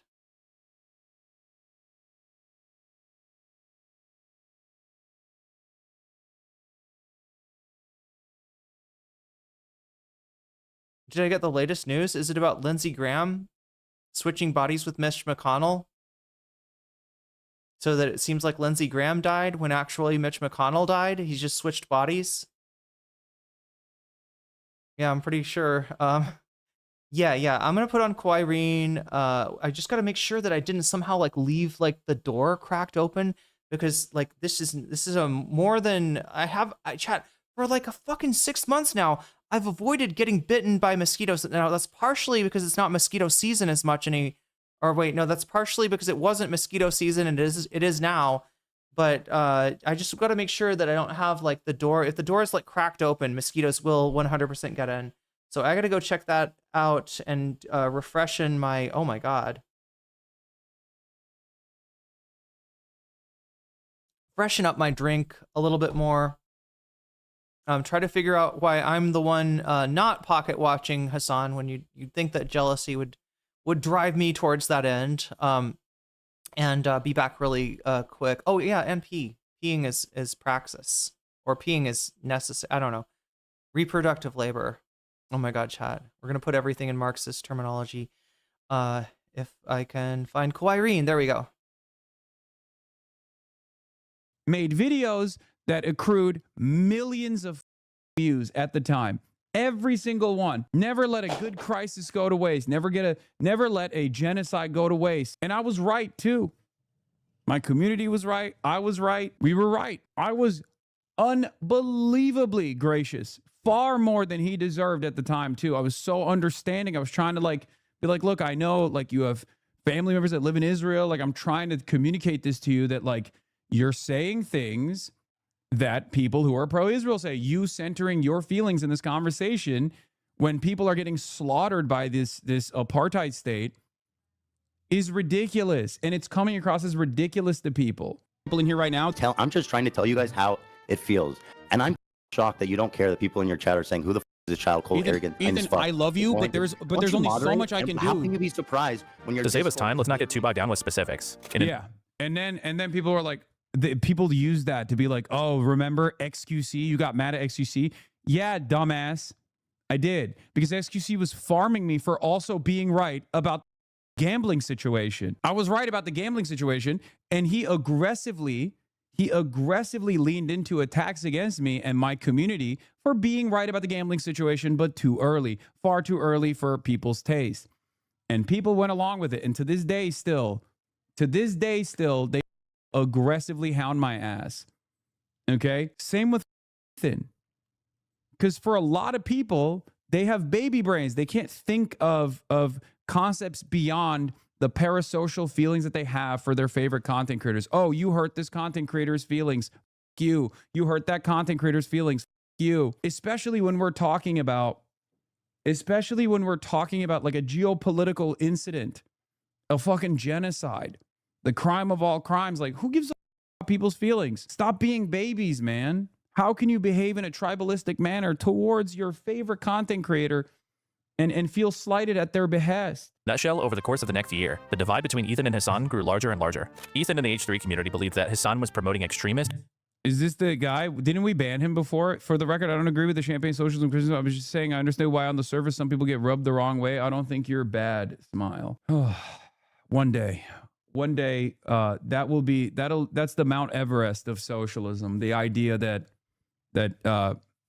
like even far wealthier people than myself could not genuinely advocate for a better future. I do not believe that. One day other people will also recognize, after more and more prominent figures come out and are advocating for a better path forward, people will start to recognize that they're simply behaving from a cynical perspective. They're being duped into believing that those, even in positions of power, those who have been unbelievably fortunate could also make sure that other people don't have to be as lucky as they are to make ends meet. One day it will happen. Potentially dangerous viewpoints, while Hasan and his community believed that Ethan was becoming more Zionistic over time and subtly spreading pro-Israel propaganda. The two of them would exchange jabs for months, with Ethan commonly taking to Instagram to voice his grievances, like attacking Hasan's moderator and smaller creator Frogan for her radical views, and Hasan in turn would occasionally respond on stream. There's a difference between anti-Semitism and people coming to the assumption that Ethan might be defending Israel a little bit and therefore might have some Zionist opinions because of the past 12 months centering himself as he looks to ban prominent pro-Palestinian voices off the platform with ridiculous smears that they are being anti-Semitic. While all this is going on, around the end of 2024, Ethan also began discussing a perceived anti-Semitism problem on Twitch. According to Ethan, Hasan and his associates are prime examples of anti-Semitic content being unfairly allowed on the platform, and he called for Dan Clancy, Twitch's CEO, to step down. We'll talk about this part more later, but I did want to note that this is around the same time that Dan Saltman, CEO of Redact, began his campaign against Twitch's perceived anti-Semitism problem. By the start of 2025, tensions had gotten pretty high. To the extent that the H3 show covered politics, their conversation centered more so around Israel and anti-Semitism rather than the humanitarian crisis in Gaza. It feels like where it was during the war and the Holocaust. It's reminiscent of that time. I've always said, like, I have no idea how the Holocaust could happen. It just makes no sense. And now I see it. I see how it happens. And Ethan would also regularly... Yeah, she's right. Just not in the direction that she thinks is the right direction. She's right. I've often wondered how evil could manifest in society to such a degree that people will turn a blind eye to these atrocities. And then I watched the last 3 years unfold. I watched people turn a blind eye to said atrocities. You know, first ever instance of a live streamed Holocaust. It took place. Everyone was aware of it, right? Everyone was made aware of it. Gaza was destroyed. Take to Instagram to go to war with H3 Snark, a subreddit dedicated to A-logging and talking about primarily Ethan and Hila.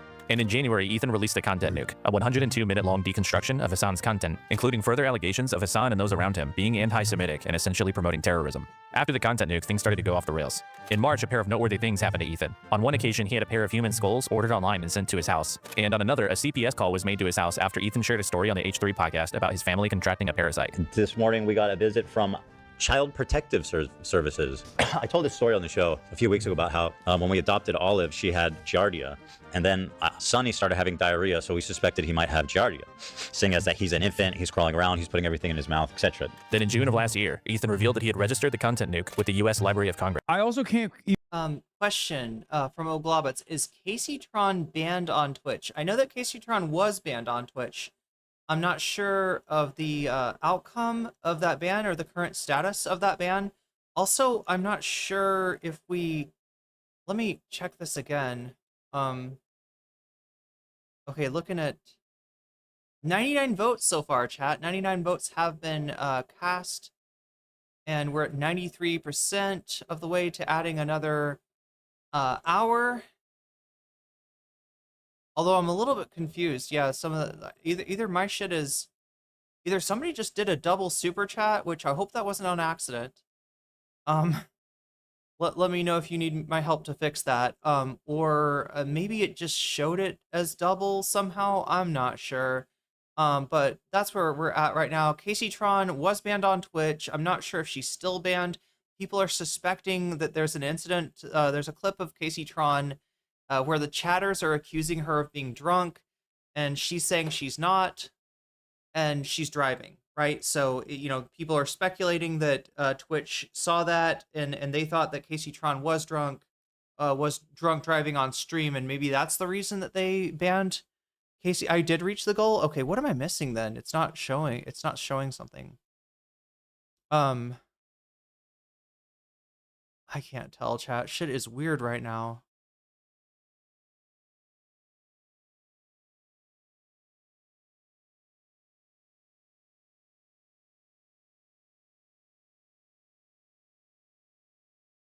I think it should be 102.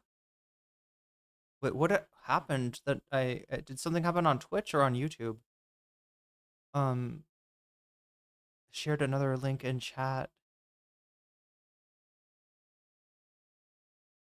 What a great night so far. Wait. Oh, okay. Yeah. I mean, we might have 2 in 1. We might have 2 Republican senators in one night, given Mitch McConnell's status. He might already have passed. People are speculating on that one. The Lindsey Graham one we know for sure. How can you not agree with that? Wait. I think speaking to something that Hasan was saying. All right, so just to, again, tie this up with a bow. All right, here is my fear. All right. I don't want people to think that communism means a downgrading in their standard of living. Yeah, I saw that, Kaylala, and I added that. I don't want people to think that communism means a downgrading in their standard of living, because just by the, just by statistics, right? Considering where the concentration of wealth is and considering how concentrated that wealth is, right? A redistribution of the wealth would benefit the vast majority of people on this earth, right? And when I was young, one of my first exposures to the idea of communism was my parents watching Seinfeld on DVD. And there's an episode where one of the characters dates a communist, and this guy is like wearing drab colors, and I don't know, is his apartment shitty or something? Like he's like purposefully like living below his means as an expression of communism. And they're all just kind of like, ugh, a communist?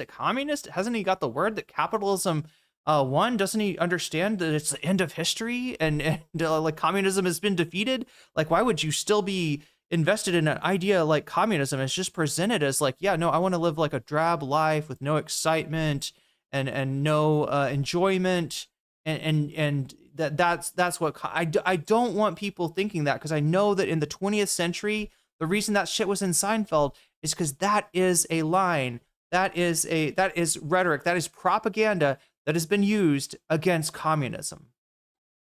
And so I like, that's why I reacted the way I did against Kilo being like, well, he says he's a socialist, but he has a Porsche. Now, I don't know, maybe I'm not saying everybody would have Porsches, right? Right? And I don't think that we need Porsches or luxury, right? Is something that is more psychological than it is material, right? And it's a way that, people in the upper class that have way more money than they need to don't know what to do with, maybe including Hasan even. It's a way that they, like kind of like, I see what the purpose is, right? It's like insulation. Like it's like a comfort blanket. It's like a duvet that you wrap yourself up in and be like, oh God, I'm so far away from poverty. I drive a Porsche. Oh my God, I'm so far away from poverty. I got freaking diamonds and gold on my watch, right? I'm so far away from poverty. I don't know. I'm getting fucking, plastic surgery to look like Mar-a-Lago face.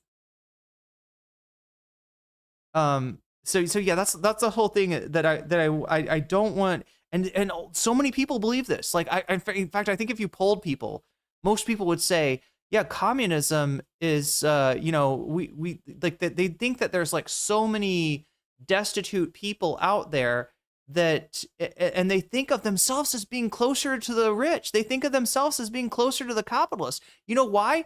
Because it feels comfortable. It feels good. It's insulation, right? You don't feel as vulnerable. You want to feel. This is the fucking mindfuck that they did to our boomer ass parents and grandparents and aunts and uncles and shit in the 20th century, was to fool them that you actually got it really fucking good right now. And if we flip the script, we roll the dice and we get communism, like some homeless person's going to be like, eating all of your, the one thing that makes you feel okay, like we got a 2-car garage. We're doing all right. You're going to like lose that. And somebody that like, I don't know, isn't worthy or, They want you to think that that being homeless, being destitute is a just punishment for being lazy or being, you know, I don't know, right? They want you to think that. And this is how they break up any chance of solidarity. This is how they got not only, I always talk about the professional managerial class, right? And the problem with the professional managerial class actually isn't that they're capitalists, because most of them are not, unless you're like, you know, a doctor that owns your own practice or something like that. You don't own the means of production. You got it pretty good. You're living better than most people, but your class interests actually align with the workers, because guess what? You're getting paid according to hours of your life that you give up. Not getting paid by people, you know, giving up hours of their life, right? And that's a fundamental difference that I need to see recognized. But we're not talking about PMC people, chat. We're talking about upper middle class, middle class, and lower middle class. People that still think that, oh my God, if we did communism, I'd probably have to give up this and that, right? I'd probably have to live a pretty austere life. And it's just not true. And I need people to understand that it's not true. For the vast majority of us living on the planet Earth right now, communism, socialism, even just a fucking, you know, sockdom redistribution of the wealth would raise our lifestyle, right? For most of us, it's a good thing. It's not something you got to give up and sacrifice for. It's something that you know, the people that have obscene amounts of wealth. And yeah, you could say, you know, Hasan's getting there. Only 7 points away from another hour of streaming. That's true. As far as I can see, although I'm a little confused. I can't tell. Like, somebody did a super chat earlier, and it was, Ringo Lotus, like, it showed up twice. But then when I looked at it, it was like only once. So I don't know if that's it feels like it's a bug in my thing. But yes, we were really damn close to opening up another hour. Settlers terrify me. Yeah. Even understand how. Are you talking about West Bank settlers or settlers in general? How like any of that got tied back to Denims, myself, Frogan, or any number of different individuals after the fact. I cannot believe how much sympathy he farmed. And just so before anybody gets there, I'm not talking about like just for the U.S., right? I'm a little bit orthodox in my Marxism, right? I have a feeling that, you know, we're not going to achieve any sort of lasting, meaningful change in the mode of production until the whole world achieves that. So I'm not talking to, and that's why I said everyone in this world. I'm not like a yankoid with a brain fart here, being like, oh, but the world is really just America. Ha ha ha. No, I mean the whole fucking world, right?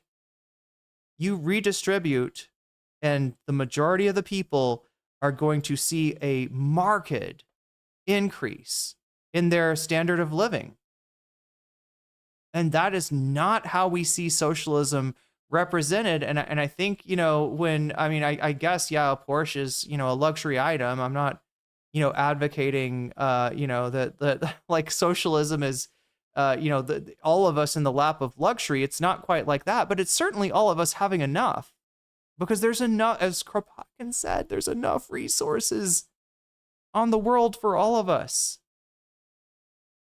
Armed over that, especially because obviously he was wronged in that situation, and I made Lindsey Graham kicked the bucket. Indeed, it very clear at the time. It's like ridiculous, but then he turned around and took all of that sympathy to attack others and falsely blame people, smear people over and over again. What a ridiculous crock of that was, dude. Everyone, iDubbbz too, everyone was responsible for CPS. And that he's filing copyright infringement lawsuits against Fro. Yeah, everyone did CPS. Crotchy, thank you for the gifted membership to Alex Eating Beetles. Alex Eating Beetles, Beetles.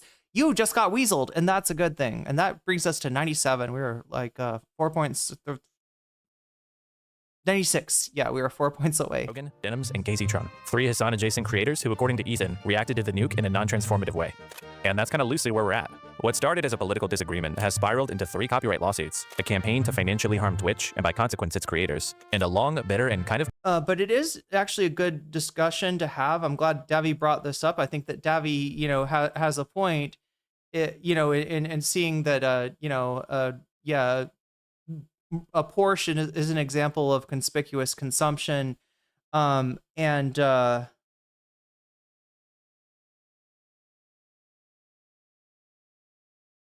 Oh my god, what the fuck? Where was I going from there?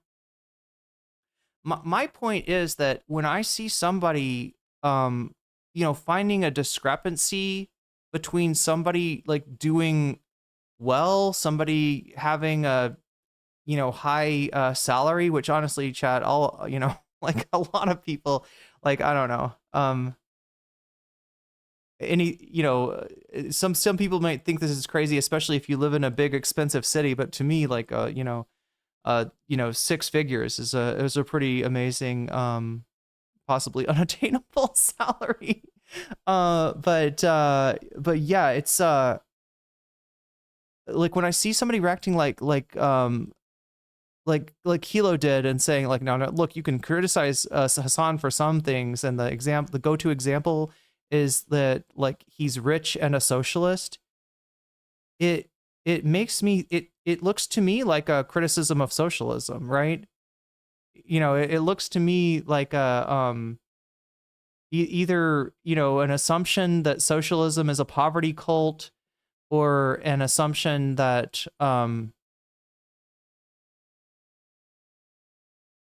that somebody earning too much debases their socialist opinion, just like somebody earning too little debases it in another way. Nobody's allowed to advocate. It just reeks of anti-leftism, right? And we're trying to figure out. You never weaseled me. I got gifted a membership. Well, you got weaseled a while ago.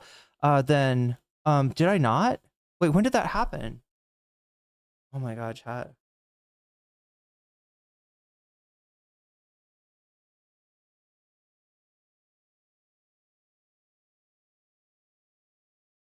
Hasan is rich from subs, yeah.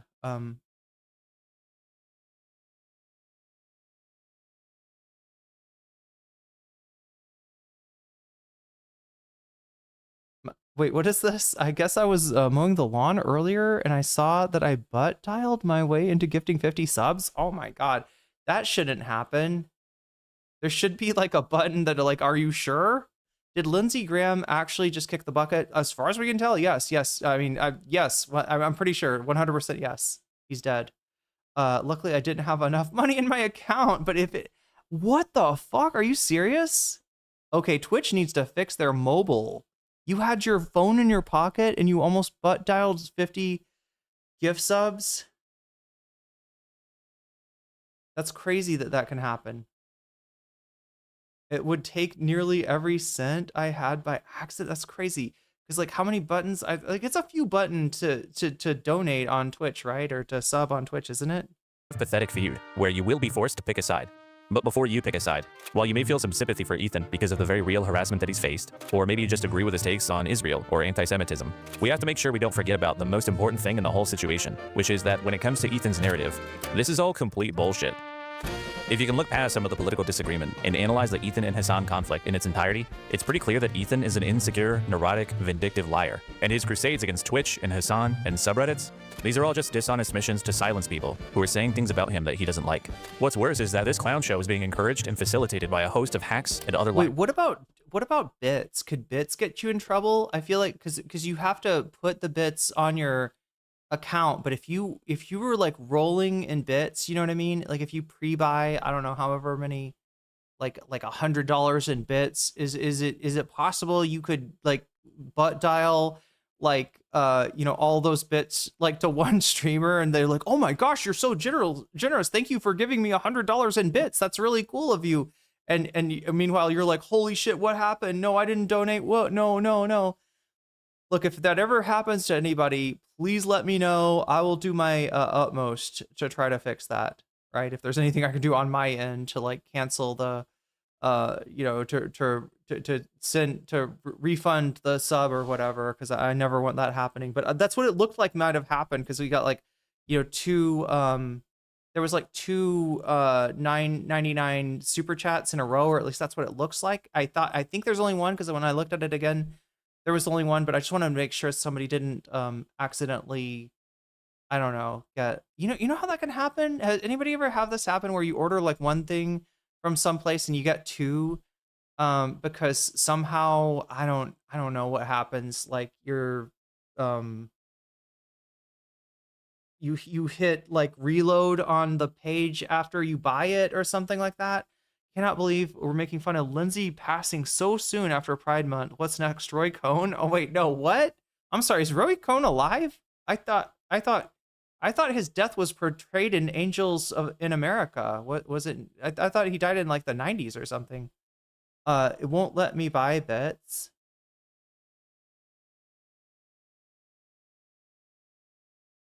Huh.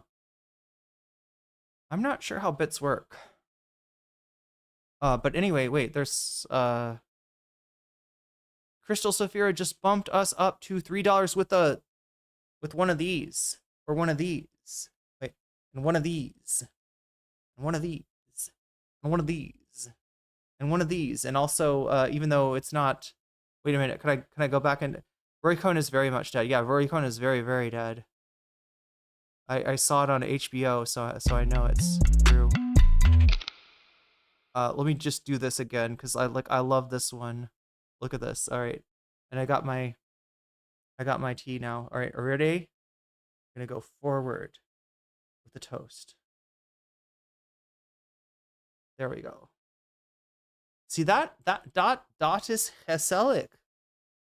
If you don't understand the Dutch term gezellig, right? It's like, you know, right there. That's gezellig. That is oh god, I should know more Dutch. I want to just throw my German in there because sometimes it works. Sometimes the English works actually in Dutch. I want to say das ist wirklich gezellig, but I'm not sure. I'm not sure if wirklich. It would be different. It'd be like oh my god, I'm trying to figure out how Dutch. Anyway, either way, the important thing is, oh yeah, in chat, you know what? You should have like a song. I feel like I should find a non-copyright song to play every time that we do this. Look at this. Sub ad time 1H, watch above 1 hour and 16 minutes, right? I feel like I need a song or a sound or something to make that special when that happens, because it is a special moment when I get more time to do more content, especially when that content. Oh, why does it say $4 on screen? Because I used an old Crystal Saphira. This is actually Crystal's second super sticker. The first one is the more gezellig, right? I just did it literally for the gezellig, right? I had to have that coziness, which is the closest word you can find in English to express what gezellig means to the Dutch mind. But I'm tired. Oh, I'm right there with you, Direful. But yeah, it should just say 100. We're right at 100. All right. So yeah, this is how it works again, chat. On Monday, Tuesday, Wednesday, and Saturday. Okay, which day is Saturday? Technically Sunday, but you know what I mean.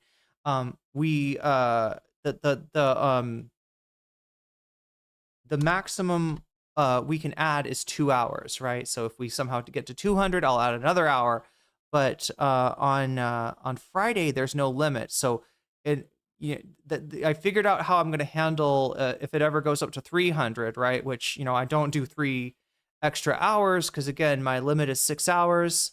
Monday, Tuesday, Wednesday, and Saturday. But on Friday, that's what we do. We add, if it ever gets to 300 during one of those days, we add that 100 like we did last week. We add an extra hour just off the just in the very beginning. And again, Friday stream for now, okay, until it becomes a problem. There's no limit on the Friday stream. So yeah, we did an extra 3 hours on Friday, which is automatic 7-hour stream, 7 hours plus. I think I ended up spending almost 10 hours, 9 or 10 hours yesterday on stream. But it's okay because it's Friday. Okay, we have one day where it goes on, the stream goes on crazy long. Ethan, that have attached themselves to him, sometimes just to further. Okay, so this is that Cam guy, right? Cam 305. And this dude's got some real skeletons in his closet from the looks of it. and yeah, made some kind of video that Ethan was boosting, that H3 was boosting. For their own dishonest agendas against Hasan. Willie Mack. I wouldn't really care that much if a bunch of lying freaks, Sergeant Sloptuber, Dan Saltman, all band together to help each other out with and Nicholas DiArio. their controversies. That's kind of to be expected. But what elevates my taste for all this stuff, and what should elevate yours, is that standards of behavior that have long been widely held on the internet are being totally abandoned, all in the name of— And yeah, look, I love this, I love this, I love this, right? This is what I've been saying for so long. And I'm saying it as somebody that's not from the commentary sphere, you know, the way that some of these new slop tubers, some of these anti-Ethan slop tubers are. I'm not from there, but I've observed enough to know that the behavior that they express around, you know, Ethan Klein, first of all, doing an adpocalypse on Twitch, and second of all, you know, him going after Hasan, and that having ramifications for other streamers, smaller streamers in particular, that, you know, that and the suing of Denims and the attempt to silence the critics, right? This is behavior that would not be tolerated in the old days of YouTube, which is where commentary sort of gets its, I don't know, its morality, if you will, right? They're not living, in other words, according to their own morality. This is the kind of shit that would not be, you know, people would not stand for. In the classic YouTube era, whatever you want to say.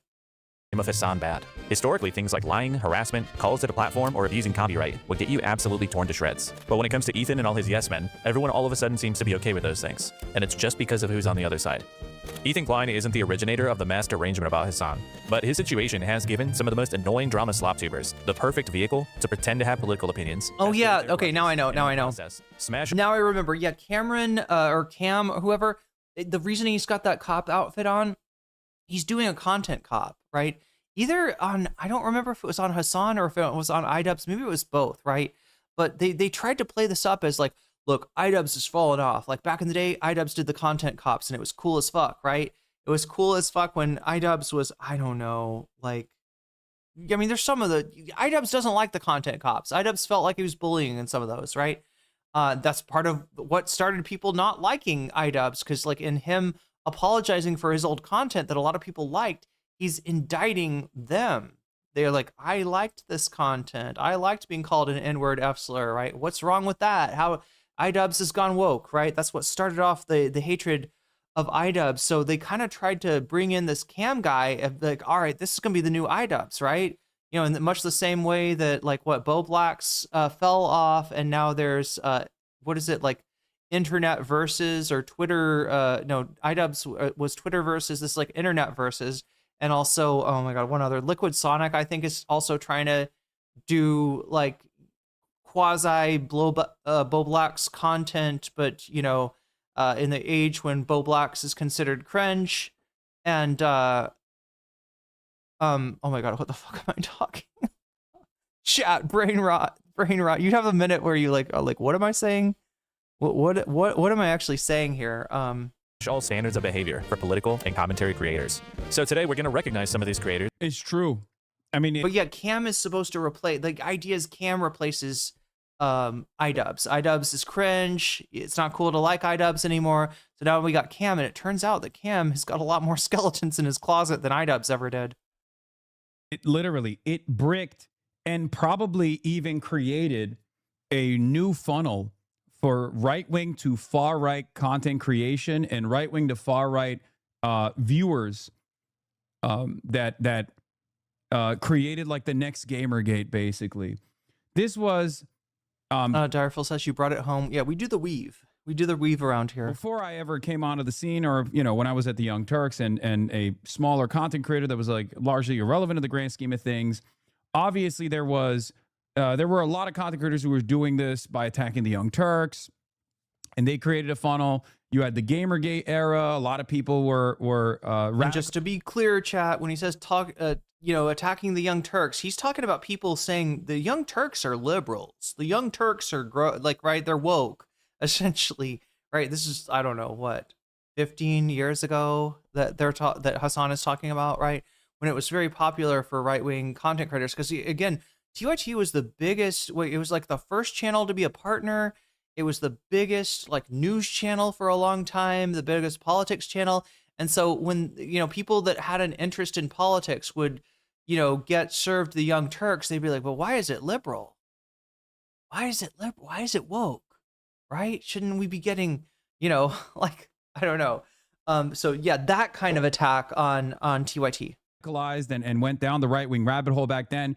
This is the new rabbit hole. The new rabbit hole is anchored around developing unbelievable levels of enmity towards a designed villain of the internet. And it has made people's an acceptable target standards completely fall apart. No one has any standards anymore. The type of shit that people would normally criticize across the board, the rest of the internet would create this like protective ecosystem.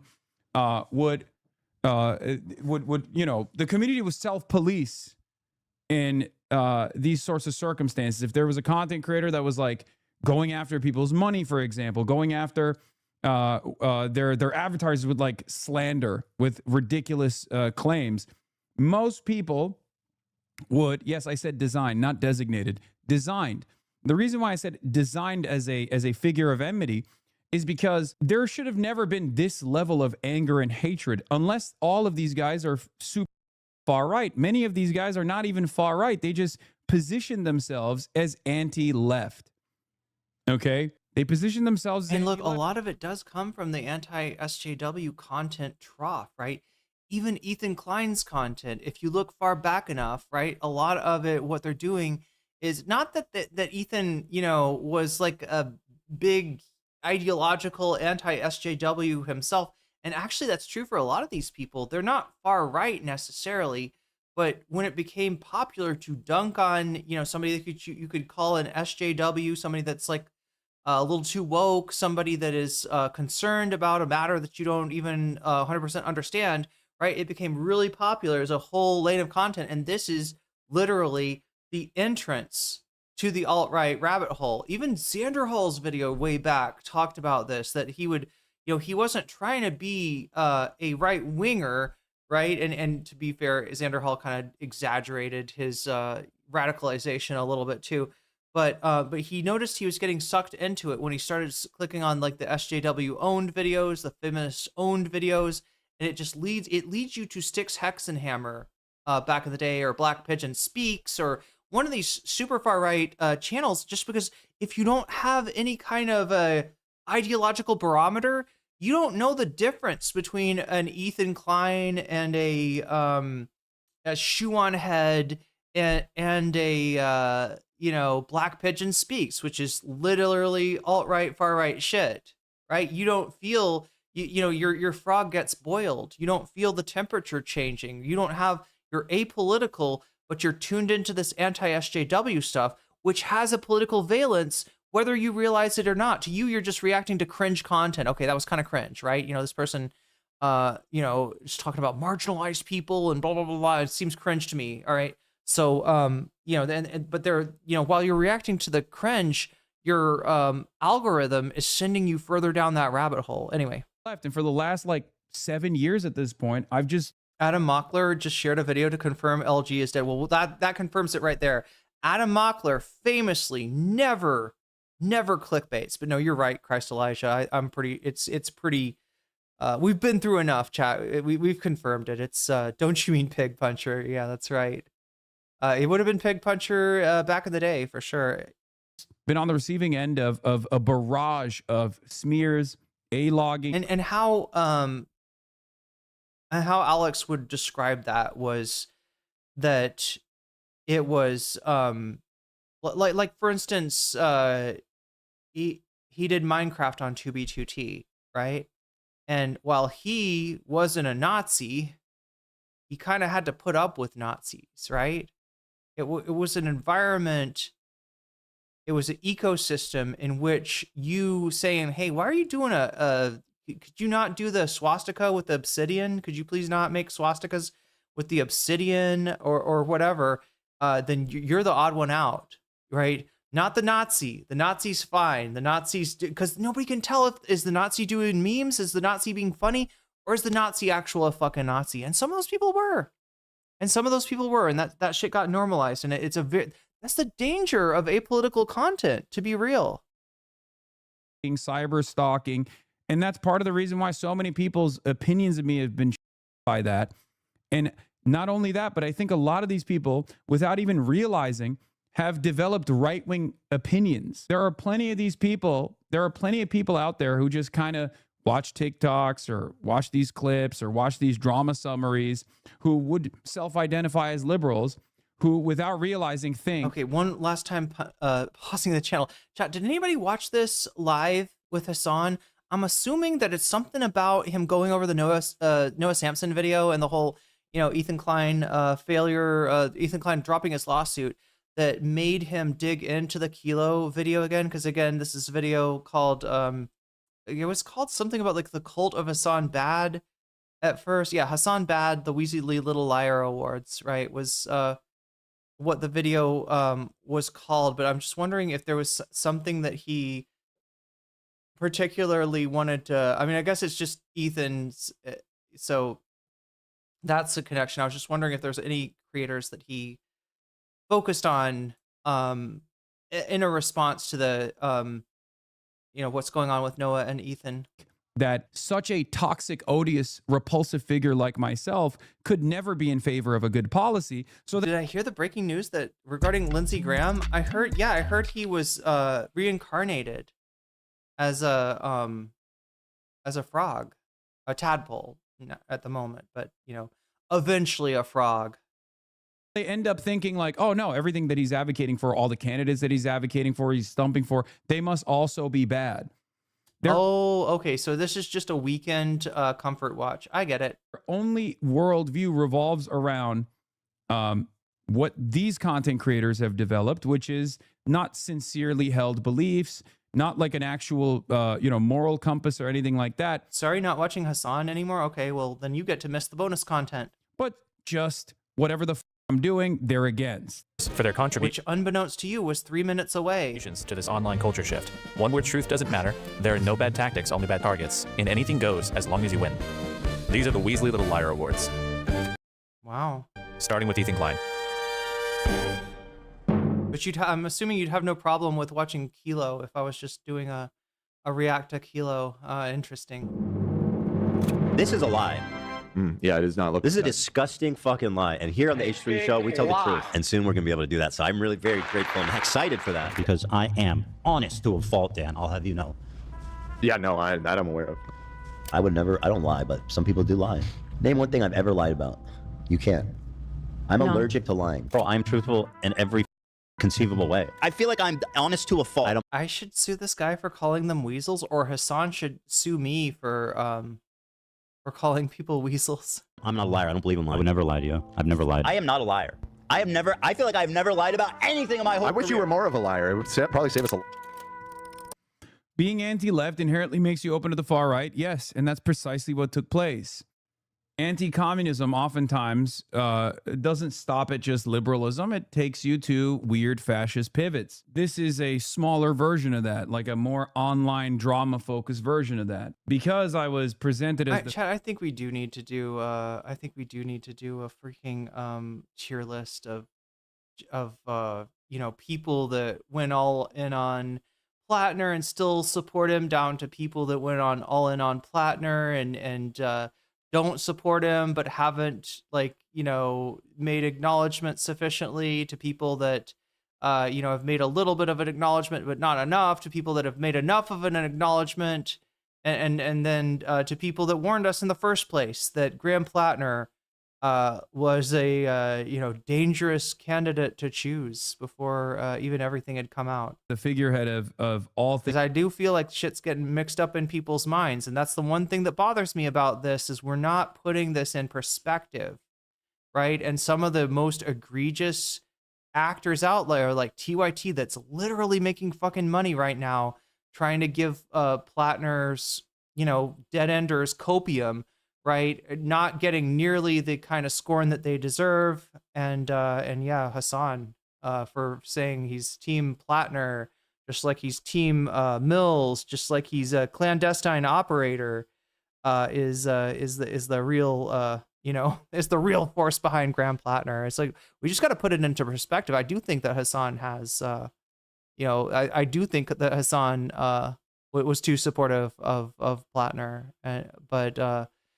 But yeah, when you compare him, who actually reacted appropriately to things like the tattoo, to people like, you know, even people that I like, who were like, I don't know, is the tattoo bad? I wouldn't have recognized it as a Nazi symbol. Oh my God, chat, 1 hour. All right, it's time. We got to switch up. What we're doing. Let's look at the poll. I'm seeing 104 votes having been counted, right? This is a decent night. I mean, at least as far as the people who have voted. I don't know overall. Yeah, 109 actually is what we've got. Like I said, Emma and Francesca talking Plattner is in first place, with Hutch self-immolating over Plattner. The two Plattner items are in first and second place, but we got a 21% added to Ben Shapiro versus Candace Owens. Did we hear about the South Carolina senator? The former South Carolina senator? Wait, we're all just Mew Mew girls? That's like some old school NCC. Davy, I didn't know you were such a OG. I'm a Mew Mew myself. Okay. Let's get into it, chat. I gotta figure out what we're gonna. I'm pretty sure I know what we're getting into. Do the math again. Wait, we're all. Oh, where are all the? Wait, I'm so confused. Stephen Bannon saw cultural warfare as means to. Oh yeah, Ator, good connection. This is the whole like you know, apolitical / anti-SJW thing very much connects to Steve Bannon and God, more than just Steve Bannon. What is the other name I'm trying to call to mind? Who else was at? I'm trying to remember. Breitbart. It's Breitbart, right? Andrew Breitbart, kind of like low key. In fact, some of the quotes that I had attributed to Steve Bannon, I think might actually be Breitbart quotes.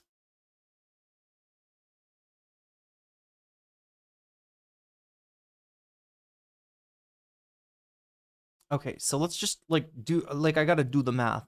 I'm a numbers gal, okay? I could grok it, I could chat GPT it, but instead I'm just gonna look at the numbers because I love the numbers. All right, 0 plus 34 equals 34%. That's where Emma on Francesca ends up. 0 plus 25%, unsurprisingly, equals 25%. That's where Hutch ends up at tonight.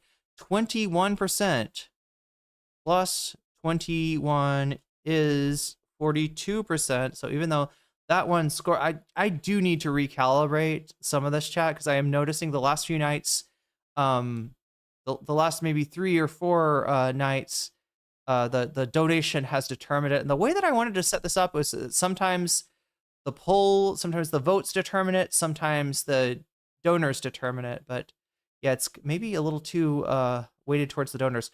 Celebrating Lindsey Graham's next. I'm so surprised that people are that excited about Lindsey Graham passing on to the big,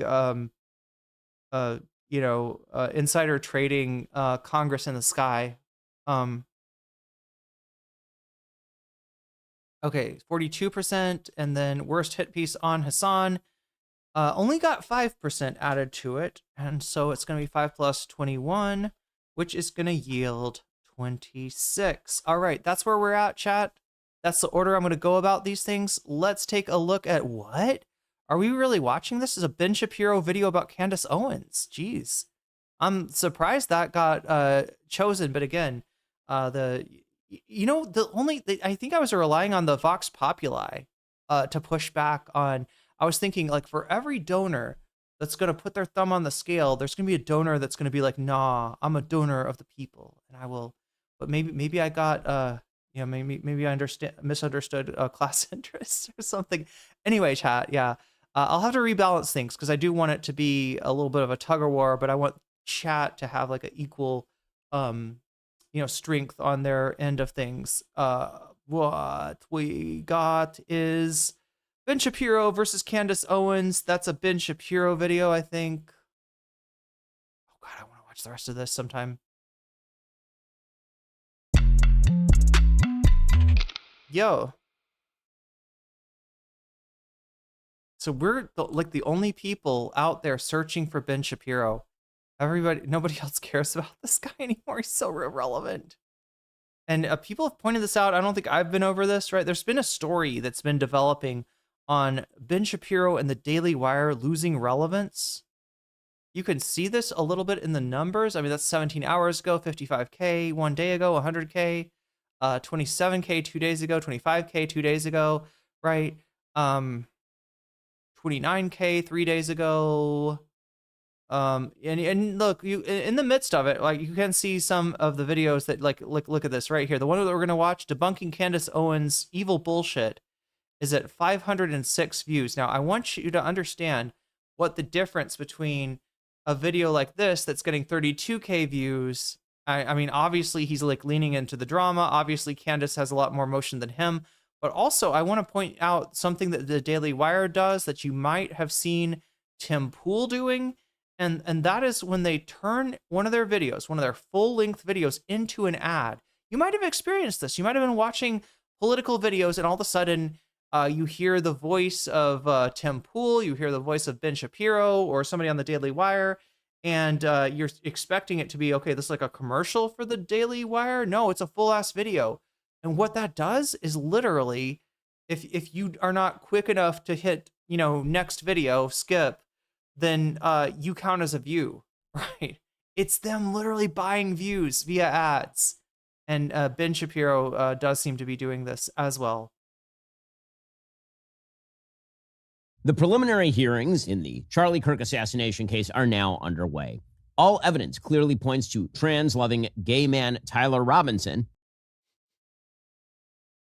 Any trans-loving gay men out there? That's crazy, Ben. That's crazy.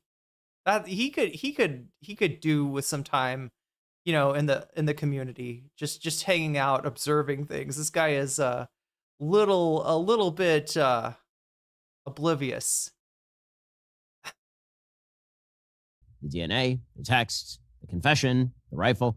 But that's not actually the big story today. The big story is that for the last 10 months or so, Candace Owens and her fellow travelers have been claiming not only that Tyler Robinson is innocent, but that the people closest to Charlie, including his friends, his colleagues at Turning Point, and, of course, his widow, were either responsible for his murder or the cover-up of that murder. This is evil. So, yeah, Ben Shapiro's really mad because he's like, look, guys, we got a layup, okay?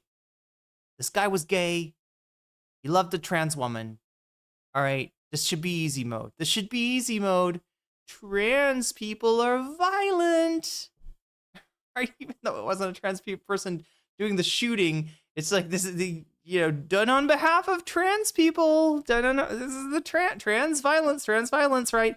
Even though we see the vast majority of violence involving trans people being done to trans people, not being done by trans people, even though the massive amount of like school shooters and spree killers, etc., are white, straight, cis men. No, we're gonna fucking jam this home, aren't we? Yeah, and you got a lot of dumbasses out there believing that shit, right? Chris Rufo, unfortunately, has really, I don't know, chat. I mean, is there a reason my parents haven't talked to me in a while? Who knows? Who fucking knows, right? It's disgusting, clearly. Today, we're going to go through and debunk Candace's twisted bullshit and examine the effects of that evil. And we'll talk about what it means for the broader public that such conspiratorial... Oh, yeah, they were trying to turn Charlie gay, so he would also be trans-loving, yeah. ...garbage has found significant purchase on the right.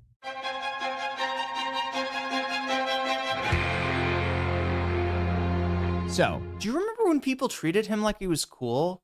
Do you remember when he did didn't he do like a rap? Was it with like Tom McDonald? I can't remember. There was some kind of Ben Shapiro rap. Right? And even his L's like, wet ass pussy, they'd try to play off as no, he's actually in on the joke. Do you remember that shit? What is on my eye? God damn it. I've been pointing this out consistently for, at this point, almost a year. What we've been watching since Charlie Kirk's murder on September 10th... Wait, what's AI, the intro? 2025, is one of the sickest and most perverse and most evil political character assassinations of all time. It's actually unprecedented. A prominent political figure is murdered, and an attention-seeking sociopath named Candace Owens, makes it her singular mission to implicate the widow and the people closest to the victim in the murder, and in the process activates Oh, the Ben Shapiro rap was AI? I don't know. thousands. I assume they just like went into the studio and chopped that shit to make it sound good. Perhaps millions of people to target the widow. I mean, not that it sounded good or anything. But does anybody remember when Ben Shapiro was legitimately like portrayed as cool? The cool kid's philosopher. Ben needs a podcast. Do a podcast with Cat Williams or something. Now, obviously, this is wicked. Not just because not the movie Wicked, which I will be reviewing next week, but Candace Owens and her sick followers are providing the basis for a Tyler Robinson reasonable doubt claim. That probably won't work because there is no reason. The rap was not AI. That was all him. Reasonable doubt here. It's actually disgusting because Candace's goal here is simple. Generate hate, maybe even violence against Erica Kirk, TPUSA, and all her political opponents. It's not about the facts for Candace. It's never been about the facts or the truth. It's about generating fake smoke so that people... How come guys that do vocal fry don't ever get any shit? Like, nobody's ever going to be like, oh, Ben Shapiro, I hate how he does vocal fry. People will think there is a fire. And so that people then train their fire on people Candace Owens despises.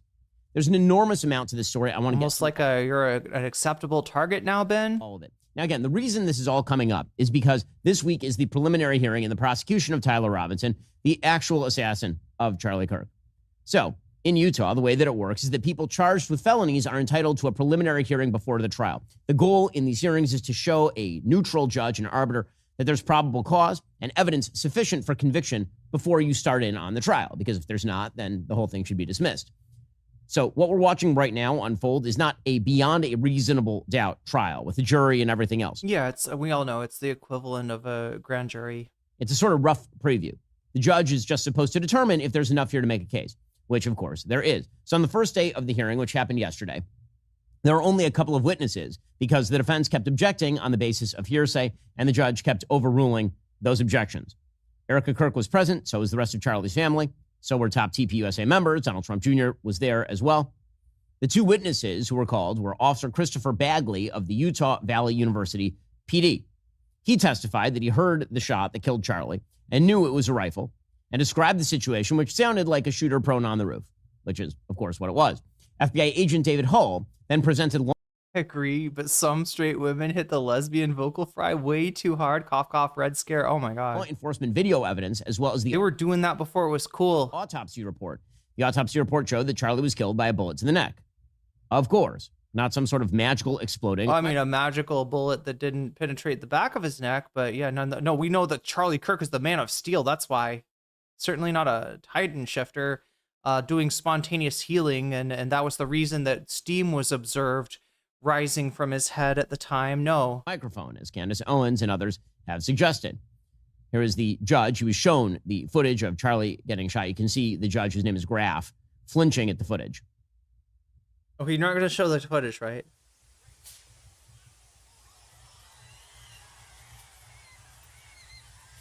So you can see him flinch when this happens. It's obviously incredibly disturbing footage. We never showed it on the show for a reason, because watching a man, particularly somebody who you're friendly with, get murdered on camera is about as horrifying as it gets.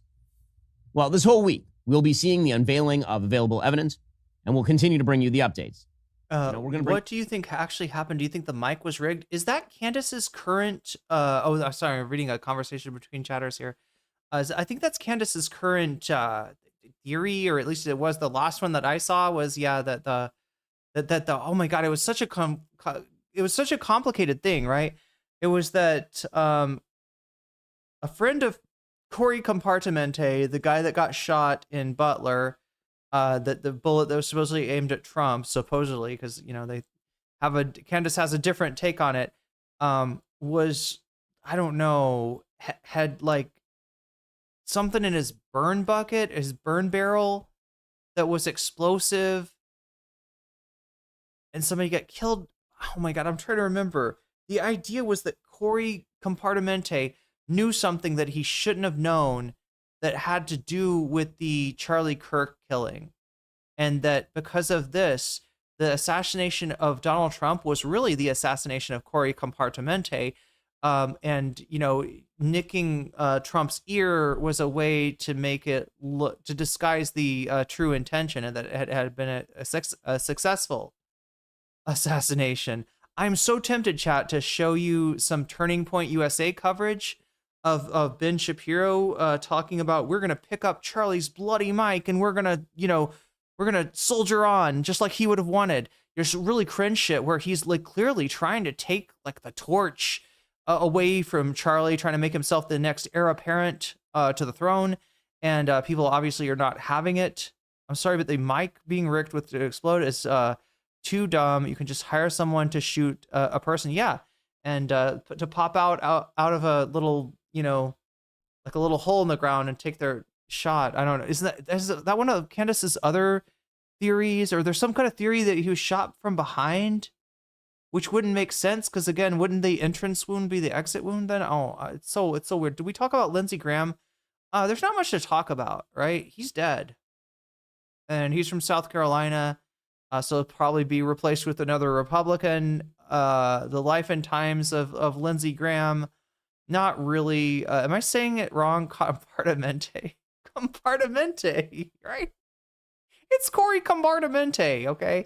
Corey Comparatore.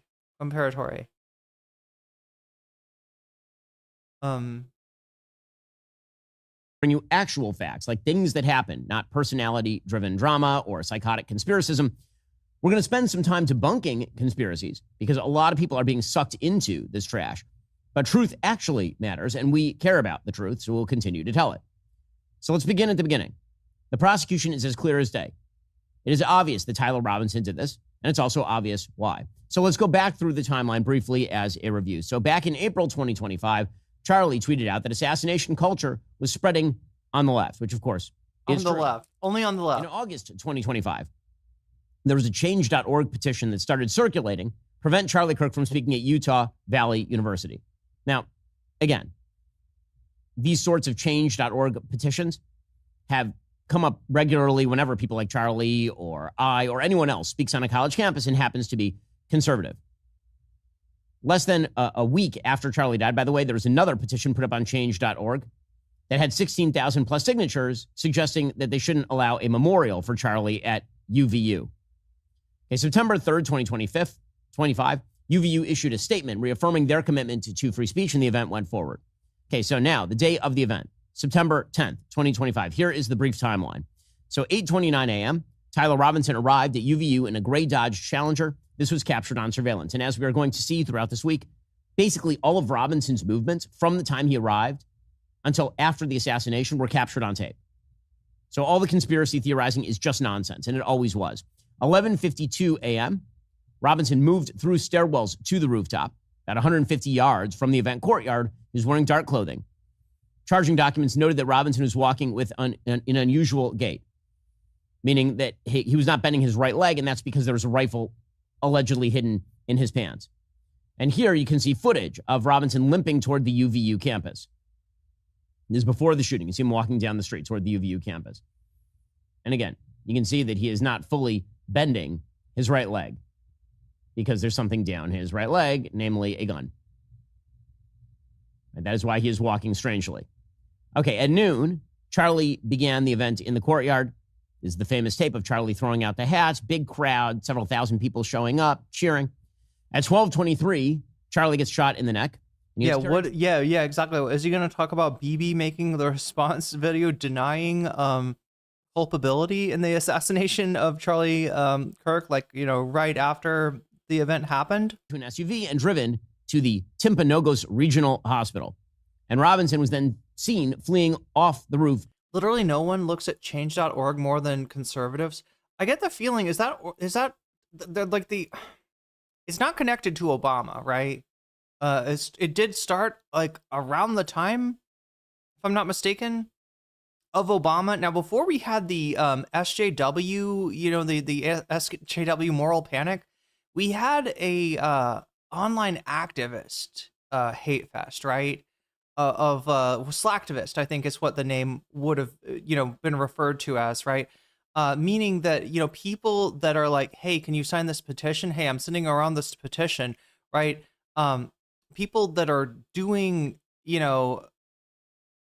doing stuff online at a time when there wasn't a lot of meaningful stuff that you could do online other than what, like a petition or something. So the idea being like, you're not a real activist. You're not showing up at an event. You're not protesting somebody. You're certainly not like occupying a area or anything like that. You're just, doing something you could just click, click, click, click, and then it's done. Right. So you're not a real activist. Right. And then somehow that, I was like, yeah, you're like a warrior you think you're a warrior for social justice. And that's when the right got a hold of it and turned it into like, yeah, these social justice warriors are a real problem. They're politically correct. And I don't even know if they had were using the word woke at the time, but eventually they would throw in the woke as well. And that's, I do sort of associate change.org with that. Into the woods. And there's tape that shows him climbing down from the roof.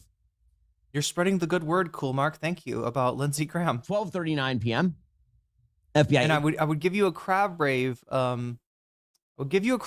Except for, unfortunately, what is the band that sings that? Noise Storm or something? Sings that? Sorry, the producer is what I'm talking about. I think that's a Monster Cat act. Noise Storm, if I'm not mistaken. But yeah, Crab Rave. It's unfortunately it gets copyright claimed, and I am streaming on YouTube, so I can't give you the Crab Rave, unfortunately. And I think even Twitch mutes it now. Agents arrived at UVU, and videos began to appear on social media of Charlie being assassinated. And I remember where I was at the time when all of this was happening. And here you can see the video. Maybe he did it. Maybe he was assassinating Charlie Kirk. I mean, he definitely has motive. I mean, this is the foot. Oh God, Candace, please figure out a conspiracy theory that involves Ben Shapiro.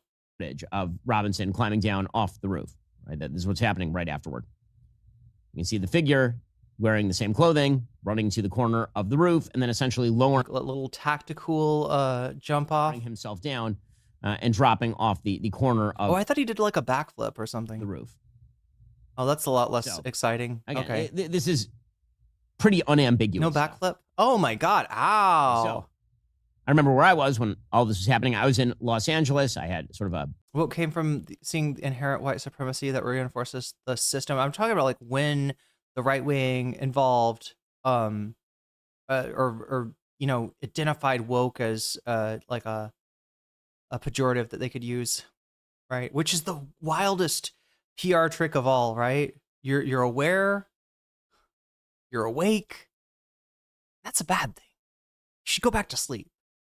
You should stop worrying. The world is just fine. Who the fuck thinks the world is just fine now? It's breakfast/lunch meeting with somebody. And I got the news that Charlie had been shot, and my security was on the phone with Charlie's security because nobody knew what the hell was going on while Charlie was still in the back. Yeah. I thought Tyler Robinson was doing like Crouching Tiger, Hidden Dragon shit. And we were sort of getting updates along. I thought he had like ODM gear. The way. At 2:40 p.m., President Trump announced that Charlie had died on Truth Social. By that point, anybody who had seen the tape was pretty certain that Charlie had died. I mean, the tape is pretty clear. If you haven't seen it, count yourself lucky and be grateful because it really is horrifying tape. Okay, from 4 o'clock to 5:59, official statements alternately claim that a person was in custody and then released. You remember that FBI Director Kash Patel suggested this, and then the Orem mayor suggested this, local police suggested this, and then it turned out that nobody had been captured, and the suspect, Tyler Robinson, was still at large. Now, according to charging documents, law enforcement found Robinson's shooting location, but no shell casings there, and a bolt-action rifle with one spent round and 3 more still loaded, wrapped in the towel in the woods that Robinson ran toward. And that's the 30-06 ammo that we're talking about, right? And this is another confusing thing about the case, right? I think that the main thing about the, wound is that a lot of people are saying it doesn't look like it came from the rifle, and certainly not the ammo that Tyler that they found. The way that it works, by the way, is the bolt-action weapons do not eject casings automatically, right? Because you have to actually pull the bolt back and all of that. Okay, September 11th, the next day, a morning press conference unveiled the Mauser rifle that was used to assassinate Charlie. It also showed that there were impressions and surveillance footage showing Robinson's path, and Robinson was described as college-aged. FBI released stills and that rooftop video and posted a $100,000 reward for information. At 9 p.m., Robinson's parents recognized him in the released images. And this was This was supposed to be the Reichstag fire. Cash Patel, really not the guy. Yeah, it's definitely trying to be a bloody shirt event. an image of Tyler Robinson. And they persuaded Robinson to surrender, and Robinson turned himself in at the Washington County Sheriff's Office. So, again, that is all the evidence as of September 11th, 2025. The next morning, President Trump went on Fox and Friends and said that Charlie Kirk's killer was in custody and that he wanted the state authorities to seek the death penalty. And the authorities did, in fact, identify and charge Tyler James Robinson with multiple counts, including aggravated murder, which could carry the death penalty, felony discharge of a firearm causing serious bodily injury, obstruction of justice, tampering with a witness, violent offense committed in the presence of a child. And the charging documents detailed a ton of evidence, including DNA that was found on the rifle's trigger, the fired cartridge casing, the other unfired cartridges, and the towel. Obviously, Charlie was in the middle. Is it just me, or has he lost a step or two in his rhetoric and his timing? Is it possible? At one point, like I said, this guy was regarded, at least amongst the right wing, as cool and was seen like, the way that people put accolades on Charlie Kirk or I don't know, Tucker Carlson for their speaking and communication skills. People would talk about Ben Shapiro like that. And it just does not see, he's been resting on his laurels. I almost think that he is like kind of psyched out a little bit, right? He knows that like he sees his own numbers. He's more familiar with his own analytics than probably anybody out there. And that's gotta really, it does, you undermine a speaker's confidence, and you generally see that reflected in their speaking style. Of answering on tape. Oh, somebody finally told him to slow the fuck down with his speech. Yeah. Answering questions about transgenderism and transgender radical ideology when he was shot. Every round that was in the bolt-action rifle contained an etched description. One fired round said, "Notices bulge, OWO, what's this?" It's all very meme language for people who are too online. The second round said, "Hey, fascist, catch," with arrows. Wait, I'm trying to remember the bulge thing. Right, when I first heard that, I thought it was like some kind of furry meme. But then somebody explained, oh my God, does anybody remember what the notices bulge actually was? Because people have talked about this in like so many different ways. Like there's one version of it where they're like, yeah, that's what trans people are. Yeah, you're trans people, right? Because the trans people, they're, trans women, they're all about their bulges. Oh my God, you could not be more wrong. You could not be more wrong, right? Like that noticing bulges, if it's meant like that, is triggering. It's dysphoric to a lot of, trans people. And this is something the right really doesn't fucking get, really doesn't understand. So why would they? Why would they care? Ben is a conservative creature during an age of plenty, when there are more similar cultural signifiers to liberals. He was not built for the hour of wolves. Yeah. Ben Shapiro was built for a time, and this is, not my original thought. I think a lot of people have said this before, but he's built for a time when right-wingers are being called dumbasses, and rightly so, right? The majority of the right, I mean, there's a reason they got called hogs. There's a reason that college education is associated with more liberal voting patterns, and it has everything to do with the way that they were targeting colleges, right? Like he was talking about when the petition to stop Charlie from speaking, right? What happened was there was an invasion of college campuses, right? Nobody, or very few people on a college campus, want Milo Yiannopoulos to come and give them a speech. Nobody wants Gavin McInnes to come and give them a speech, because what comes with Gavin McInnes is fucking Proud Boys, right? First of all, there's just no interest in what they have to offer, and second of all, what they bring along with them is actually dangerous, especially for marginalized people on a college campus, right? And they were just like shoving this shit down people's throats again and again and again. And anytime there's a resistance from the students, right? From the students saying, we don't want this person, not a thing of free speech where the students are like, let's hear Milo Yiannopoulos, and some busybody professor or somebody's out there trying to get him canceled. No, it's the students themselves that very much don't want this. And they're, shoved down the throat. And anytime you don't accept it, they portray this as a violation of freedom of speech, right? When in reality, yeah, it's a campus invasion. That that's what the Battle for Berkeley and all that kind of shit, Evergreen State, wait, actually, that might be a different thing. There's a few incidents at Evergreen State, and I'm actually not sure which one they're referring to. But does anybody remember what the Bulges actually was about? I think I had that explained to me in a way that actually made sense, and it was completely not what like the meme was just not what conservatives were interpreting it as. Notices Bulges uwu is just a dumb internet BS. Has nothing to do with pretty much anything. But the bulge is not supposed to be like an erection, right? Which is, I think, how the conservatives took it. I can't remember what it actually is.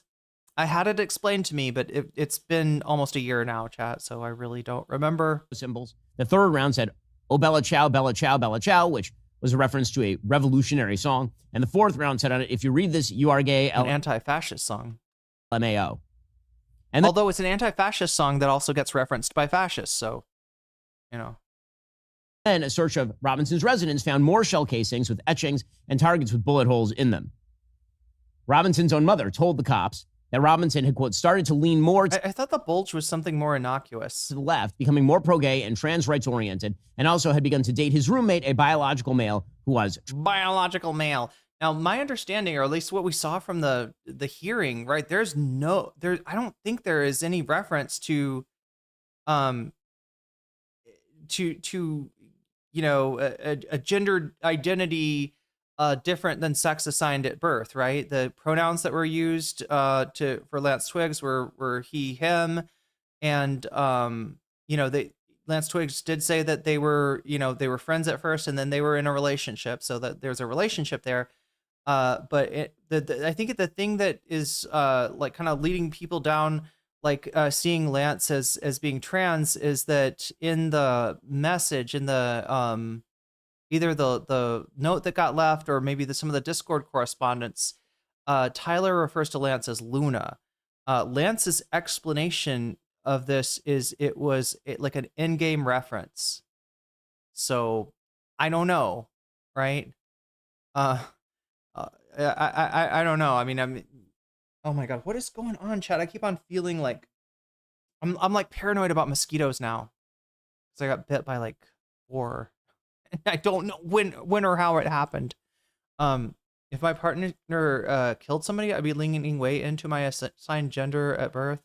Well, I don't know. I mean, like, it could be, yeah, that this person is they also live in Utah. I mean, there's people go come out of the closet, go into the closet, aren't quite out of the closet, or are out of the closet to their best friends, but to nobody else. There's all kinds of ways that this could obviously, Lance is probably having to deal with with their family as well. And since I don't really know anything about the gender identity, I'm just going to default to they them pronouns. Don't interpret that as a any reference to the actual gender identity of Lance Twiggs. At this point, I really can't say, but I do think that there was some certainty that was professed in the news that may be a little bit premature, right? Transitioning. Robinson's parents called their son and convinced him to. But you can see how hard Ben is for like blaming this shit on trans people. You can see how he is so frustrated, so utterly frustrated with the fact that, like, in his mind, we had the shot, right? This was our way, and by our I mean MAGA's way, to be able to really go after trans people, to be able to remove trans people from public life, to be able to put the fear of God in trans people, right? To be able to send this moral panic, which is already violent, into overdrive. You can tell how pissed he is that Candace keeps on changing the subject, right? Like, we had a clear shot at them, Candace. What are you doing?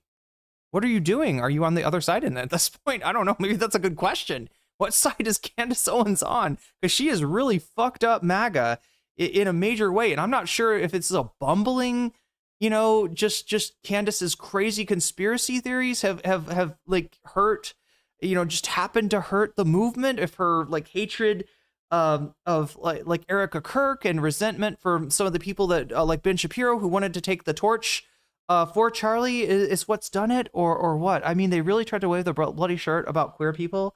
Thank God it didn't stick. I mean, they kind of overdid it, right?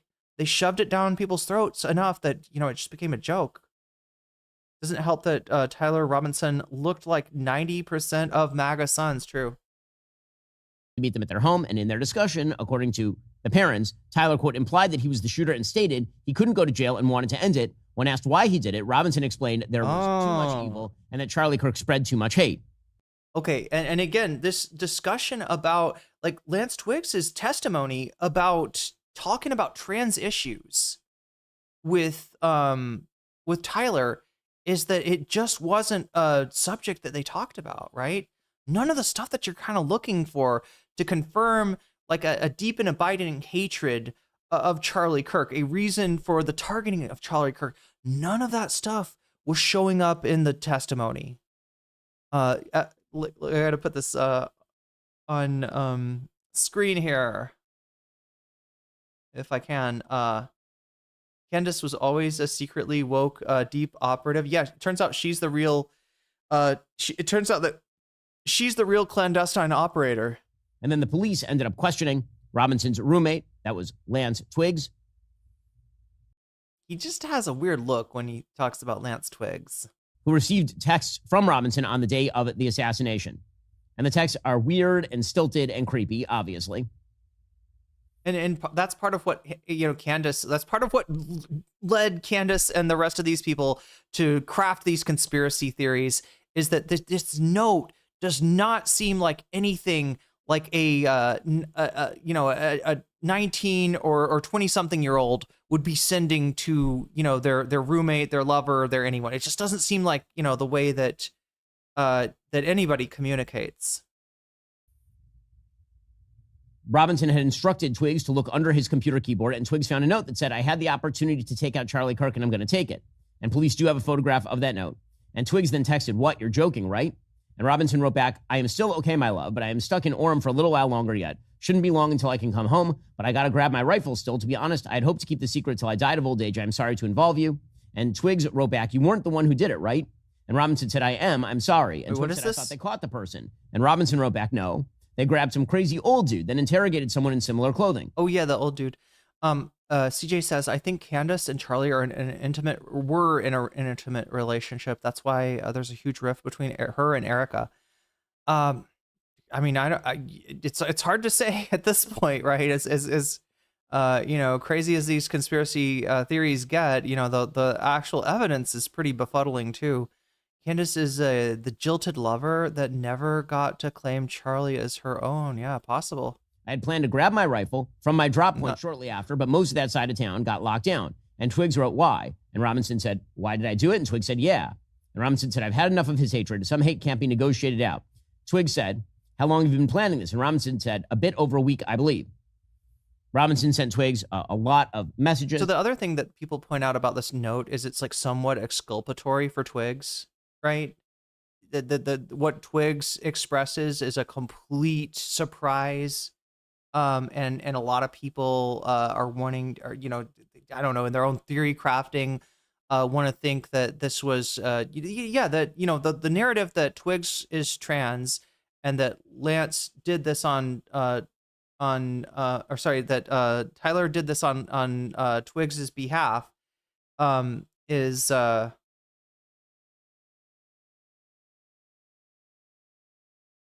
like it is somewhat, is reflected in the which, look, it could be that it was an attempt to wipe away any guilt from Twiggs, assuming Twiggs knew something about this, right? It could be that that's literally what it was for, right? But it's fitting into the narrative of the people that want to make this about transgenderism by through that, no, that was just to throw them off their mark, to know that they had planned it together, or that I don't know. That somehow the impulse for wanting to do this to Charlie came from Tyler's lover. Stressing about the rifle left in the woods. His dad was asking about the gun after seeing it on the news. And then Robinson told Twiggs to delete their conversation. He said, delete this exchange. You are all I worry about, love. And Twiggs said, I'm much more worried about you. And Robinson said, don't talk to the media, please. Don't take any interviews or make any... Yeah, it sounds like Steven Universe dialogue, right? It's like, you know what I mean? Comments. If any police ask you questions, ask for a lawyer and stay silent. Okay, so that's the way that the entire saga played out during the day of Charlie's murder and the couple of days thereafter. Okay, literally, within 2 days of Charlie's murder and the day of the announcement that Tyler Robinson had been arrested, Candace Owens started with the conspiracy theories. In a second, we'll get into all the insane conspiracy theories that Candace Owens has. Well, let me guess. First, a word from our sponsor, Ground News. No, just kidding. Retailing, I will tell you what is not an insane conspiracy. Magic Spoon. Cereal is great. For a lot of us, it brings back lovely memories of many well-spent Saturday mornings watching cartoons. But you know what's not great is the glycemic load that most cereal carries. That's why I'm glad to have Magic Spoon, 100% made with whey, no carbohydrates, and of course we know there's no relationship between protein and carbohydrates. This body certainly doesn't have a pathway called gluconeogenesis that literally converts one to the other. Anyway, sorry, I'm like dogging a not a sponsor, not anything I'd ever be sponsored with. I'm just trying to imagine what sponsorship he's setting up here, chat. You know what's not a conspiracy is protecting yourself online with a VPN. That's what. Conspiracy theory that your cell phone company is probably. Yes. Okay, it was. That's all I wanted to see. That's all I wanted to see. That's all I needed. Okay, doing some ads, making some money. All right, here we go. And like right away, it came out. This is 10:06 p.m., September 12th. Quote, Discord has come out to tell us that the feds are lying about Charlie Kirk's death. And like right away. So this was not some sort of search for truth by Candace Owens. This was an immediate leap to conspiracism because, of course, that is what Candace's stock in trade is. And as we will talk about in a little while, we at Daily Wire, I can say this. When we hired Candace Owens in late 2020, early 2021, we had no indicator of the direction that she was going to. You're so full of shit. Okay, Ben, you are so fucking full of shit. Which VPN? Because a bunch of them are Israeli spyware. Ooh, now I want to know. He's so full of shit though about this, right? Okay, let me rewind him real quick. We at Daily Wire, I can say this. When we hired Candace Owens in late 2020. Okay, so they might not, I don't know, they might be able to say that no, they don't. They can't, chat. Before this even happened, Candace Owens, you know, the big thing, I mean, people always thought that Candace Owens was a pick-me and a nutter and, you know, all the shit, you know, the stuff that she did with, you know, the White Lives Matter clothing line with Kanye West, right? But when it really started to get crazy was when she came out with this, you know, statement about, you know, Hitler was actually really good for Germany at first. He just took it too far and we started attacking other countries. That's when he really fucked up. And most people, if you know anything about World War II history, you think that there's something else that Hitler did that was pretty fucked up. The only way you wouldn't is if you believe in, you know, you want a, you know, anti-Semitic genocide like the one he was carrying out, and not to mention the other groups that he targeted. But Candace Owens, yeah, was you know, saying that they did have indications that she was, you know, pro-Hitler. They did have indications that she was anti-Semitic, and they did have indications that she was a conspiracy theorist, and none of this mattered. None of this mattered to the Daily Wire, right? She was still somebody they wanted to scout, still somebody they wanted to sign, and they did sign her. The thing that Daily Wire reacted to was stuff like Candace Owens bringing on Norm Finkelstein, was stuff like Candace Owens talking about Palestine, right? That's when things changed. I want this to be clear, right? That the Daily Wire hired Candace Owens knowing that she was an anti-Semitic Hitler fan and a conspiracy theorist, right? That shit they were okay with. What they weren't okay with was criticizing Israel. Early 2021. We had no indicator of the direction that she was going to turn at the time. It is one of my great regrets. I know that it is one of the great regrets for Jeremy Boring and Caleb Robinson, who are the co-CEOs of the company. Yeah, exactly. Candace, anti-Semitism is probably her most consistent opinion. At the time. And it became increasingly clear that Candace had little connection with the truth. Although I don't know, Davi, are you speaking to her?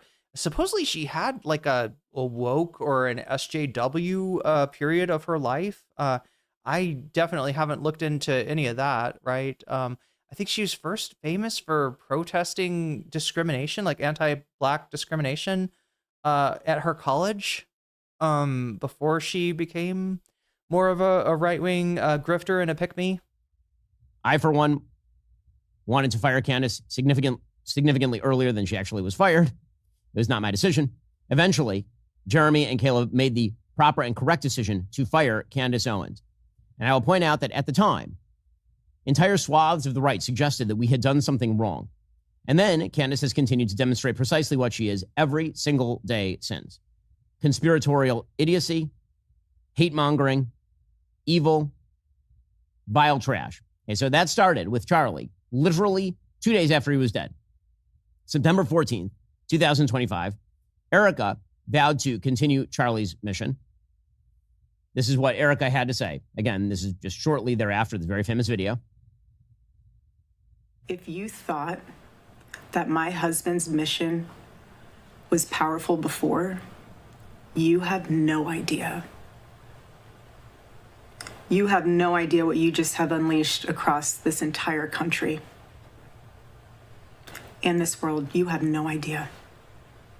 It's so hard to tell if she is so bad at speaking because she is a traumatized widow that is put in a very fucked up place, or if she is, like a lot of people interpret this, just I don't know, a fucking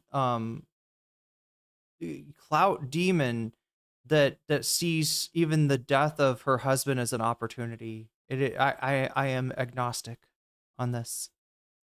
Did Ben just throw Jeremy Boring and Kathy under the bus by saying that he wanted to by saying that he wanted to fire Candace sooner?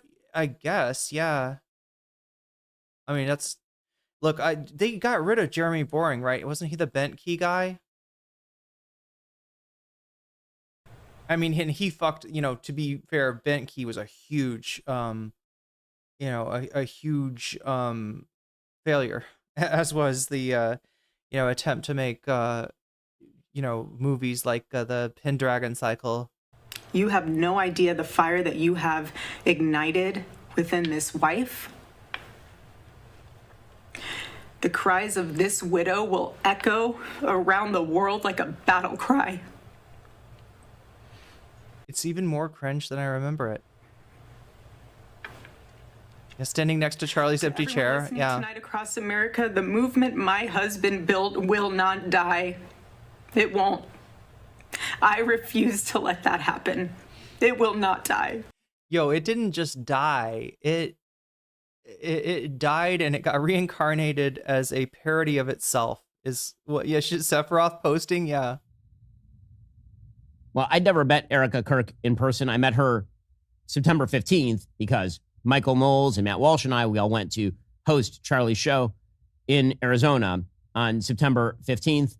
We met with Erica, a lot of hugs, a lot of tears. It was, obviously a devastating moment for her, for the entire TPUSA family, everybody who was there, clearly. Well, on that same day, September 15th, Candace posted an episode titled "They Are Lying About Charlie Kirk." She immediately claimed that threats were made to Charlie. Oh, so he's doing the whole story so far. Because, of course, Candace. God damn it, chat. We're going to run out of time with this. We are at 100 out of 200. If we somehow manage to get to 200 in the next 12 minutes, then I can add an hour. Otherwise, it's going to be like kind of a, we'll see the beginning. 118 votes. That's really cool. That's really amazing.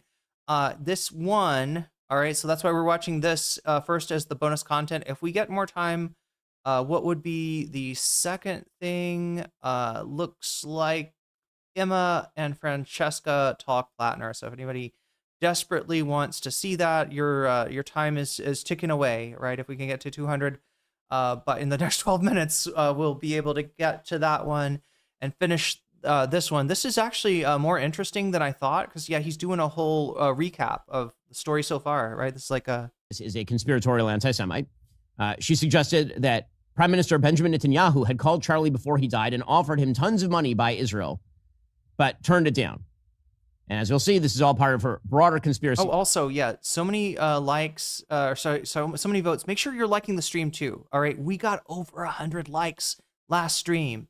That is so awesome, right? It's good for you because you're more likely to see my notifications. It's good for me because it's gonna bring more views to my channel and to my videos, and it's good for people that are potentially gonna find the channel thanks to you hitting that thumbs up. So thank you to everybody, all the thumb gang out there that are making that happen for me, and thank you to you who are just now thinking, yeah, I should probably like this too. Yes, you should. You absolutely should. Good call.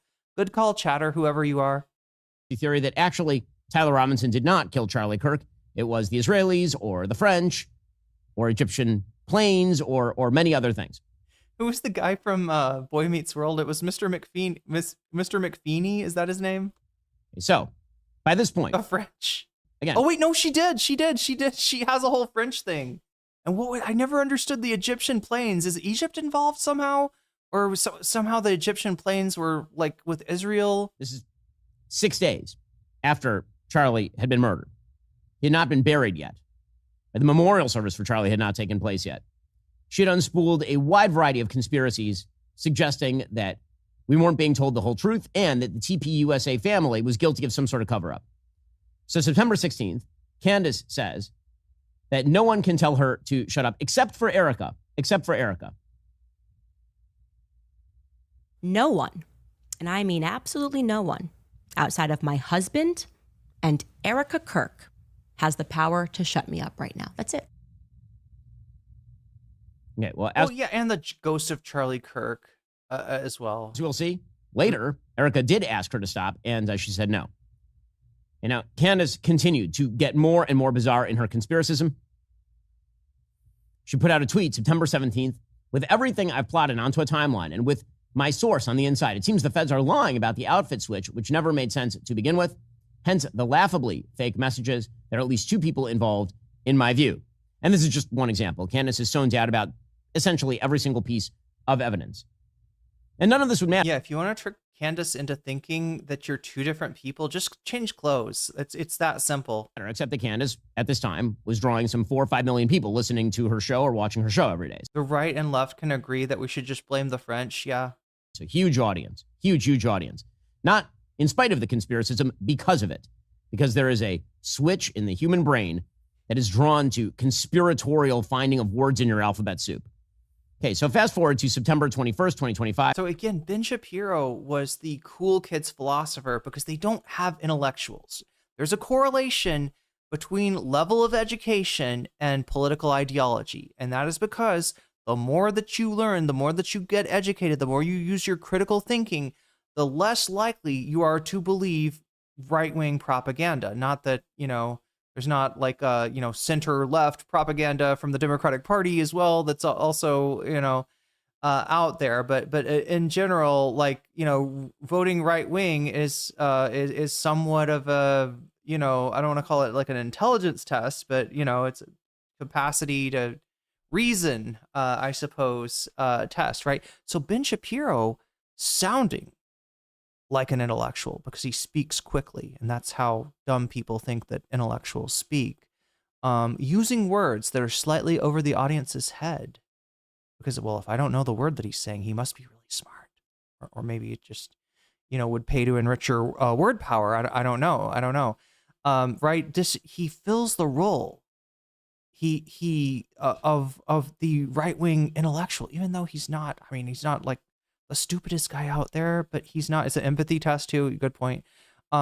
and with the, his facts don't care about your feelings. That's a big appealing to the part of us that wants to that sees our empathy as a liability and wants to snuff it out. I want to meet Candace's evil gay assistant. I know she has to. Yeah, she doesn't look that good with a evil straight assistant. I agree, Davy. I agree. So Ben Shapiro served that role for a while. He was needed to give the veneer of the intellectual to a very anti-intellectual movement. And as the right wing progressed, and as the shithouse that is MAGA, self-constructed, there was less and less of a need for this, right? Like nowadays, the meta is Asmongold. You appearing to be smart as a right winger actually cuts against you. It hurts you. And the better path is to say, I am the regular guy. I am the everyman, and even I can see that this is liberal bullshit, right? Even I can see, because I've got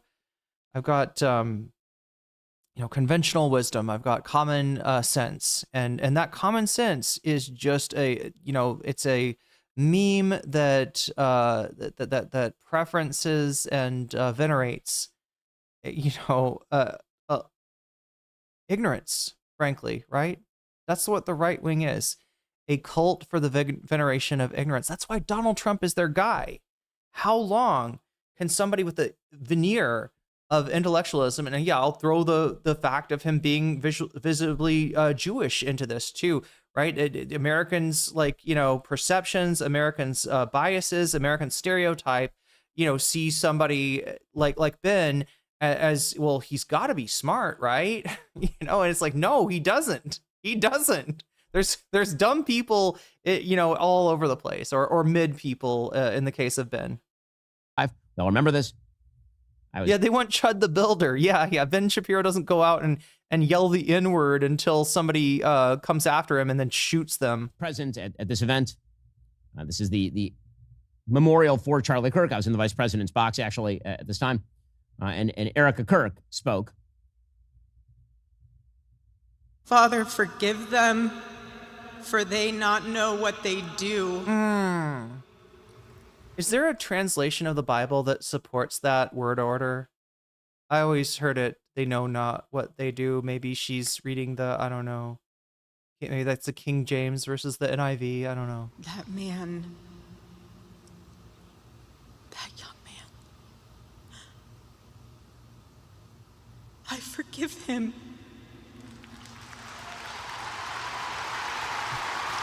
Is this the one where Trump comes on afterwards and is like, I don't know what Erica's talking about. I wouldn't forget. I don't like to forgive people at all. Erica doesn't want vengeance, but I sure do. Now, at that same event, well, people were trying to pay tribute to Charlie's memory. The conspiracism just continued to be unleashed. Of course, Tucker Carlson and Candace Owens are allies in this sort of conspiracism, as we'll see. Tucker started off a little more subtle and then became a lot more blatant. At the memorial, Tucker started talking about guys eating hummus who were planning to shut Charlie up.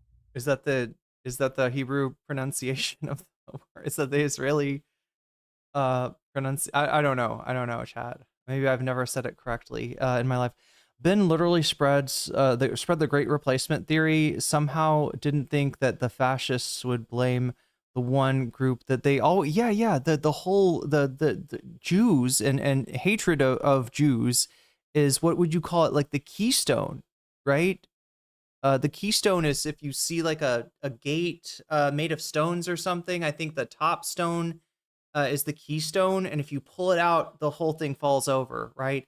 It's all held up by this keystone being up here, and that's what anti-Semitism is, right? Now, they don't give you this at first, just like Scientology doesn't. Like, do you know about Xenu? Like, if you walk into a Scientology reading center, they're not going to tell you about Xenu, right? You got to be pretty high level before you hear. But the same way, they'll start off with, the Democrats want to buff their, they want to increase their voting share, so they're bringing in, Hispanic immigrants, right? And then you start demonizing Hispanic people, then you start demonizing other cultures, and then only like once they've got you really inculcated to thinking immigration is evil as fuck, they're like, yeah, you know who's making the immigration happen?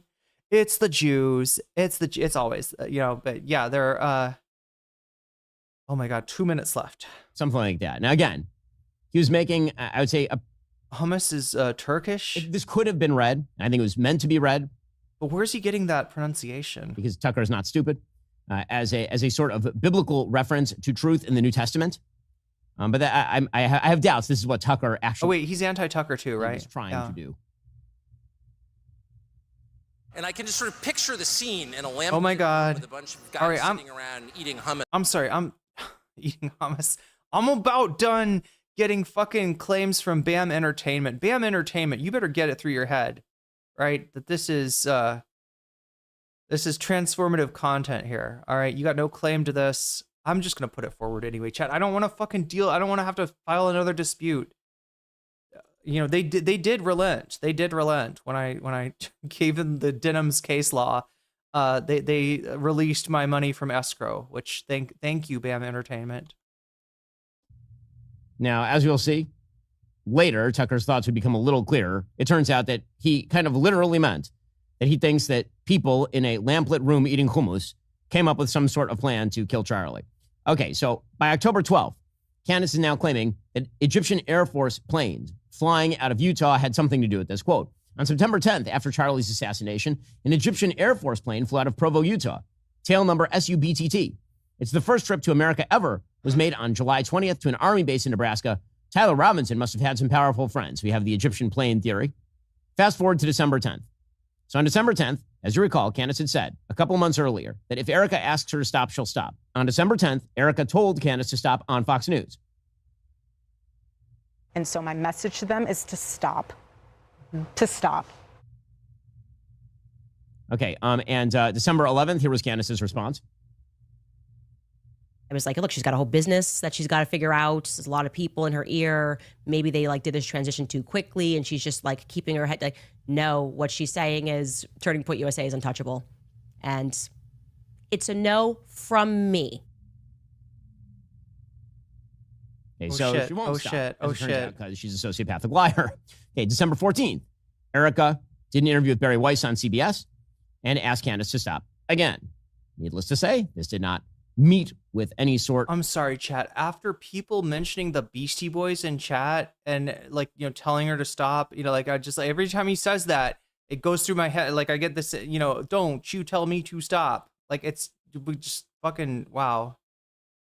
Of conciliatory ear. The podcaster Candace Owens, okay? At one time, a friend of Charlie's, at one time, an employee of Turning Point. She has been one of the main peddlers of these conspiracies, and she is making a huge amount of money on it. She is building her business off of these lies. What do you want to say to her and the other people that are putting these lies out into the world right now? Stop. That's it. That's all I have to say. Stop. Well, it didn't stop. Actually, under pressure, Erica then went and flew to Candace. Again, the insanity of this entire situation is beyond, honestly, it's beyond me. Somebody convinced Erica it would be a great idea to fly to Candace to have a meeting. And Candace pretty openly implied that she didn't want to meet with Erica in a place where Erica was in charge of the beverages because she was afraid of being poisoned or some such nonsense. Chat. So Erica Kirk tweeted out, Candace Owens and I are meeting for a... I know that it's not still Pride Month anymore. I know that it's July, all right? But a trans girl just got her hair done. And I want you, if you're watching me on Twitch, to go over and admire. I want you to go over and observe. And I want you to go over and share in the euphoria of this new hairstyle or this new haircut or whatever got done to Pure Imagination's hair. It's a new person, just happened to see them, and their hair is indeed popping, and I wanted to spread some love. So yeah, we're gonna raid into Pure Imagination. now, if you're watching me on Twitch, right? I want to thank my Patreons again, because it's something I do every day at the beginning and end of the stream. Since we're close to the stream, into the stream now, let me shout out my Patreons. If you support me on Patreon at the $5 level or above, I give you a fancy shout out at the beginning and end of every stream. So here we go. Shouts out to Neopergosh. Shouts out to JMB. Shouts out to Emily French. Shouts out to Big Al of the Cake Remix. Shouts out to Direful. Shouts out to Joel Siverud. Shouts out to Sarah. Shouts out to Izzymandius. Shouts out to Steven Sayers. Shouts out to Animus. Shouts out to Infallible Foul. Shouts out to Orelts Ellipsis. Shouts out to Nadia Yvette. Shouts out to Choki. Shouts out to Moenoip. Shouts out to Temporal Insanity. Shouts out to Buffy Geek. And a fancy shout out to Rachel K, Omega Star, Crystal Saphira, and Zara Xerix. Did I not get that? Did we already raid? The raid happened? What happened? Let me look at this. Let me make sure the raid went. Oh, yes. Okay, the raid went in. Yes. We sent 45 people over there. I was hoping we could get the rest of the chat too, but I don't know. Maybe I did it too quickly. But I'm loving the new hairstyle. And I am happy as somebody that's, I'm gonna have to wait until I get my hair even cut, but it's very colorful, it's very beautiful, and yeah, I want to just spread some compliments here. Awesome hair.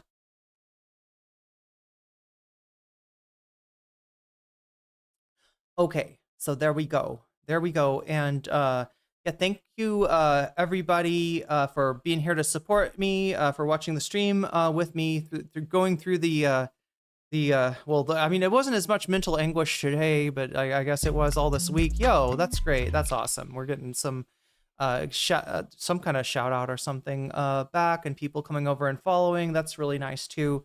But yeah, thank you mods for keeping us safe. Thank you Thumb Gang for spreading the word, spreading the message. If you haven't had a chance to like the stream now's a great chance. Now's a nice time. And I also appreciate when people come back for a VOD that they've already seen, because yeah, the stream will live on as a VOD. I want to thank, I've noticed people that sometimes watch the stream come back and they comment on the VOD. That's awesome. I massively appreciate that. That also helps get the word out, and it sort of sets the tone for the discussion that's going to happen. And some of these ones, chat, you know, like if I don't get that, then the haters are going to find it and they're going to be like, you know, how dare you insult Ryan Grimm? He's the greatest. But anyway, thank you everybody. I don't always insult Ryan Grimm, but when I do, no, just kidding.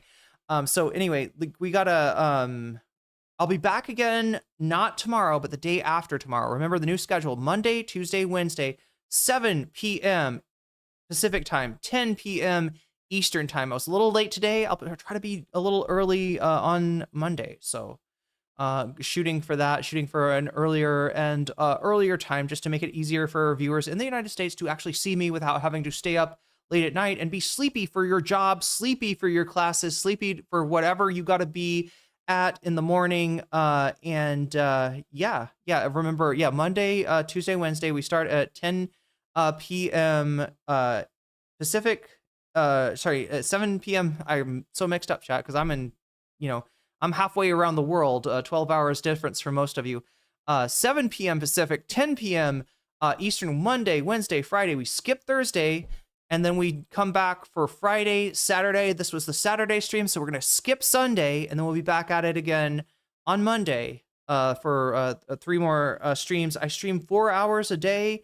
Today, I think we did about 5 hours. Oh my God, I actually did 6 hours. I actually did slightly over 6 hours, but that's the goal. Like, I don't go over 6 hours on Monday, Tuesday, Wednesday, and Saturday.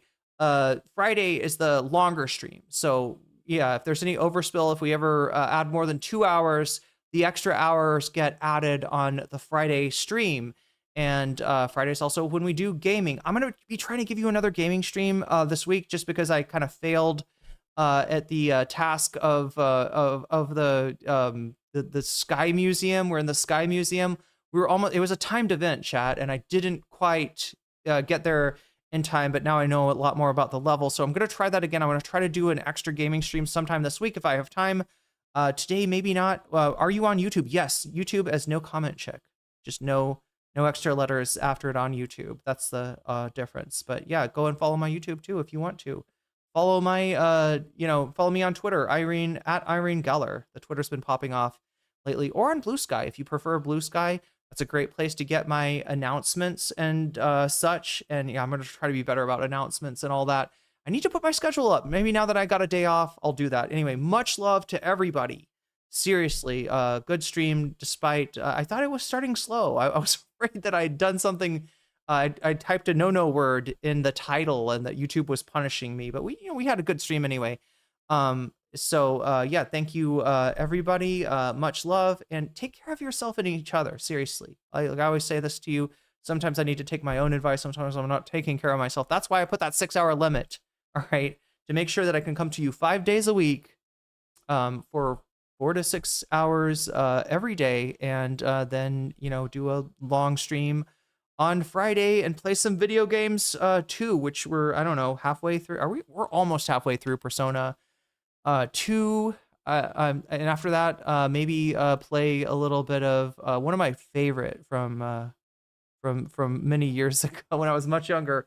We're gonna play through some Kingdom Hearts Birth by Sleep, a fragmentary passage, because their titles are never long enough, so I gotta pick the one with an extremely long title. But you know what I'm talking about. It's Aqua fighting her way through the darkness, just like I did. Anyway, much love, everybody. Take care of yourself and each other, and until Monday, bye bye.